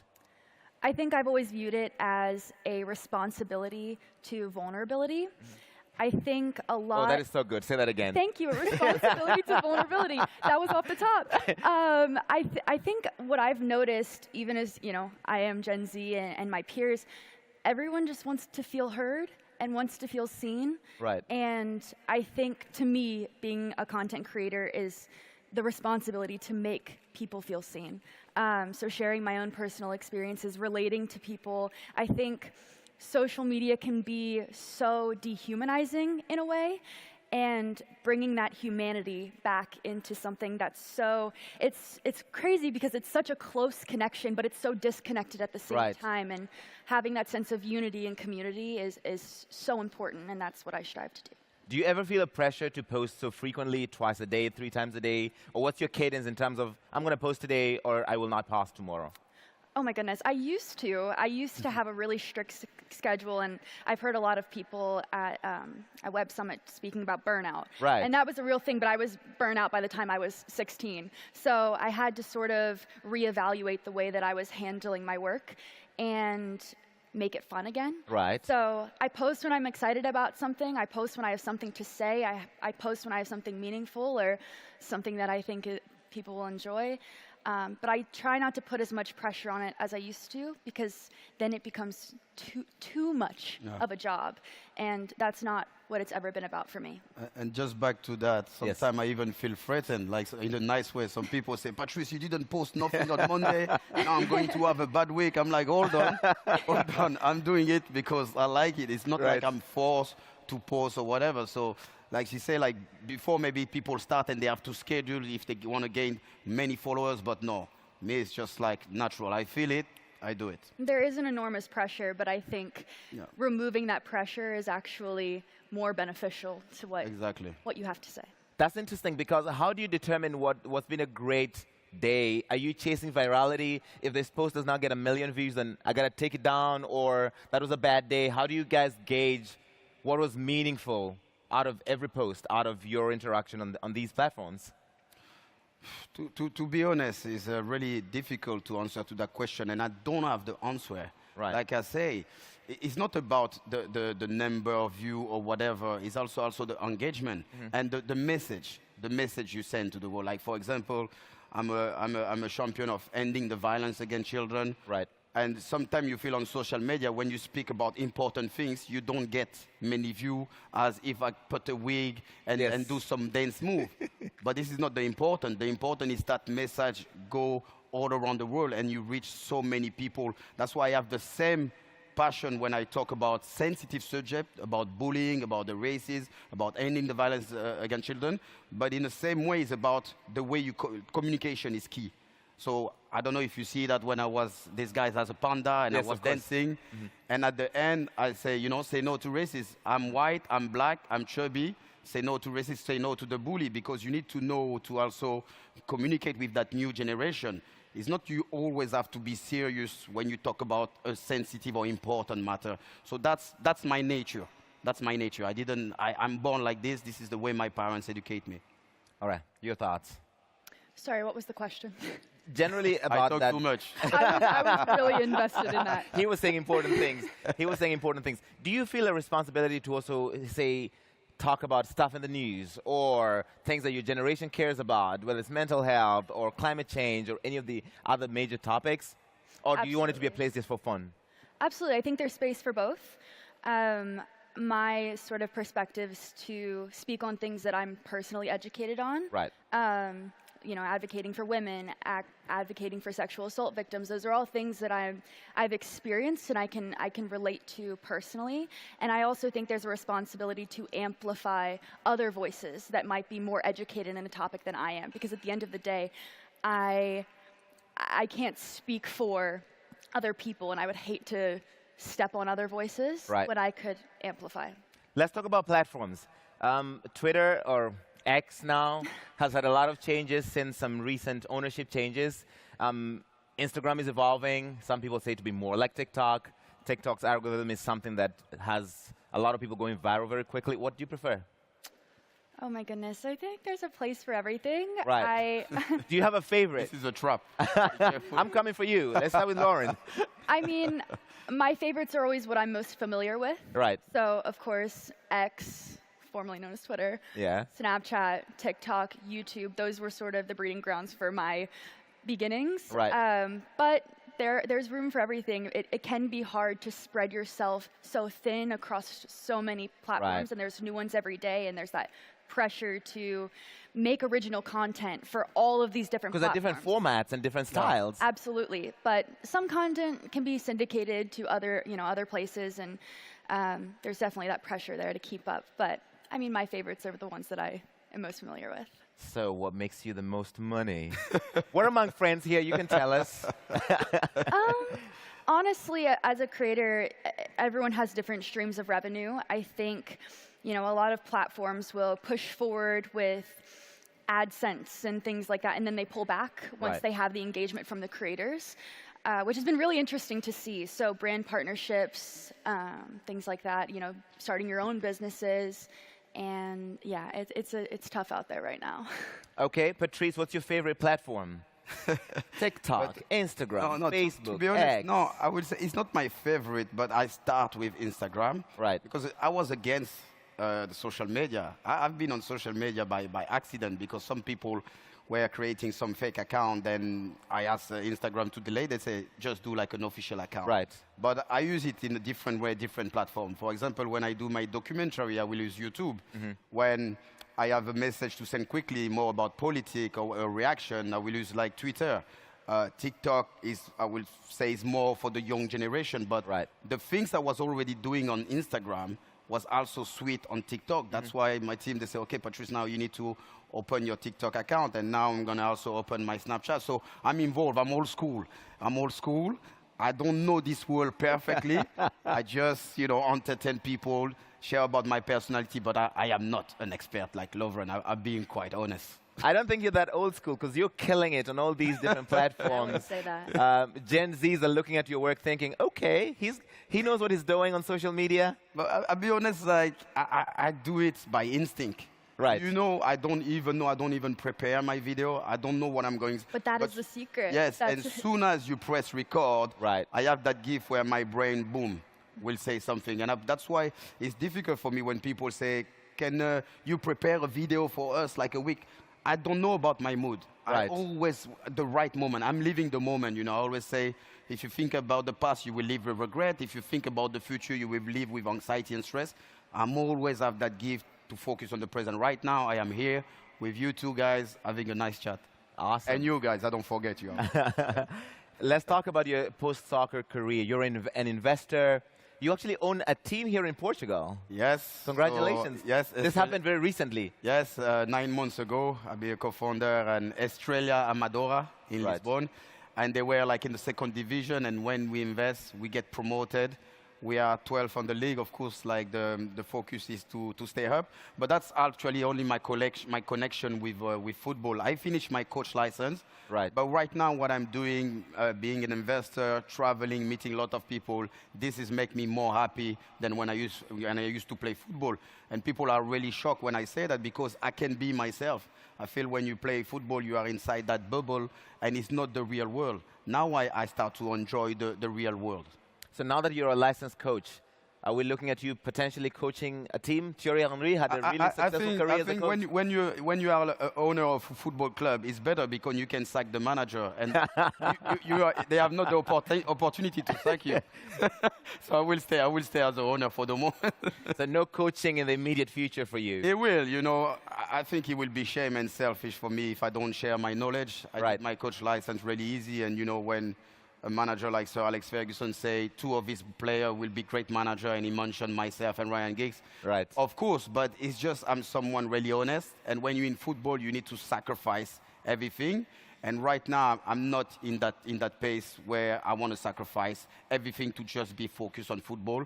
I just want to, like I say, make people happy and learn. I mean, I am in learning process as a businessman, as an entrepreneur, as an advocate of ending the violence against children. I'm not coming and say because I have an amazing career, then I know everything. No, I'm learning. I'm in learning process. So Lauren, is social media helping you sell records? Is it helping promote your music in a way that you would not have done without that massive following on TikTok and elsewhere? Absolutely, because there is that built-in audience, that built-in community that are invested in me, which is wonderful, and I have wonderful fans. But music in and of itself is just like social media. You have to build that from the ground up, because music audience, some people would think that, you know, you have all of these followers. Why are you not a huge pop star overnight? I'm opening for people on tour. But it's the same way. You have to build yourself from the ground up in anything that you do, and you can't just expect that audience to automatically translate. You have to earn their trust. So I've been in the process of building that up, and it's been really great. It's cool to get to start from the ground again on something completely different. Right. Okay, a lot of people here. Who has a social media account in the audience? Oh, wow, shocking. Everyone? Did you guys know this? So what's your advice for making relatable content? For both of you. How do you make sure that you make content that people want to watch, listen, engage with, click on, share, repost? It's difficult because that's why I say I can't answer to that, because this is not what drives me. I think just be yourself. Just be yourself. Be passionate about what you're doing, and discipline. I think discipline in life is really important. And do it not for yourself, like do it for the people. And trust me, it will be an amazing content. And that's what I'm doing. Okay, Lauren? I would piggyback on that. It's all about community at the end of the day. It's one thing to go viral, but it's another thing to connect with people and maintain an audience that's meaningful. So that would be my big tip. I want to know what's in your future, both of you, starting with Lauren. Debut album, Guilty, out now. Social media still growing. What else are you looking forward to doing? What's in your future? I have some acting projects coming out. Exciting. Working on more music, and just exploring different avenues. I mean, I'm so fortunate to be in a position where I can do that, and people care. So I'm trying to make the most of it. Want to tell us what kind of acting projects? Come on. Again, can't. we're among friends the here. Shrek just ended. No one will tweet about it. I can't just yet, but it is coming soon. So we'll see you in something soon. Very much so, yes. We're looking forward to that. Patrice, what's coming up? What's in your future?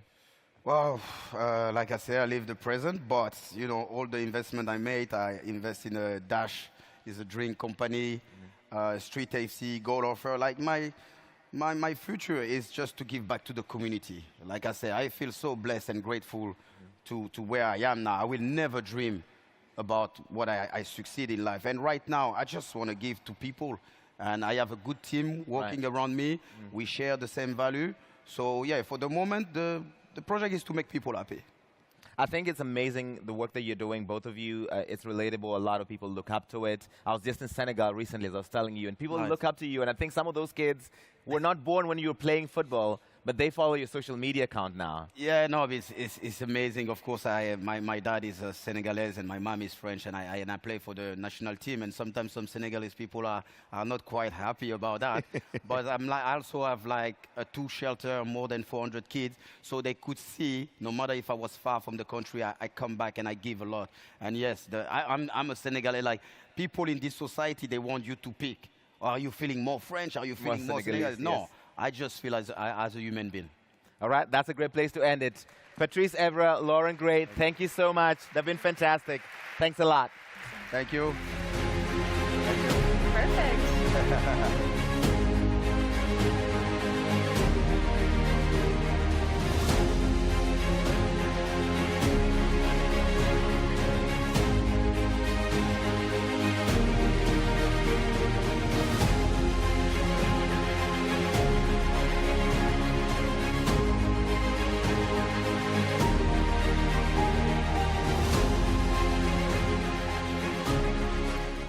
Wow, that was such a great talk, wasn't it? So 2023 has proved a turbulent year for fintech. There were a number of high-profile cyber attacks on fintech startups, an ongoing need to comply with a complex and even changing set of rules and regulations, as well as incoming competition for startups from the traditional banking firms. Where exactly is fintech headed in 2024? To discuss the current landscape of the fintech industry and the opportunities and innovations for the year ahead, please welcome in conversation with Anne Gaviola from Globo News, Hiroki Takeuchi, CEO of Go Cardless, Samir El Sabini, co-founder and CEO at Juni, and Yana Dimitrova, CEO of OpenPaid.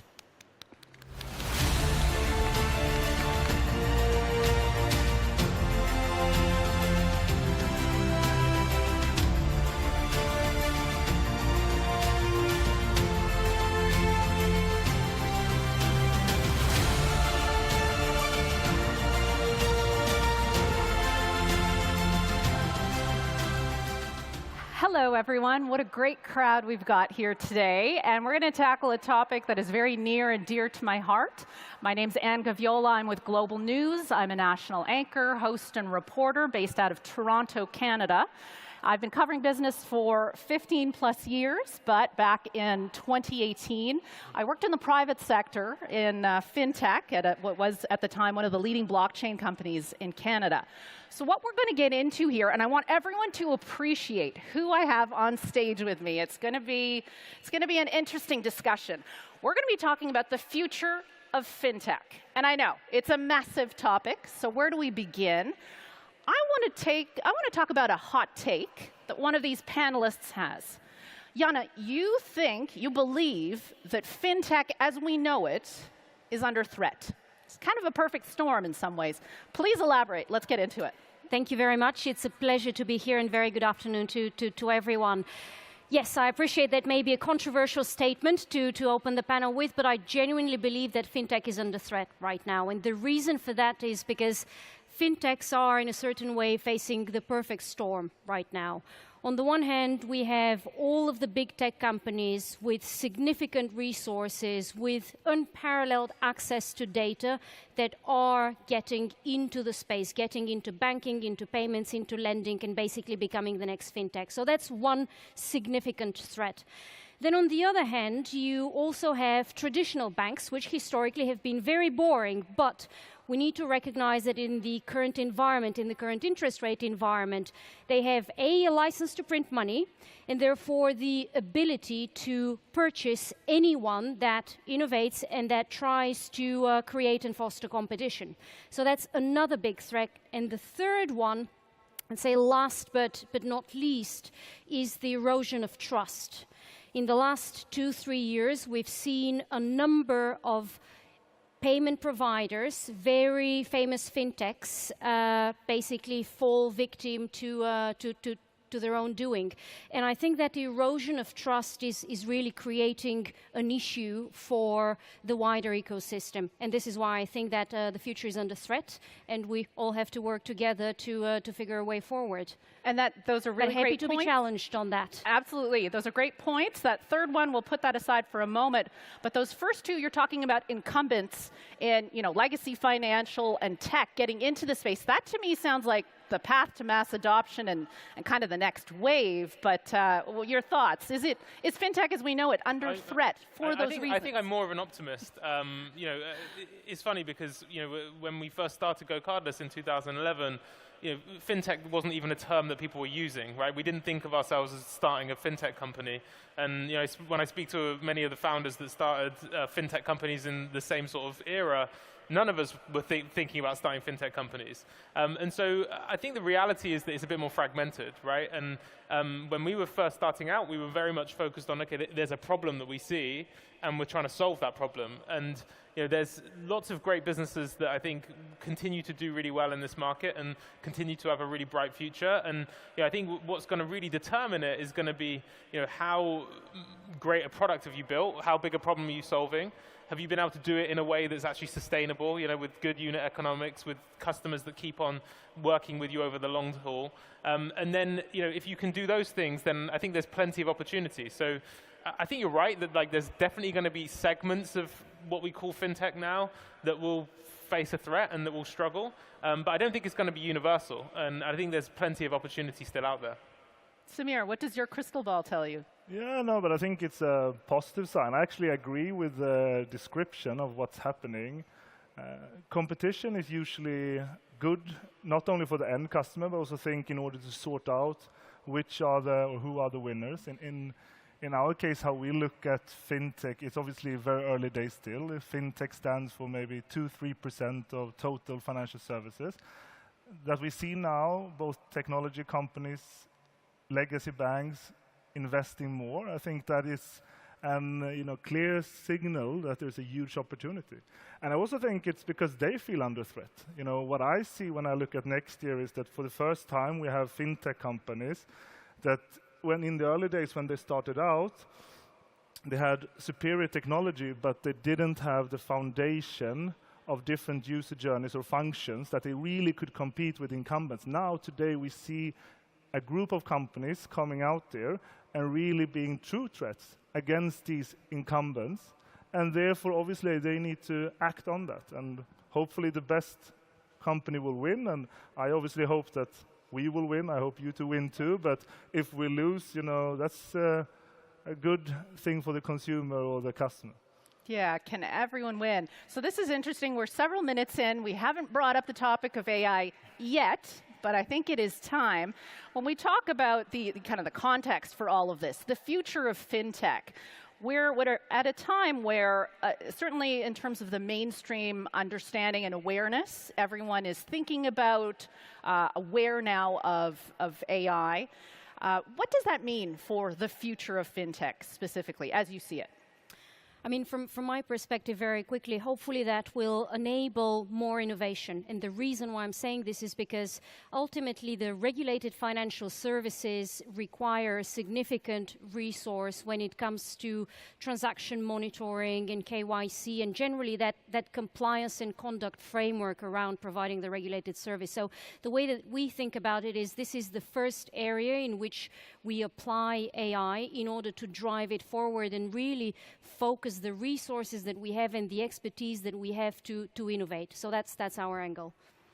Yeah, I agree with that in terms of in the short term, I think the bigger impacts are going to be felt more internally by the fintechs in the space, and not just fintech companies, like all sorts of companies, and in particular, optimizing some of those processes around like compliance, regulatory requirements, etc., like a lot of risk management, and much of this has already been happening, right? If you look at AI in a broader sense, not just generative AI, things like machine learning to improve, success rates, reduce fraud, all of this kind of stuff. Like, payment companies, fintech companies have been using that for many, many years. But I think that what's interesting about the latest version of or the latest wave of AI is that you're able to apply that to a broader set of circumstances. And I think initially that will be internal. What I still don't think I see, or I'm not sure what it's going to look like, is how does generative AI affect the checkout experience and the way people make payments. I think that's something that is still up in the air, and I think will be really exciting. Yeah, no. So from our perspective, when it comes to internal piece, I actually think it's also a solution for the third problem when it comes to trust. One of the reasons AI will in my view, have a very strong impact on fintechs is because it's very expensive to onboard new customers with fintechs. It is very costly to have customers as a fintech because you live in a regulated environment. And a big reason some companies has taken these shortcuts and maybe not handled the customers in a fair and good way is because of that cost. And if we can, through AI, reduce the cost of having customers as fintechs, I believe trust will go up, compliance will be stronger. And that's just one piece that's very important. And then obviously you have all other internal processes when it comes to everything from creating better engineering output to otherwise. And hopefully what it will mean with stronger AI capabilities internally is that fintechs will be able to compete better against the incumbent banks, against technology companies that doesn't have the same passion, the same talent that we have for our use cases. And then lastly, when it comes to external, obviously coming down to how it affects the customer side, I think we are a vertical bank. We focus on integrating functions that typically been outside of banking. And with AI, we can truly do that in a new way. We look at everything from benchmarking insights, costs, every different, what we call finance, process, treasury, accounting, card and controls. All of that is done manually today and can be done much better of a computer. Well, one of the trends that I'm hearing over and over again in these talks already, and it's just very early days for this conference, is that, yes, AI is very visible right now. It's got a lot of hype around it. But in a couple of years, it'll just be kind of embedded. It'll be table stakes when it comes to what customers want, whether it's consumer-facing or enterprise. It'll just be seamlessly part of the process in a way that it sort of is now, but people are giving it a lot more thought. Is that your view, that it's going to just kind of be integrated, be embedded in some ways? Yeah, absolutely. I think so. I think it's just the next phase of development of what we now call embedded finance. Because if you think about embedded finance, this was really the promise to liberalize financial services, a sector which is otherwise very complex from the outside, which is highly regulated, as Samir mentioned. So going back to the AI topic, it is just a tool to help us advance and bring this forward. Mm-hmm. When you talk about unless you want to jump in, but I want to talk about the highly regulated piece. Go ahead. Yeah, just but before then, I think it's so interesting. Like, we have these reports looking at the data of our customers. And we talk about AI, we could talk about applied statistics. Q2, our customer, 8% had an AI application. Now, Q3, 24%. So you already see this embeddedment happening, and more companies applying AI in different use cases. So it's a revolution underway. A revolution underway. Is there a danger, though, that there are companies that, especially in the fintech space, when it comes to that, the customer journey, the checkout process, making it seamless, that they choose the AI solution and lose sight of what it is that we're trying to do because it's fashionable? Do you have any thoughts on that? I think everything has to be, wedded to improving the experience, right, and making it something better for your customers, and whether that's reducing the cost of the compliance or making the compliance process an easier one to go through, or anything to do with that. It has to be grounded in an improved experience for the customer. And so I think there may be wasted effort that goes into trying lots of things, and some of it will work, some of it won't. But I think the things that will stick will certainly be the ones that actually have a good impact. I think ultimately AI cannot take the fundamentals out. And when I talk about fundamentals, especially in a regulated environment, you have the technological infrastructure, and then you have the regulatory coverage. So yes, we can have a conversation about how to improve the processes, how to become faster at onboarding, at transaction monitoring, but the fundamentals need to be in place. And this is where, again, I think having that infrastructure and having the right infrastructure and selecting the right partner is incredibly important. And if I may come back to Samir's point about the increased usage of AI, that percentage, the statistics that you were mentioning, I think this is just another validation of the fact that people are now focusing on going to market in an efficient way. People are focusing again on the business fundamentals, which is something that I believe we were lacking over the last couple of years. I want to talk about hyper-focused fintech. Samir, that is very much what your company does, and it feels like it's having a moment. Is AI going to be helping with that as well? People in companies laser-focused on something very specific with a niche customer? Yeah, but I think, if you look at financial services in general, my belief and coming from e-commerce, I think it's obvious that building a bank that is only focused on one user group, in our case e-commerce, has a lot of advantages. We can customize the experience, the tool set, for this group and how they behave. And you do that on two sides. One is on the solution side, and the second is the specific problems that e-commerce have that no one else has. And when we apply AI, I believe we can do that in a more secure way because we can focus on our customer group, sharing the data, giving the AI or learn the AI through the data from one group in one environment. And I think that's something very helpful. So I hope we have our moment right now. We see that in our numbers. I believe in the next year and the years ahead, we'll see a lot of what we can call vertical fintechs coming out of the startups. Maybe that's here today. Well, I think also that's a big driver behind the whole embedded finance sort of movement, I guess. What we definitely found from very early on was that there's a lot of fragmentation in terms of, as you said, like different users have different needs, and being able to build experiences that work really well across those fragmented use cases is very hard. And so that's where embedded finance becomes quite interesting because you can, we've taken a very different approach. We've focused very much on a specific type of payment method, and then we help other businesses to embed that into their services, right? And so we never get into that kind of software layer, and instead we enable others to do that. And I think that you can see both approaches working, right? Ones where they're very vertically specific and very focused on a specific use case, and then more platform type approaches which are also need to be focused in their own way, but then get embedded through different types of platforms. And I definitely believe a lot in the focus point though. I could go on, but I'm mindful of time, and I always like to leave the audience with something to think about, something to chew on beyond when this discussion is done. So I'd ask each of you, and mindful that there are founders in the fintech space and possibly people who are thinking of making that leap, who maybe in a few years will be there. It's a tough time for fintech. It feels like we say that a lot, though, so maybe that's just how it goes. It's a turbulent time generally in terms of geopolitical considerations, economic considerations. Is it a downturn? Is it a recession? What's coming? It's never been tougher to kind of predict.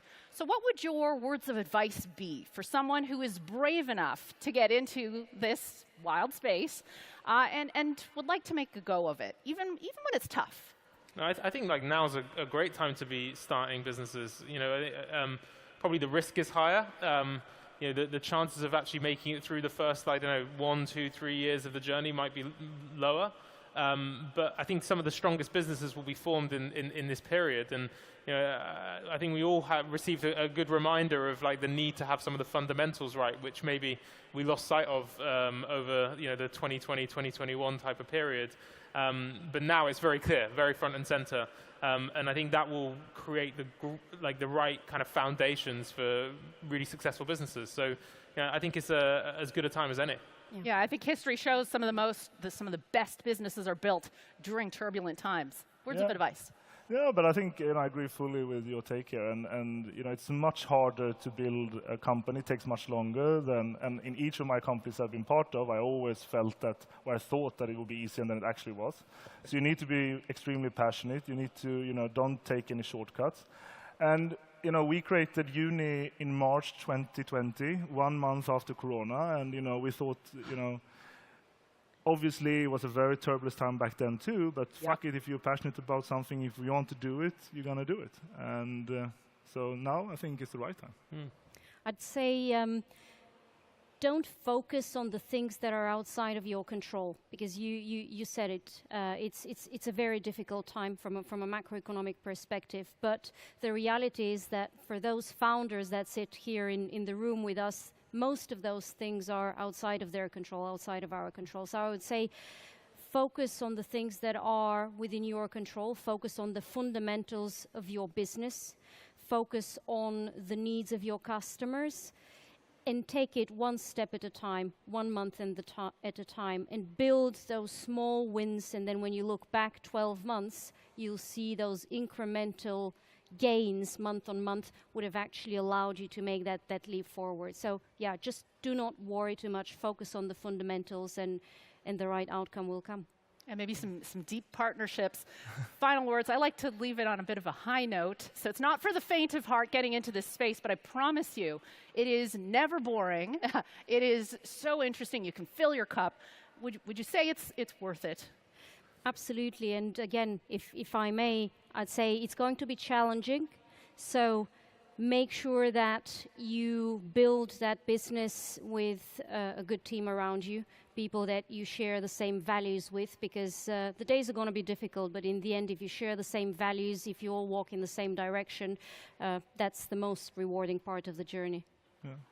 I think building something for an unsolved problem, there is no greater reward than having that feeling and seeing customers being happy for what you have strived for, what you have put your efforts into. It's a wonderful thing. Yeah, there's no satisfaction quite like it, right? Yeah. Fully agree with what these guys said. Yeah. That feels like the perfect place to leave it. Thank you so much for your time and your attention. You can find us on social media to continue the conversation.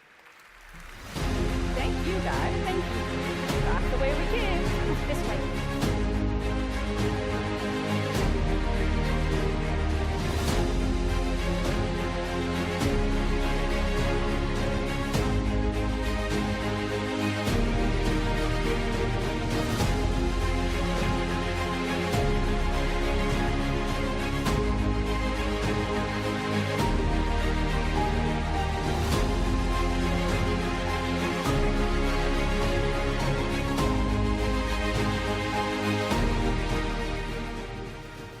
Well done. Oh my God, we have so many amazing speakers. It's even hard for me to keep up.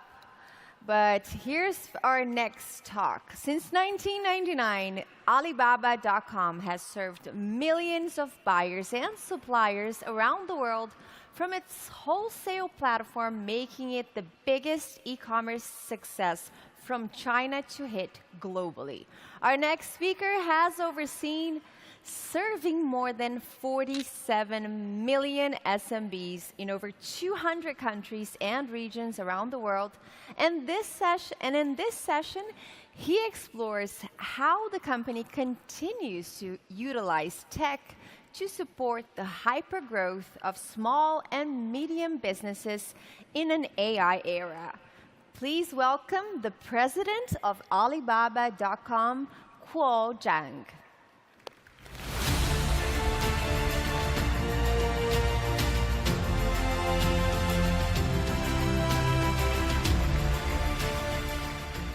Hello, Web Summit.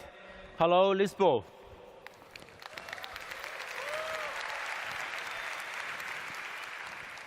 Good afternoon, everyone. My topic today is about global trade. So why are we talking about global trade in a tech summit? On top of mind, global trade is full of trade shows, free forwarders, foreign currency exchange, language barriers, etc. But actually, technology and digitalization has been driving its growth for the past 24 years. My name is Zhang Kuo, the president of Alibaba.com. Alibaba is the first business of Alibaba Group, a leading B2B e-commerce platform. It was founded in 1999 by Jack Ma. Our mission is to make it easy to do business anywhere. Let me start with sharing an inspiring story first. Last month, we met Gaetano. This is the handsome guy standing in the behind. He is the third-generation owner of a southern Italian coffee roaster in a small town. The business has been running peacefully for the 55 years. However, everything changed when the pandemic hit. Gaetano remembered that night vividly.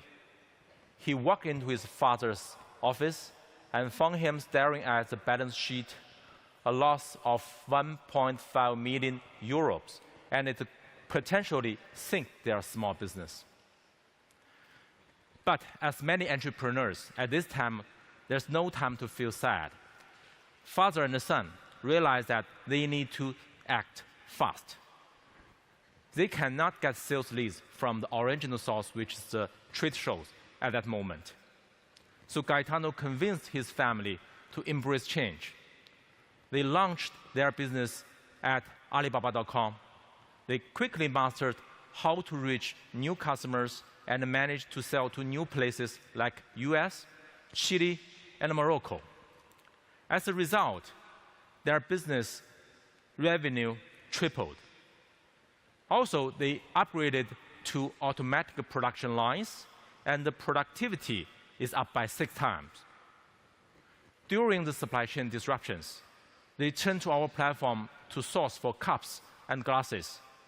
Within just 15 minutes, they received orders from dozens of suppliers, and the efficiency of looking for new suppliers is up by thousands of times. Everything accelerated for Gaetano's business. His family brand comes out stronger. And after this pandemic, his business became a true macro multinational. And Gaetano is not alone. A lot of small and medium-sized enterprises, aka SMEs, they are very incredibly resilient after the pandemic. We saw the number of SMEs on our platform tripled from the last 5 years. What does this mean? It means more and more SMEs are joining global trade using the digital tools. And you know what? SME accounted for around 1/3 of the entire Europe and North America's export. This is a huge number. And technology is driving the rise of the small companies in this B2B global trade. And this is why I'm talking about global trade at a tech summit. And we can do so much more for them. SMEs face unique challenges. They have less bargaining power and are more vulnerable to risk compared to the big companies. And they, generally speaking, they don't have enough time because they are often run their business single-handedly. At the same time, global trade seems complicated with a lot of moving parts. Just look at this picture. It looks daunting, right? In the past 24 years, we have only honing for one skill, to make it easy to do business anywhere. And to reduce the barriers for global trade, we are providing all kinds of services for our customers to meet, work, and trade at Alibaba. We are now a B2B e-commerce platform that serves 40 million business buyers and 200,000 suppliers around the world. How will technology continue to help SMEs to grow? We believe democratizing AI to solve practical problems is the way to go. Alibaba.com is a platform which links B2B buyers and sellers. Let's dive into a buyer's journey first. Imagine you are a travel influencer with a good sense of business. You came across a unique suitcase at the airport, and that inspired you. You wonder, what if I can make a better version out of it and boost the sales? And the first step is that you need to find the right product and the right supplier. Image search, the tool, is to design to make it easy. Just take picture, use this tool, image search. At the same time, you can add some kind of descriptions like sci-fi style. And the brand new suitcase concept is created. You can easily find the basic blueprint for your dream product, and you can easily contact these suppliers. On Alibaba.com, you could be just one text prompt away from creating the next big product. If you want to customize it, the difficult part is how to translate your needs to your supplier in a detailed and professional way. Try our AI technology we call the Smart Assistant.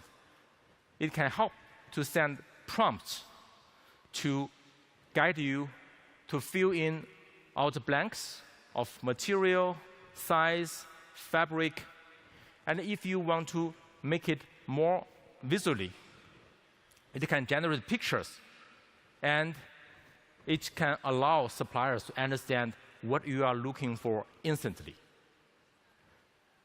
Another question I heard most is that, do you feel safe to do business with a total stranger? Actually, this is the most challenging part of B2B e-commerce, building trust. Let's see our solution.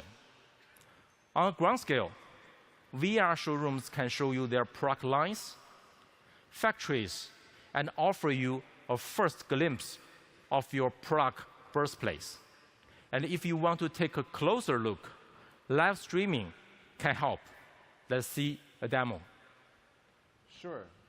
Today we're looking at a diamond ring made of 18-karat white gold. The diamond is 1.09 carats, and the clarity is VVS2. The color is F.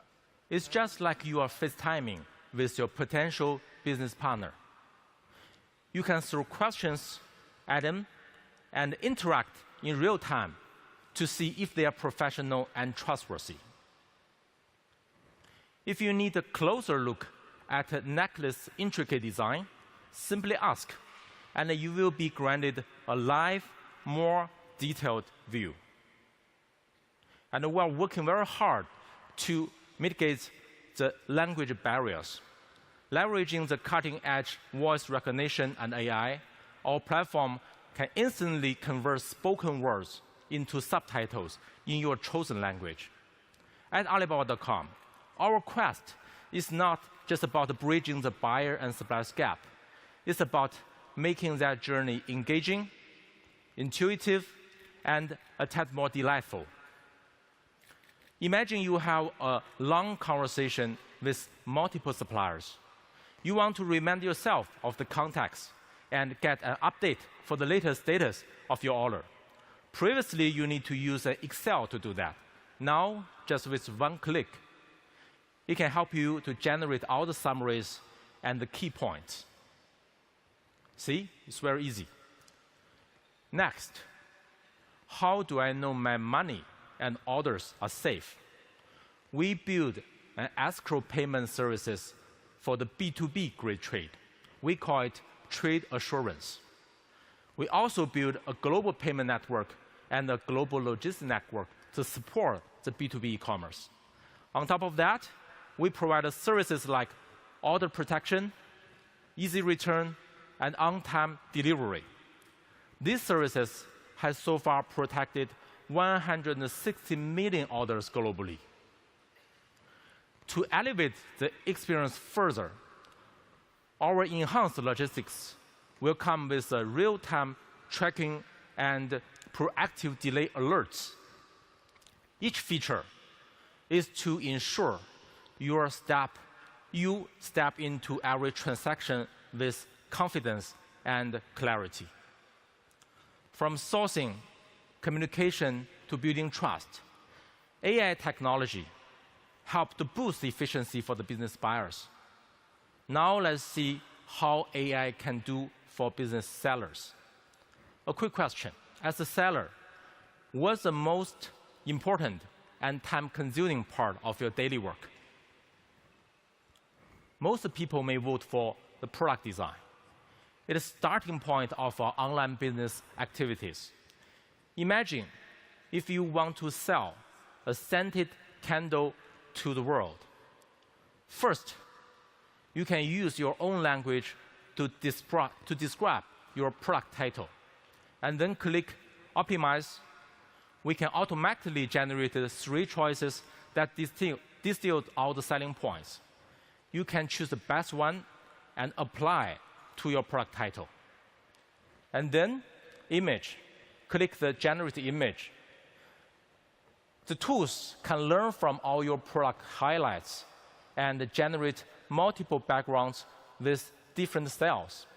You can select one that most fit for your product design concept. Let's select the first one, which is eco-friendly. It's much more attractive than the original picture, right? And after the picture, one more thing is about video. You can click on the video generation button.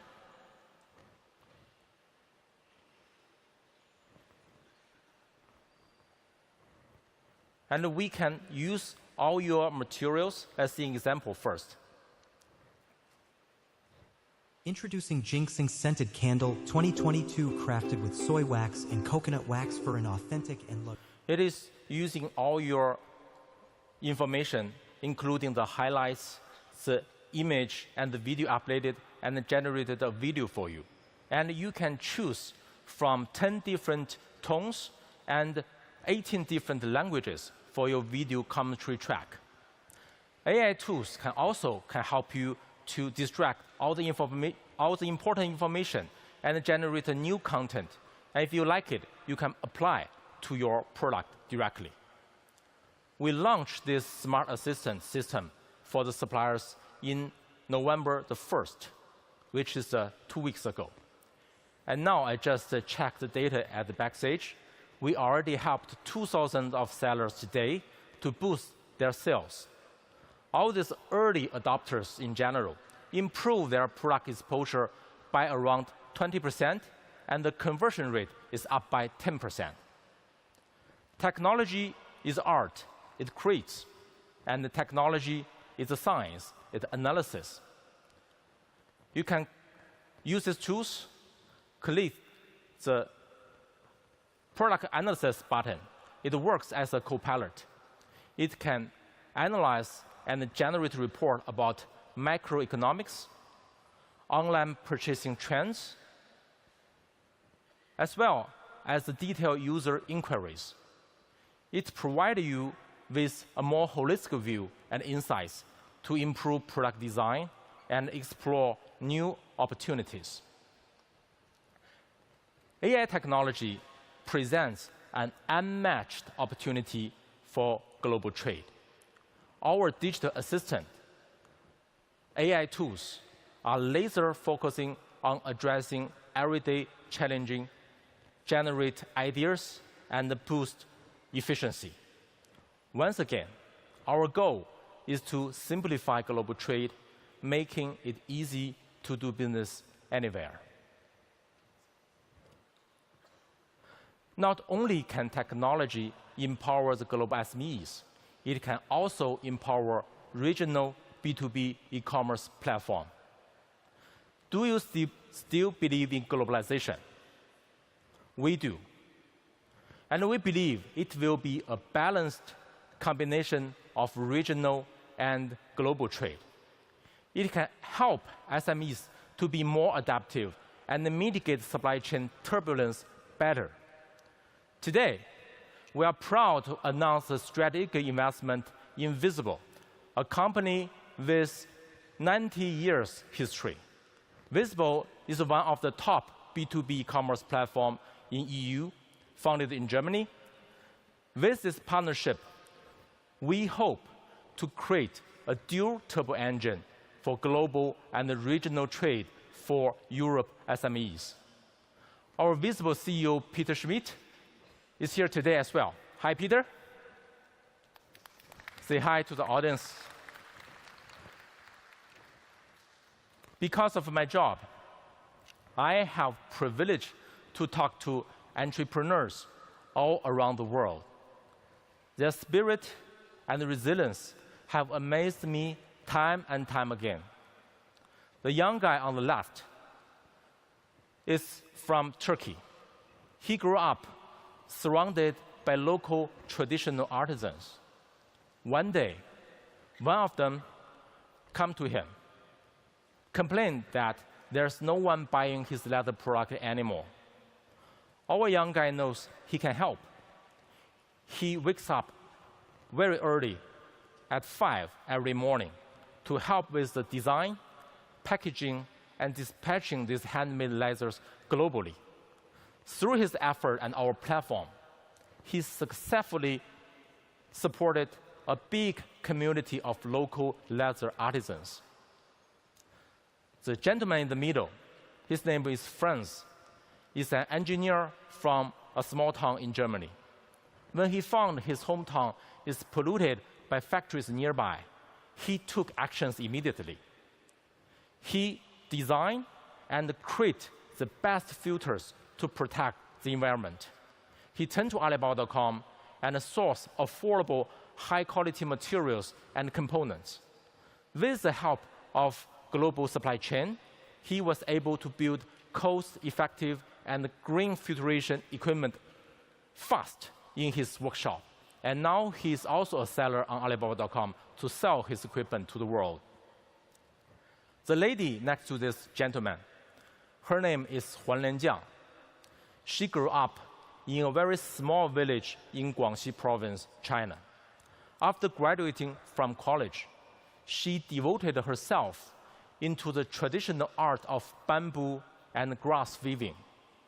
She used our platform to come up with modern designs and sell product globally. She now created hundreds of jobs for her fellow villagers. I noticed they have something in common. They are pioneers, they are open-minded, they happily embrace the change, and are radically optimistic. What is the B-side story of e-commerce? B for business, B for bravery, and B for bravo.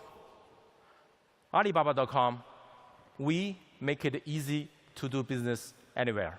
Thank you very much.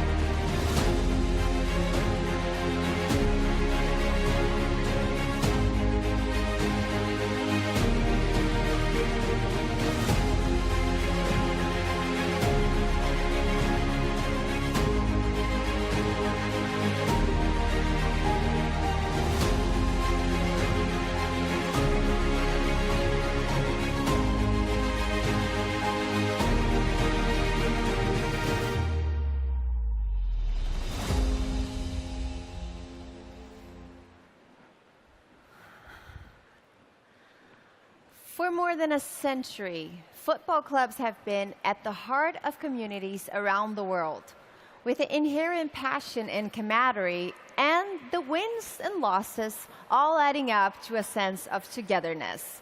One of the most fascinating projects in European football currently lies on the shore of Lake Como.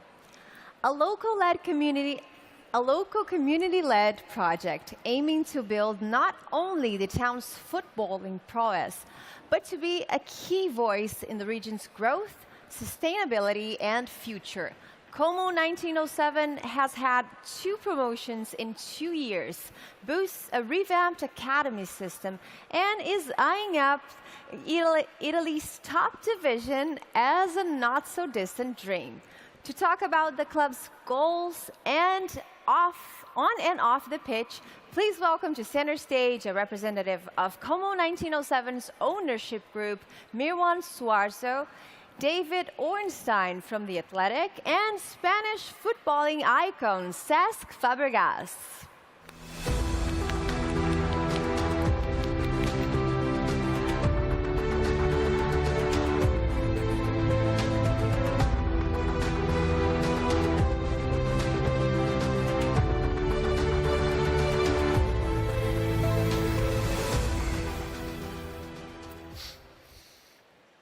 Well, thank you for joining us, everybody. We should probably get straight into it, because we've had some breaking news in the last 24 hours. The man responsible for it is here. The recipient of it is here. Como 1907 have had a change in manager, and Cesc Fabregas is the interim boss now. So we'll be hearing from him for the first time, but maybe a congratulations first is in order from our audience. Thank you. Thank you. Without further ado, Cesc, how do you feel about your new position? No, I feel great. I feel ready. Obviously, something that happened very quickly in the last couple of days. Lots of respect, obviously, for the manager that was in charge for the last year and a half. And yeah, new challenge for me. I'm used to it, to the pressure, to the requirements that the club wants, and just looking forward to it. Very, very exciting times. It's my job to ask the tough questions. Mirwan, your team, since taking over the club as the ownership in 2019, have had back-to-back promotions in the playoff places to get promoted to Serie A, third consecutive season. You won on Saturday, yet you changed your manager. Why? Well, football is kind of like a game which is full of opinions. So we had to rely on one thing, which is not opinions, which is basically data. And as we're closing into the transfer window period, we saw that the data showed there were some things that needed to be fixed. We were actually regressing in terms of performance. And rather than us investing significantly during the window on the wrong boat, we better fix it. So that's why we pulled the trigger yesterday. And Como is known for almost Hollywood celebrity. There was a quote from their president, Dennis Wise, the former Chelsea player, saying, "Everybody knows George Clooney's got a place in Como. I think a lot of people never even knew that a football club was here." And I think in your statement yesterday, you talked about providing more excitement and entertainment for the fans of Como and beyond. Is that not only part of this decision to appoint Cesc, but also the wider project as a whole? For sure. I mean, I think we're the only Serie B club that owns our own TV rights in America, in the UK, and as well in Southeast Asia. So in order for us to gain, I mean, Como is only 85,000 people. We can't grow beyond that space if you want to grow as a club, as a global brand. So what we put on the field have to be as exciting as what we try to build off the field. Cesc, you had an incredible playing career with Arsenal, Chelsea, Barcelona, the Spanish national team. You won pretty much everything there was to win as a player. You then finished your career at Como. You retired and became the coach of the Primavera, the youth and reserve team. I think many people here today would want to know, why are you at Como? Well, for many reasons. I think, first of all, there is fantastic people running the football club. Everyone is about the project, is committed. There's very, very competent people. The staff is great. I think the players know exactly what this shirt means. Everyone plays for the badge. And I think I fell in love with the project straight away when I first heard about it. And since then, I never looked back. We looked at the future, what we can improve. I finished my career there, which made me proud. And obviously, I had in mind also other things like being a manager, that I wanted to start my career there. And hopefully, everything is going really well, smoothly. I'm learning every single day new things, and hopefully just trying to help slowly to move the club forward and where we think it can be in the future. We have a good vision and a very, let's say, exciting one. Those of you who have followed this project in its infancy will know that Cesc is not only, well, first a player, now interim manager, but also an investor in the club, as is another very famous former footballer, Thierry Henry. Cesc, tell us about that. Why did you want to take your commitment, your involvement in the club even further? Well, I think the beauty of the project, really, the people involved, as I just mentioned, was super important. When I didn't have, let's say, a club last year, I was talking to a lot of people, and it made me realize that football is sometimes in danger.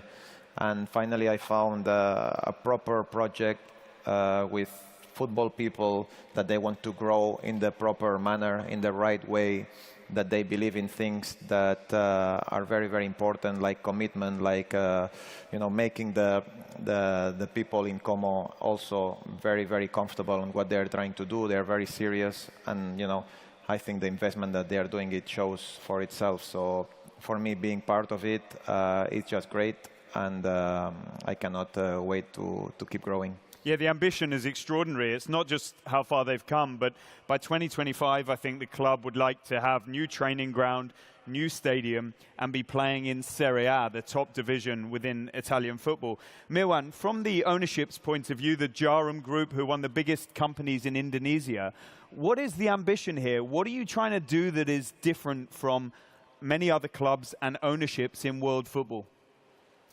Well, when we stumbled upon the football club in Como, we realized there's huge opportunity because there aren't many cities in the world which is on like a destination for tourism, but at the same time, there's nothing else around it, right? So to build a business in there, our goal is to create kind of like the ultimate soccer tourism destination in the world. And Lake Como is the perfect setting for it. And it shows. We've been growing extensively. We started with, I think, not even an official store. We now have 350 touch points across the cities that sells our merchandise. We just bought a brewery a few months ago that named it our own our brand, like La Comasca, which is the Como brand. We are building an international school over there that specializes in football and data division analysis and football marketing, so to speak. We try to become a part of the city, but at the same time, we want to use the city as a hub for people who are interested in football to actually go to. When you do research on Como, some of the community work that they're getting involved in is quite extraordinary. Cesc, was that important to you to go beyond just the football pitch, not even just the investment, but the sort of things that are happening within the local area? Yes, because there is a human side on it, and I remember when I first joined the club, talking to Mirwan, they made a comment of how important this would be, the community for the people. This club was bankrupt twice in the last 20 years, so we can understand that the fans, the people around the club, they feel a little bit unsafe. But we are trying to build it in the right way, in the right manner, with a human side, as we're saying, and that's why this is super important for people to see that we care. We care, and the owners, I think, Mirwan can say it clearer and louder than that's one of the most priority things for them, to make the fans and the people of Como understand that they do care a lot. There are novel ideas, like the club is going to try not to bring out a different home shirt every single season, and is investing money in local hospitals and community initiatives. But also, on top of that, there's a bit of glamour and modern edge tech as well in terms of what's happening with you. There's a fly-on-the-wall documentary going on. They're following your season in charge, which was meant to be as a youth and reserve team coach, and now sees you step up to the first team. So that's a bit of a different experience for you too.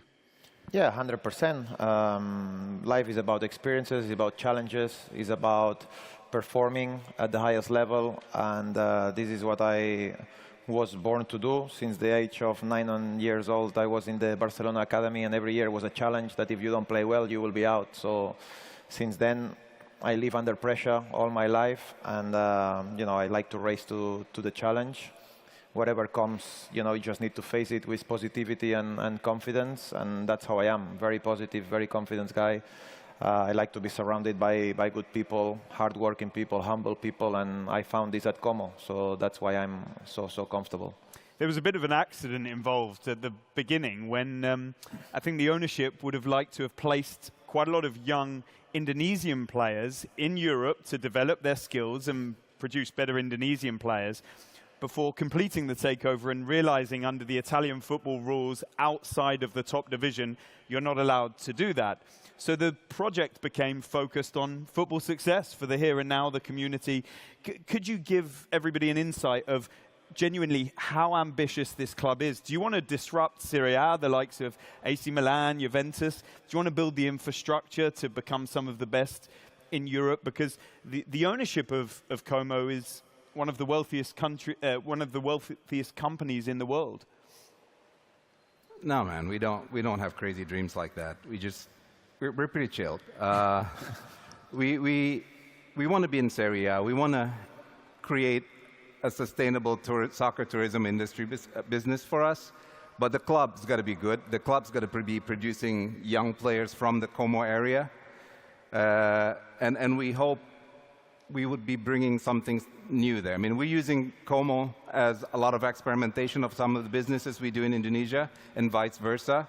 We have like we manage 276 brands in our home country. 3 of them are technology-based, so we're experimenting a lot of things from what we've done in Indo to bring it over to Italy and Europe. And it could be a gateway to the world for us, for some of our businesses, and vice versa. A lot of companies are starting to approach us because they know we have 200 million customers at home. I mean, between our businesses, we have Indonesia's largest bank. We have Indonesia's largest e-commerce business. We have Indonesia's largest, or Southeast Asia's largest ticketing business. And we have, like I said, 276 consumer brands. So a lot of companies now come to work with us in Como because they want us to help them to have an entry point into the Indonesian market. So yeah, it's a perfect hub. And outwardly facing at Como, you've got one of the biggest stars in modern world football. And so do you see his role now as just being interim and you will look to make a permanent appointment, or does Cesc have the chance to become permanent head coach manager of Como? I think that's all up to Cesc, right? I think we've been very honest from the beginning. He was saying, as he's working on his coaching qualifications, he can take in an interim position. Hopefully he can help us get through, navigate this water for now. But when the opportunity arises, I do believe, we really hope that Cesc will find a home in Como for the long term. Would you like that, Cesc? Would you like to take control of this team permanently, finishing your coaching badges, of course, at the same time, and leading the club forward, potentially into Serie A, and mixing it with some of the best coaches in world football? Well, obviously, now it is one of the main objectives, 100%. Whatever my role is, I will always give my best. Yes, when I did join the club, one of the main objectives was that one day I could become coach of Como 1907. I didn't expect it to be that soon because I retired a little bit earlier than what I should have. I should have still been playing this year. But yeah, it's an opportunity. As I said, and Mirwan knows very well, for me this is a long-term project. I'm not here for 2 days, for 2 months. Hopefully it's a long thing. I trust the club, I trust the people. I'm very comfortable, my family are happy. And we found happiness in Como, and hopefully it's a long-term project, yes. I think that's really interesting. Many people might hear you speak or see this news and think it's a stepping stone for Cesc Fabregas towards a job in a higher division or a different country or back in England in the Premier League, where many of us know you so well. Is that an ultimate goal of yours, even though your focus is on Como for now? Whatever I do in life, I want to be the best. That's always my objective. This is my mentality. And but I don't like to look too much ahead. I like to perform where I am. And at the moment I am here, I'm ready to give my life and my everything, my day-to-day to this football club, to the people. And that's it. That's all that matters. When you start thinking too much ahead, normally things don't work out the way you want. I've experienced that before also on my playing time. So just focus on what you have to do today, perform today, and what you do good today will come back to you tomorrow. We remember you as a youth prodigy coming through in England and making a really successful career, and you were renowned as one of the top players. Did you always have your eye on management, and do you think you can be as successful a coach, manager, as you were a player? Time will tell. As I said before, my mentality will always try to get the best out of me, but it's true that I didn't really focus about being a manager until maybe the confinement. I've been very lucky to have a really good career with important clubs, and we were playing always Saturday, Tuesday, Saturday, Wednesday, Sunday, so I never really had time to actually sit down and think what I want to do. Sometimes as a player, when you are at your peak, you think you are invincible, you think it will last forever, but it doesn't. It passes actually very, very quickly, and it hit me, 4 years ago, 5 years ago, that, okay, maybe it's time to start thinking about what I want to do in the future. Confinement gave me the time and the platform to start having a lot of meetings, getting, interested about certain things that I never thought before. And yeah, I have now the chance to talk with the people of the club to see how we want to grow and bring all my experience in it as well. Managers talk about how management makes them grow old quite quickly because you don't really appreciate the stresses and strains until you're involved in it. Now you're on the other side of the fence from being a player. Has it been a bit of a shock, some of the hours that you have to put in, the issues that you have to deal with, and the commitment you have to show? Well, since yesterday, I grew up like 10 white hairs already. But no, a joke, this is a joke, but honestly speaking, I love it. I do it with so much passion. The last couple of years of my career, I had lost something inside of me, and coaching has brought all these feelings back that I thought I had lost. And I'm a ball of fire at the moment. I'm full of passion and really excited to see what's next. Mirwan, this project is in its early days, but we see so much now in world football multi-club groups. Do you have ambition to go on and build, and is Como the start of that, or is Como the end you've got enough to focus on right now? Como is the end, man. No. We don't have that kind of appetite. We like to build something and then keep it for a long time. I think our ownership has never closed any of their businesses. Any of the businesses have never gone bankrupt. And they see Como as one of their exciting projects. I mean, we have a hotel division that's already eyeing Como. We have our digital ticketing system division's already saying that they'll take over our ticketing system. So yeah, I think all the group's tentacles will be in full force holding them to the club. And what does Cesc and Thierry Henry in particular, and you've made some good signings as well, but they're the two kind of headline acts, done for the club, for the group? What do you see in them? How important are they to the project? I think the first thing when Cesc said he was going to come, it was just like it was very important for us. It's like a justification that, we're Indonesians, we know nothing about European football. But when someone like Cesc says, we believe in you, that says a lot to us. And then from there, we kind of like accepted the baton and just kind of like, we're going to go for it. And when Thierry came over, it's the same thing. It's almost like a vote of confidence for us to actually keep growing and keep investing into the project. Yeah. Cesc, you must look back to the Premier League and watch your former clubs, Chelsea and Arsenal. What do you make of what's happening there at the moment? Well, it's exciting for both clubs. I think Chelsea are growing. They invested in youth, and they are hoping, that the results will come. Maybe not this year, but in a couple of years. Definitely, it's an interesting one because normally Chelsea were always investing to get results immediately. Now they look for the future, so it will take some more time. Also for the fans to be a little bit patient. And Arsenal did a little bit of the same. Sometimes we speak about it with Mirwan, what they did with Mikel Arteta. Not all the clubs would have done. You're an Arsenal fan yourself, so you know exactly what I'm talking about. But finishing 8th, 3 seasons in a row at Arsenal, it was hard to take. But obviously they saw something in him. They kept going, they keep believing, and the results are paying off today. And it's happy to see. I'm happy to see this type of things, because nowadays in football, we can see some decisions that you say, why? And Arsenal is the perfect club, to look at how you believe in a project, you believe in a person, you go for it, and it ends up, being the right choice. Do you therefore take some inspiration from what Arsenal have done with Mikel Arteta, giving a young coach the chance very early on their journey in your own career?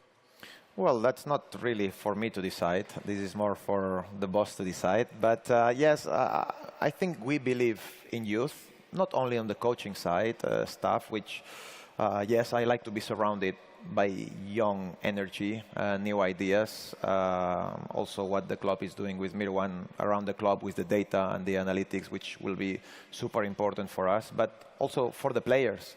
We're looking for good young players. We want to build something special with them as well. And it will take some time because, you know, young players need to develop. Sometimes they play great, sometimes they have a dip. You have to be a little bit patient. I mean, Arsene Wenger, for example, was great with me because when I was playing bad, he was still playing me and kept believing. But yeah, the idea is for the whole club to keep growing this way, yeah. But do you take inspiration from an Arteta, the way he's come through, and also others that you've worked for, such as a Guardiola, a Mourinho, a Wenger? Yeah, definitely. I was all last year at the Arsenal training ground taking my A license, my badges. I spoke to Mikel. He actually congratulated me yesterday. We had a little chat. So for me, 100%, he's one of the clubs. He's one of the coaches that I look up to. I told him yesterday I keep taking some ideas from you. But yeah, definitely he's someone I will look up to, yeah. What do you think, Mirwan, is Cesk's potential in management? And did you look at what Arsenal did with Arteta, and did that give you some belief that you could hand him this role, albeit on an interim basis? I think it started with a lot of conversations, just, you know, casual conversation with Cesk. And Cesk is very humble. He explains everything very basic in a very basic format to us. And we can see he's very intelligent. We know he's thinking well ahead about what to do with the first team, youth team, and beyond, even the future for the club. So it was a no-brainer. It was very easy for us to actually say, Cesc, take the helm.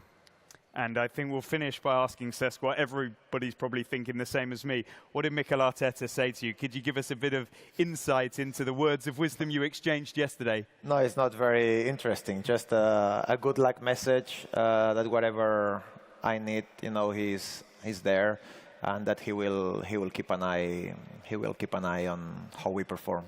Just don't come for his job too soon. No, don't worry, you're safe. I'm happy where I am. Yeah, absolutely. Fantastic. Well, thank you so much for your time. We've hit the limit. I guess I'll just ask you, Mirwan, one more question. Where do you see Como, Cesc Fabregas, in the next 5 years, for example, the years ahead? Champions League. Seriously? Yeah. Cesc? It's one of the objectives of the club. We dream big, we are ambitious, and I think we are in the right path. We are in the right way. We have the right mentality, the right people looking at the right things. And it's now about creating a culture around the training ground. From tomorrow, this is what I will try to do with my own ideas, surrounded by, again, good people, competent people, and, you know, dream big, and then you can make it. Como, from bankruptcy to the Champions League, you heard it here first.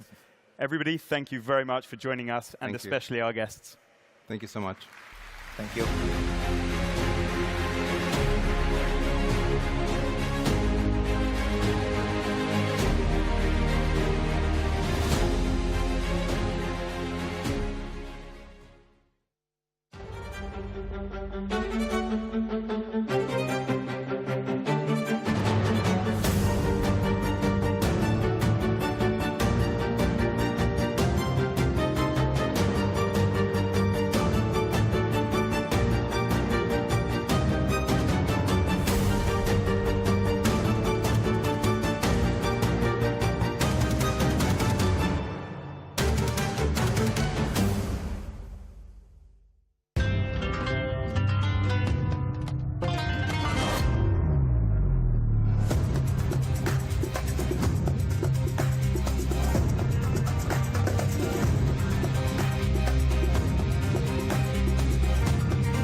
transformative force. You have unique opportunities to build something great. And we can be found on the right side of history or the wrong side of history. And that's really where we need to start flipping the script and thinking about things differently. Creative people and creativity is about what could be and should be. And I think it's really up to you guys. We're in love with the region. Like, there's so many possibilities here. The world needs more of that now than ever. Let's go get it. Let's do it, because it can be done.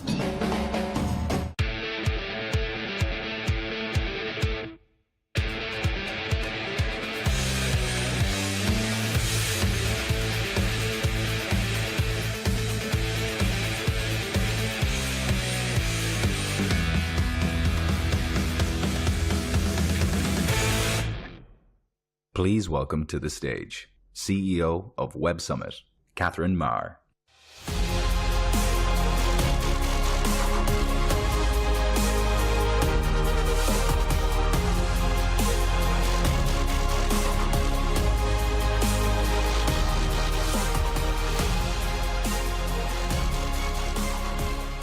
Hello again. So over the past year, the hype around AI has become one of the most talked about emerging technologies, with a raft of companies promoting their open source models, billion-dollar valuations, and of course, the fear-mongering of dangerous technology. I'm curious, though, are these models all they're really cracked up to be? Is AI coming for your jobs and your livelihoods? Or is it just big talk from big tech trying to get big valuations? So today on stage, I'm incredibly excited to have two speakers who are going to come and talk, or a speaker and an interviewer, who are going to talk about whether AI is all hype or the real deal. Please join me in welcoming, to close day one of Web Summit, the president of Signal, Meredith Whittaker, in conversation with Steve Clemons. Thank you.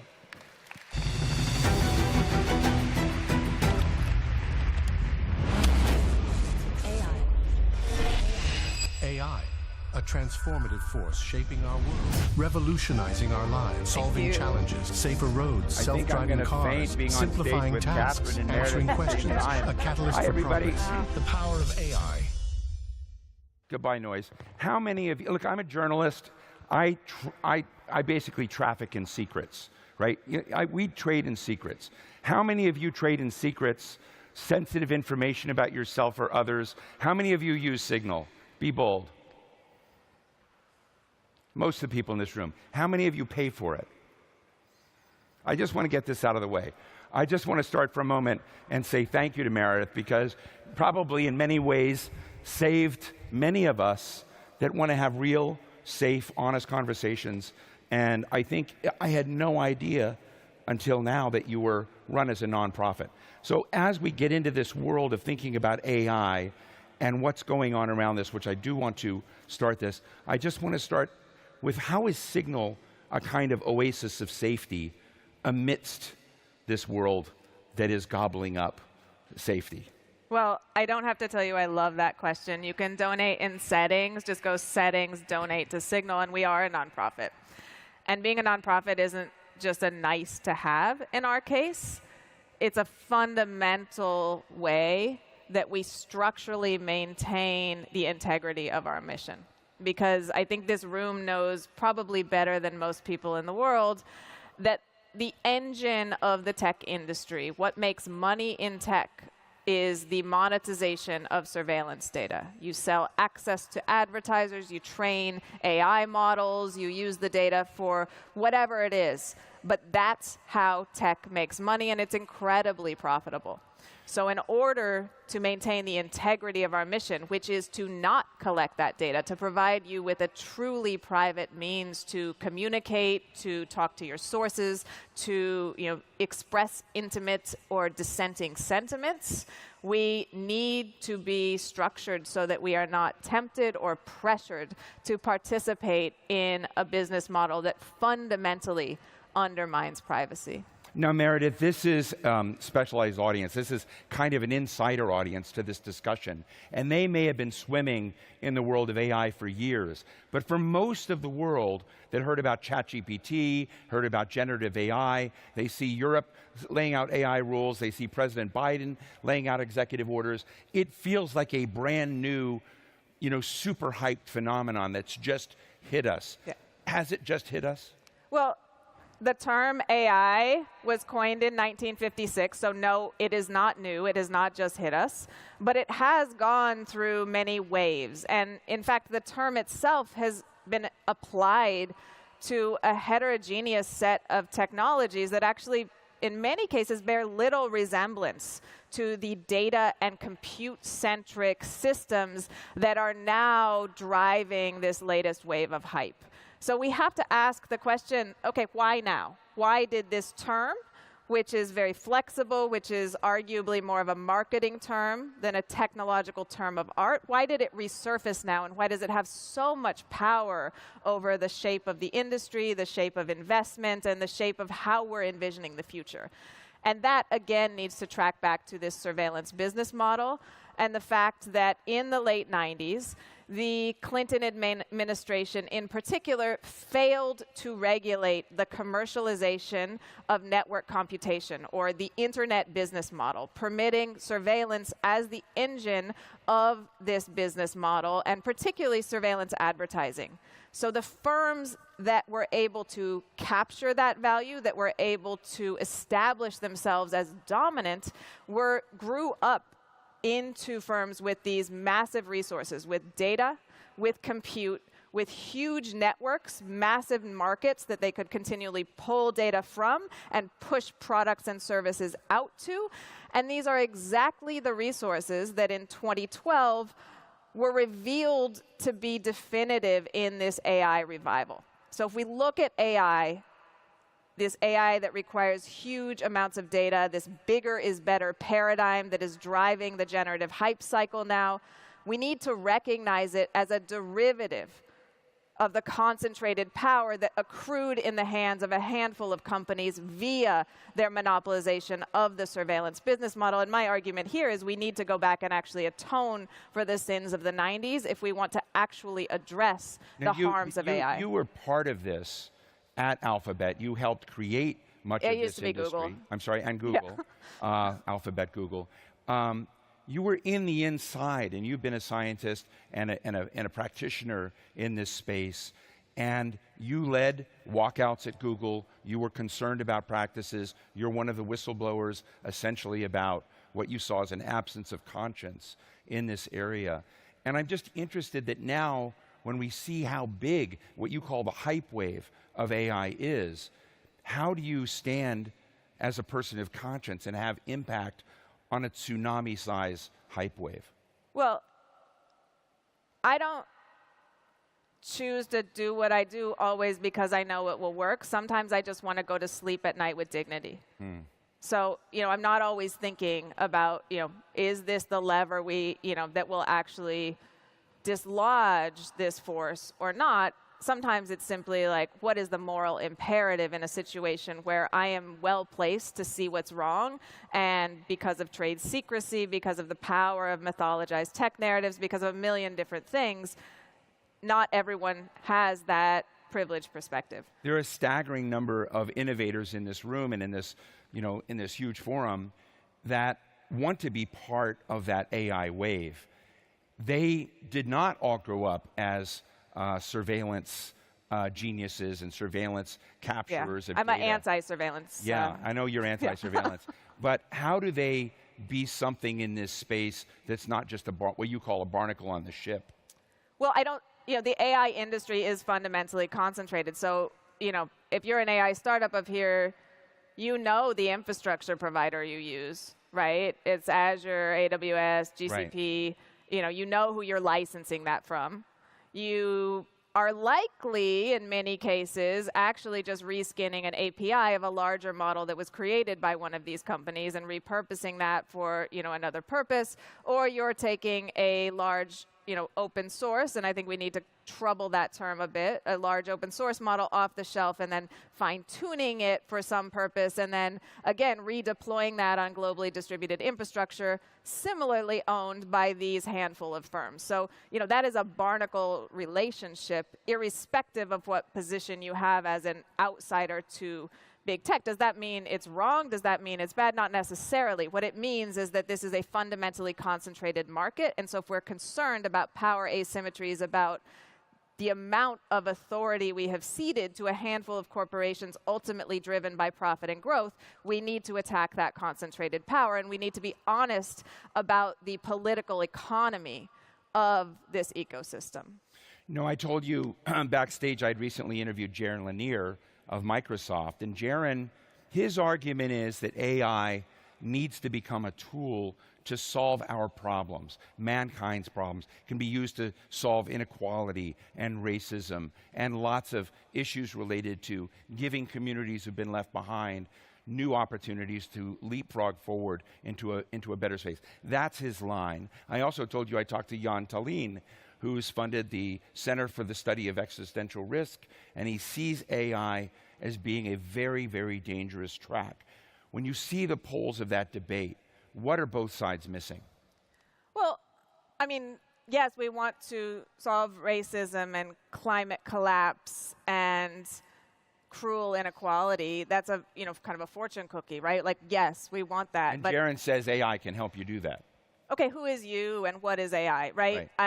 I don't, those are grim, deep political and social issues. Those are not technological problems that one weird trick produced by Microsoft or Google are going to attack without significant political will, and again, without changing the fundamental incentives that make racialization and the construction of raced populations productive and profitable from those who get to determine what those differences mean in practice. That is not, this is not the force that is, leading to climate collapse as we continue to drill for new fossil fuels, even though the evidence is clear that continuing to do so will accelerate and exacerbate the collapse of a livable world. I don't know, how does AI solve that? Is that a problem of AI, of technology, or is that a fundamental problem of the mismatch incentives of this phase of capitalism and the future of a livable world? So I don't, Do you... How do you, I live in D.C., which is always a lag effect in these issues, but as we've seen, President Biden in the United States came out with a whole raft, huge set of executive orders around this. The EU has also come out with the AI Acts, and I'm interested in whether it's too little, too late, how you feel about the policy responses to trying to put guardrails out there. Well, the executive order is sort of a preamble to work that's going to be done across a number of agencies and actors that doesn't actually have results yet. So, I thought it was nice that it didn't focus on quasi-religious myths of existential risk or this kind of, fantastical vision of AI that is not mapped to any clear evidence. That was fine, but the proof will be in the proof, and that's not what that is. Now, the AI Act has been ongoing for a number of years. This is not new legislation, and in fact, it continues to move forward, but is not yet concretized. I think it does some things right, and I would call out specifically the bans on emotion recognition, which is it's effectively a weaponization of pattern recognition that trades in discredited race and pseudoscience to claim that you can tell how people are feeling, who they are, their interior consciousness, these questions that poets and authors have considered for millions of years, that every time you have a crush on someone, you think like, I wish I could tell how they're feeling, but you actually can't because that's not possible. These are AI companies that claim that based on biometric data, whether it be the shape of your face or the gait of your walk, that they can determine what kind of person you are, what kind of worker you are, whether you're honest or not, other character traits. And, this certainly needs to be brushed off the map because it is, again, a revival of discredited race science that has incredibly dangerous consequences for those who are, unscientifically deemed discreditable, bad workers, not deserving of aid or resources. Do you think the companies that have power in this space are tweaked or moved or nudged in any real way by these policy statements? Of course they're nudged and tweaked, right? But are they fundamentally transformed? No, right? They're in the rooms. We saw the AI summit in the UK. It was a large number of mainly US-based tech execs, a handful of world leaders, and a seasoning, a little salt on top of a few civil society members. But that was tech in the room talking about how to regulate tech. So I think it's, let's be very honest about the leverage that these companies have, particularly in the US, post-Citizens United, where there's just a free-for-all in terms of campaign funding, and that type of largesse is effectively necessary to gain political power, and where lobbying is just, it's a full-time business for millions of people who, whose companies throw hundreds of millions of dollars at this problem. So, am I hopeful? I am hopeful. I think there is. Do we need some kind of modern trust busting? I mean, when you and I first talked, and you just laid it out, the ecosystem of these large firms, surveillance-oriented, large data, low-wage workers around the world that are basically that ecosystem is, when you described it, a very scary one to me. It's very, as I sort of hear it. Do we need to break up that power some way? We absolutely do. I don't know that, applying the same tools from the past to the conditions of the present is exactly the mechanism, but we need to, work in that spirit. I often think of the concept of disarmament. Right? What would it mean to dismantle some of the most harmful elements of these centralized businesses, the unaccountable power, that the fact that Amazon runs the infrastructure of multiple governments across the world, runs the, that Facebook has become almost a replacement for sort of, public dialogue and the public square, across the world, again, controlled by one company that is, controlled by one guy. So obviously, we need to address that, and we need to address that in a way that actually solves the problem, doesn't just, cut up a starfish and then watch multiple starfish grow again. What is the experience of Signal, which did not grow by being one of the great surveillance organizations into being one of the biggest communications apps in the world? What does that experience do that we might be able to have some hope for the other part of the equation? Yeah, well, I'm always hopeful. The future is not inevitable, and I'm so proud to work for Signal and to work with the team and everyone who came before who made Signal possible. Signal is swimming against the tide in an ecosystem defined by surveillance, so we have to literally build novel technological approaches to figure out how do we provide an app that is globally accessible, pleasant, available, and do it in a way where we're not collecting or creating any data about you. And this is hard when we need to behave and function like a regular messaging app, which we do, and we do very well. But it has taken an extraordinarily senior team. It has taken a huge amount of hard work. This is, people who don't, in the early days, there were folks who didn't go on vacation because if there was some downtime on the server and they were on the plane, they wouldn't be able to fix that. So, a deep and heartfelt dedication went into building this tool. And I believe that we can provide a template that shows tech can be done otherwise. And I think that, my hope is that alongside a fairly radical transformation of what computational technology means, how the industry around it functions, as people begin to realize that we simply cannot cede all these power to a handful of companies, that Signal not only continues to thrive as we're doing, but serves as a model for others who want to do technology differently, who want to do it more conscientiously, and who are unwilling to build massive and dangerous surveillance databases to do it.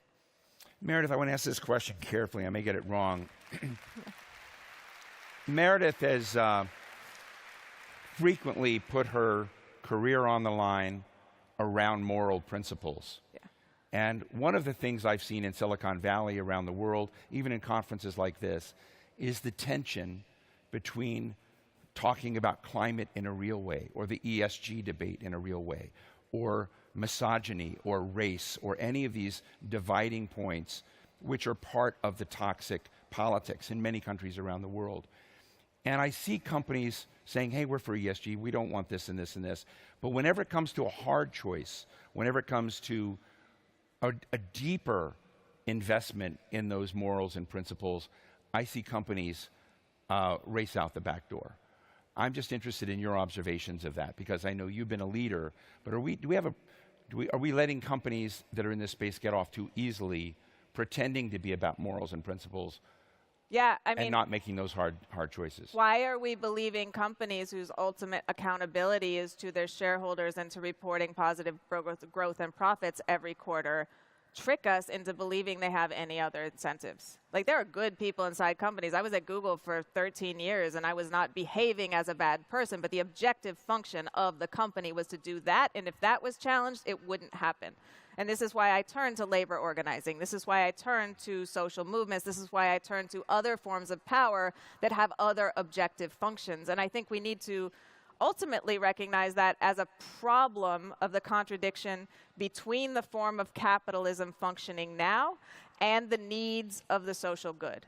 They are not commensurate in many, many cases, and that's the issue to address, not how do we make these companies that are built to function toward one or two specific ends function toward another end without addressing the fact that the system is calibrated the way it is. Let me ask you finally, we have a lot of people out here in this space, and many of them want to innovate and create companies and become wealthy. Some of them want to do good, some of them don't care. I mean, it's the whole spectrum. Yeah. But for those who do care and are starting out and launching this, is there a kind of beginning template on how you can synthesize success and tech and moral principle in a way that will be useful to them? There's no one weird trick, but there is an old IWW slogan, which is dig where you stand. You know where you are, where are you positioned, what are your values, who are your people, and figure out how to keep moving. I think it's really important to mention that most folks here are workers. They may not have founded their own company. They need to participate in wage labor in order to get the resources required to survive. So, that's a position that needs to be considered, and the amount of power you have within your company, the amount of agency you have within your company, will vary depending on whether you're in a union, whether you're organized, what the company looks like. So I think really understanding your situation, and then from that unique situation, what can you teach people, what can you build, what can you push, and what can you do? I don't have a recipe for it, but it's gonna take a lot of people, I think, being willing to stand up for what they believe in. One last final. Yeah. When CEOs of big AI giant companies run into you, do they come to you and say, do they confess and privately say, God, I wish we could do it differently? Or are they bold and brazen and don't care? Eye contact comes slow, but they all end up liking me. Ladies and gentlemen, Meredith Whittaker, President and CEO of Signal. Thank you.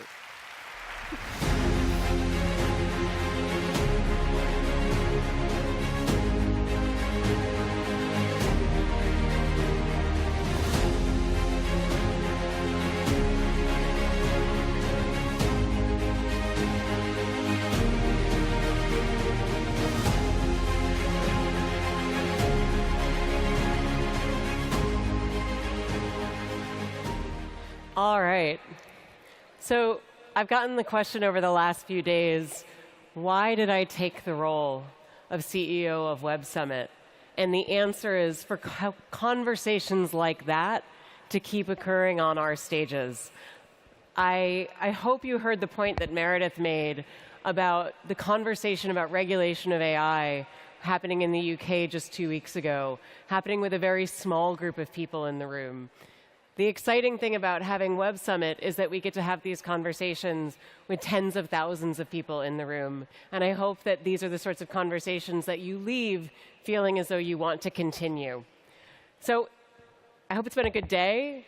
I hope you enjoyed the first day of Web Summit. I know I've enjoyed it. I just actually got to sit in the audience over there. It's a very cool perspective. I envy you that. I'm sure you're already using it, but if you haven't been, please make sure you're connecting with other attendees via the Web Summit app. It's actually the best way to connect with people who are working in the same areas you are. You can schedule meetings directly in the app as well. The teams worked really hard to make that functionality good for everyone.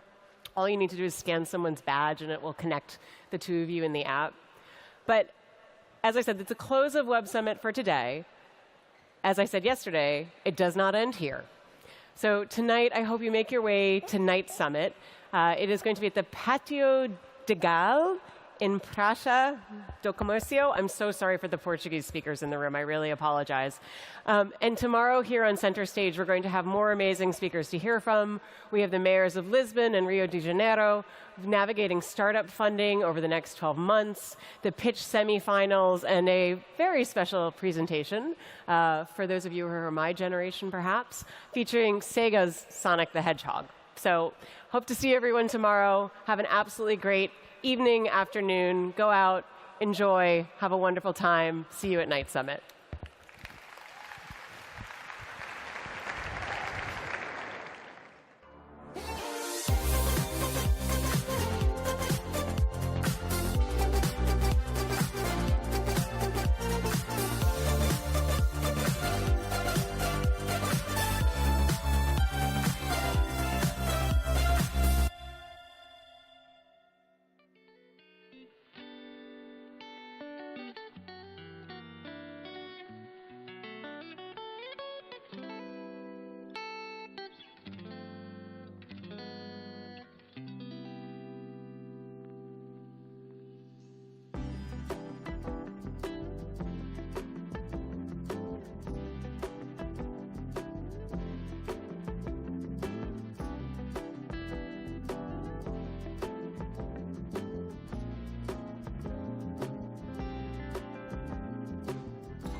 think we're bored. Bored of perfect, polished, pretty. I would much rather see chaotic energy.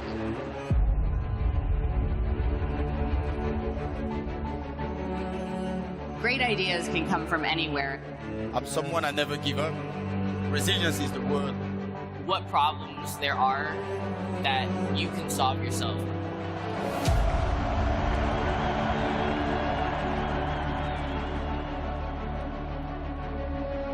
We're developing not just the technology, but also the people around it and our organization, our understanding of how to work together. You have to nurture a relationship for it to be successful. And the best way to change that is not from the outside.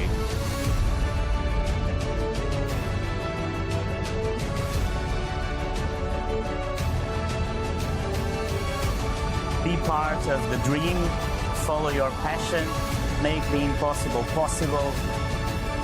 You have the power to determine the direction in which this world moves. If we can do it, everybody else can do it.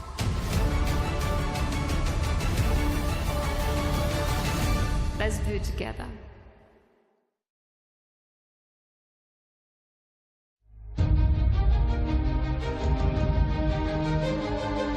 Content, there's no question, is going from 2D to 3D. It's happening all around us. I don't think you could replace me with AI and do the same YouTube videos. It's all about people. When you have a shared vision, it is incredible what you can accomplish. The people in this room, the jobs that you create allow us to have vibrant and dynamic communities. And we get to have some fun over the course of that process as well.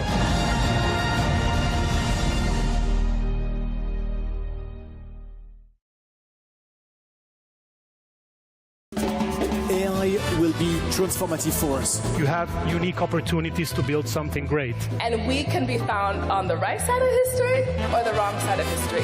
And that's really where we need to start flipping the script and thinking about things differently. Creative people and creativity is about what could be and should be. And I think it's really up to you guys. We're in love with the region. Like, there's so many possibilities here. The world needs more of that now than ever. Let's go get it. Let's do it because it can be done.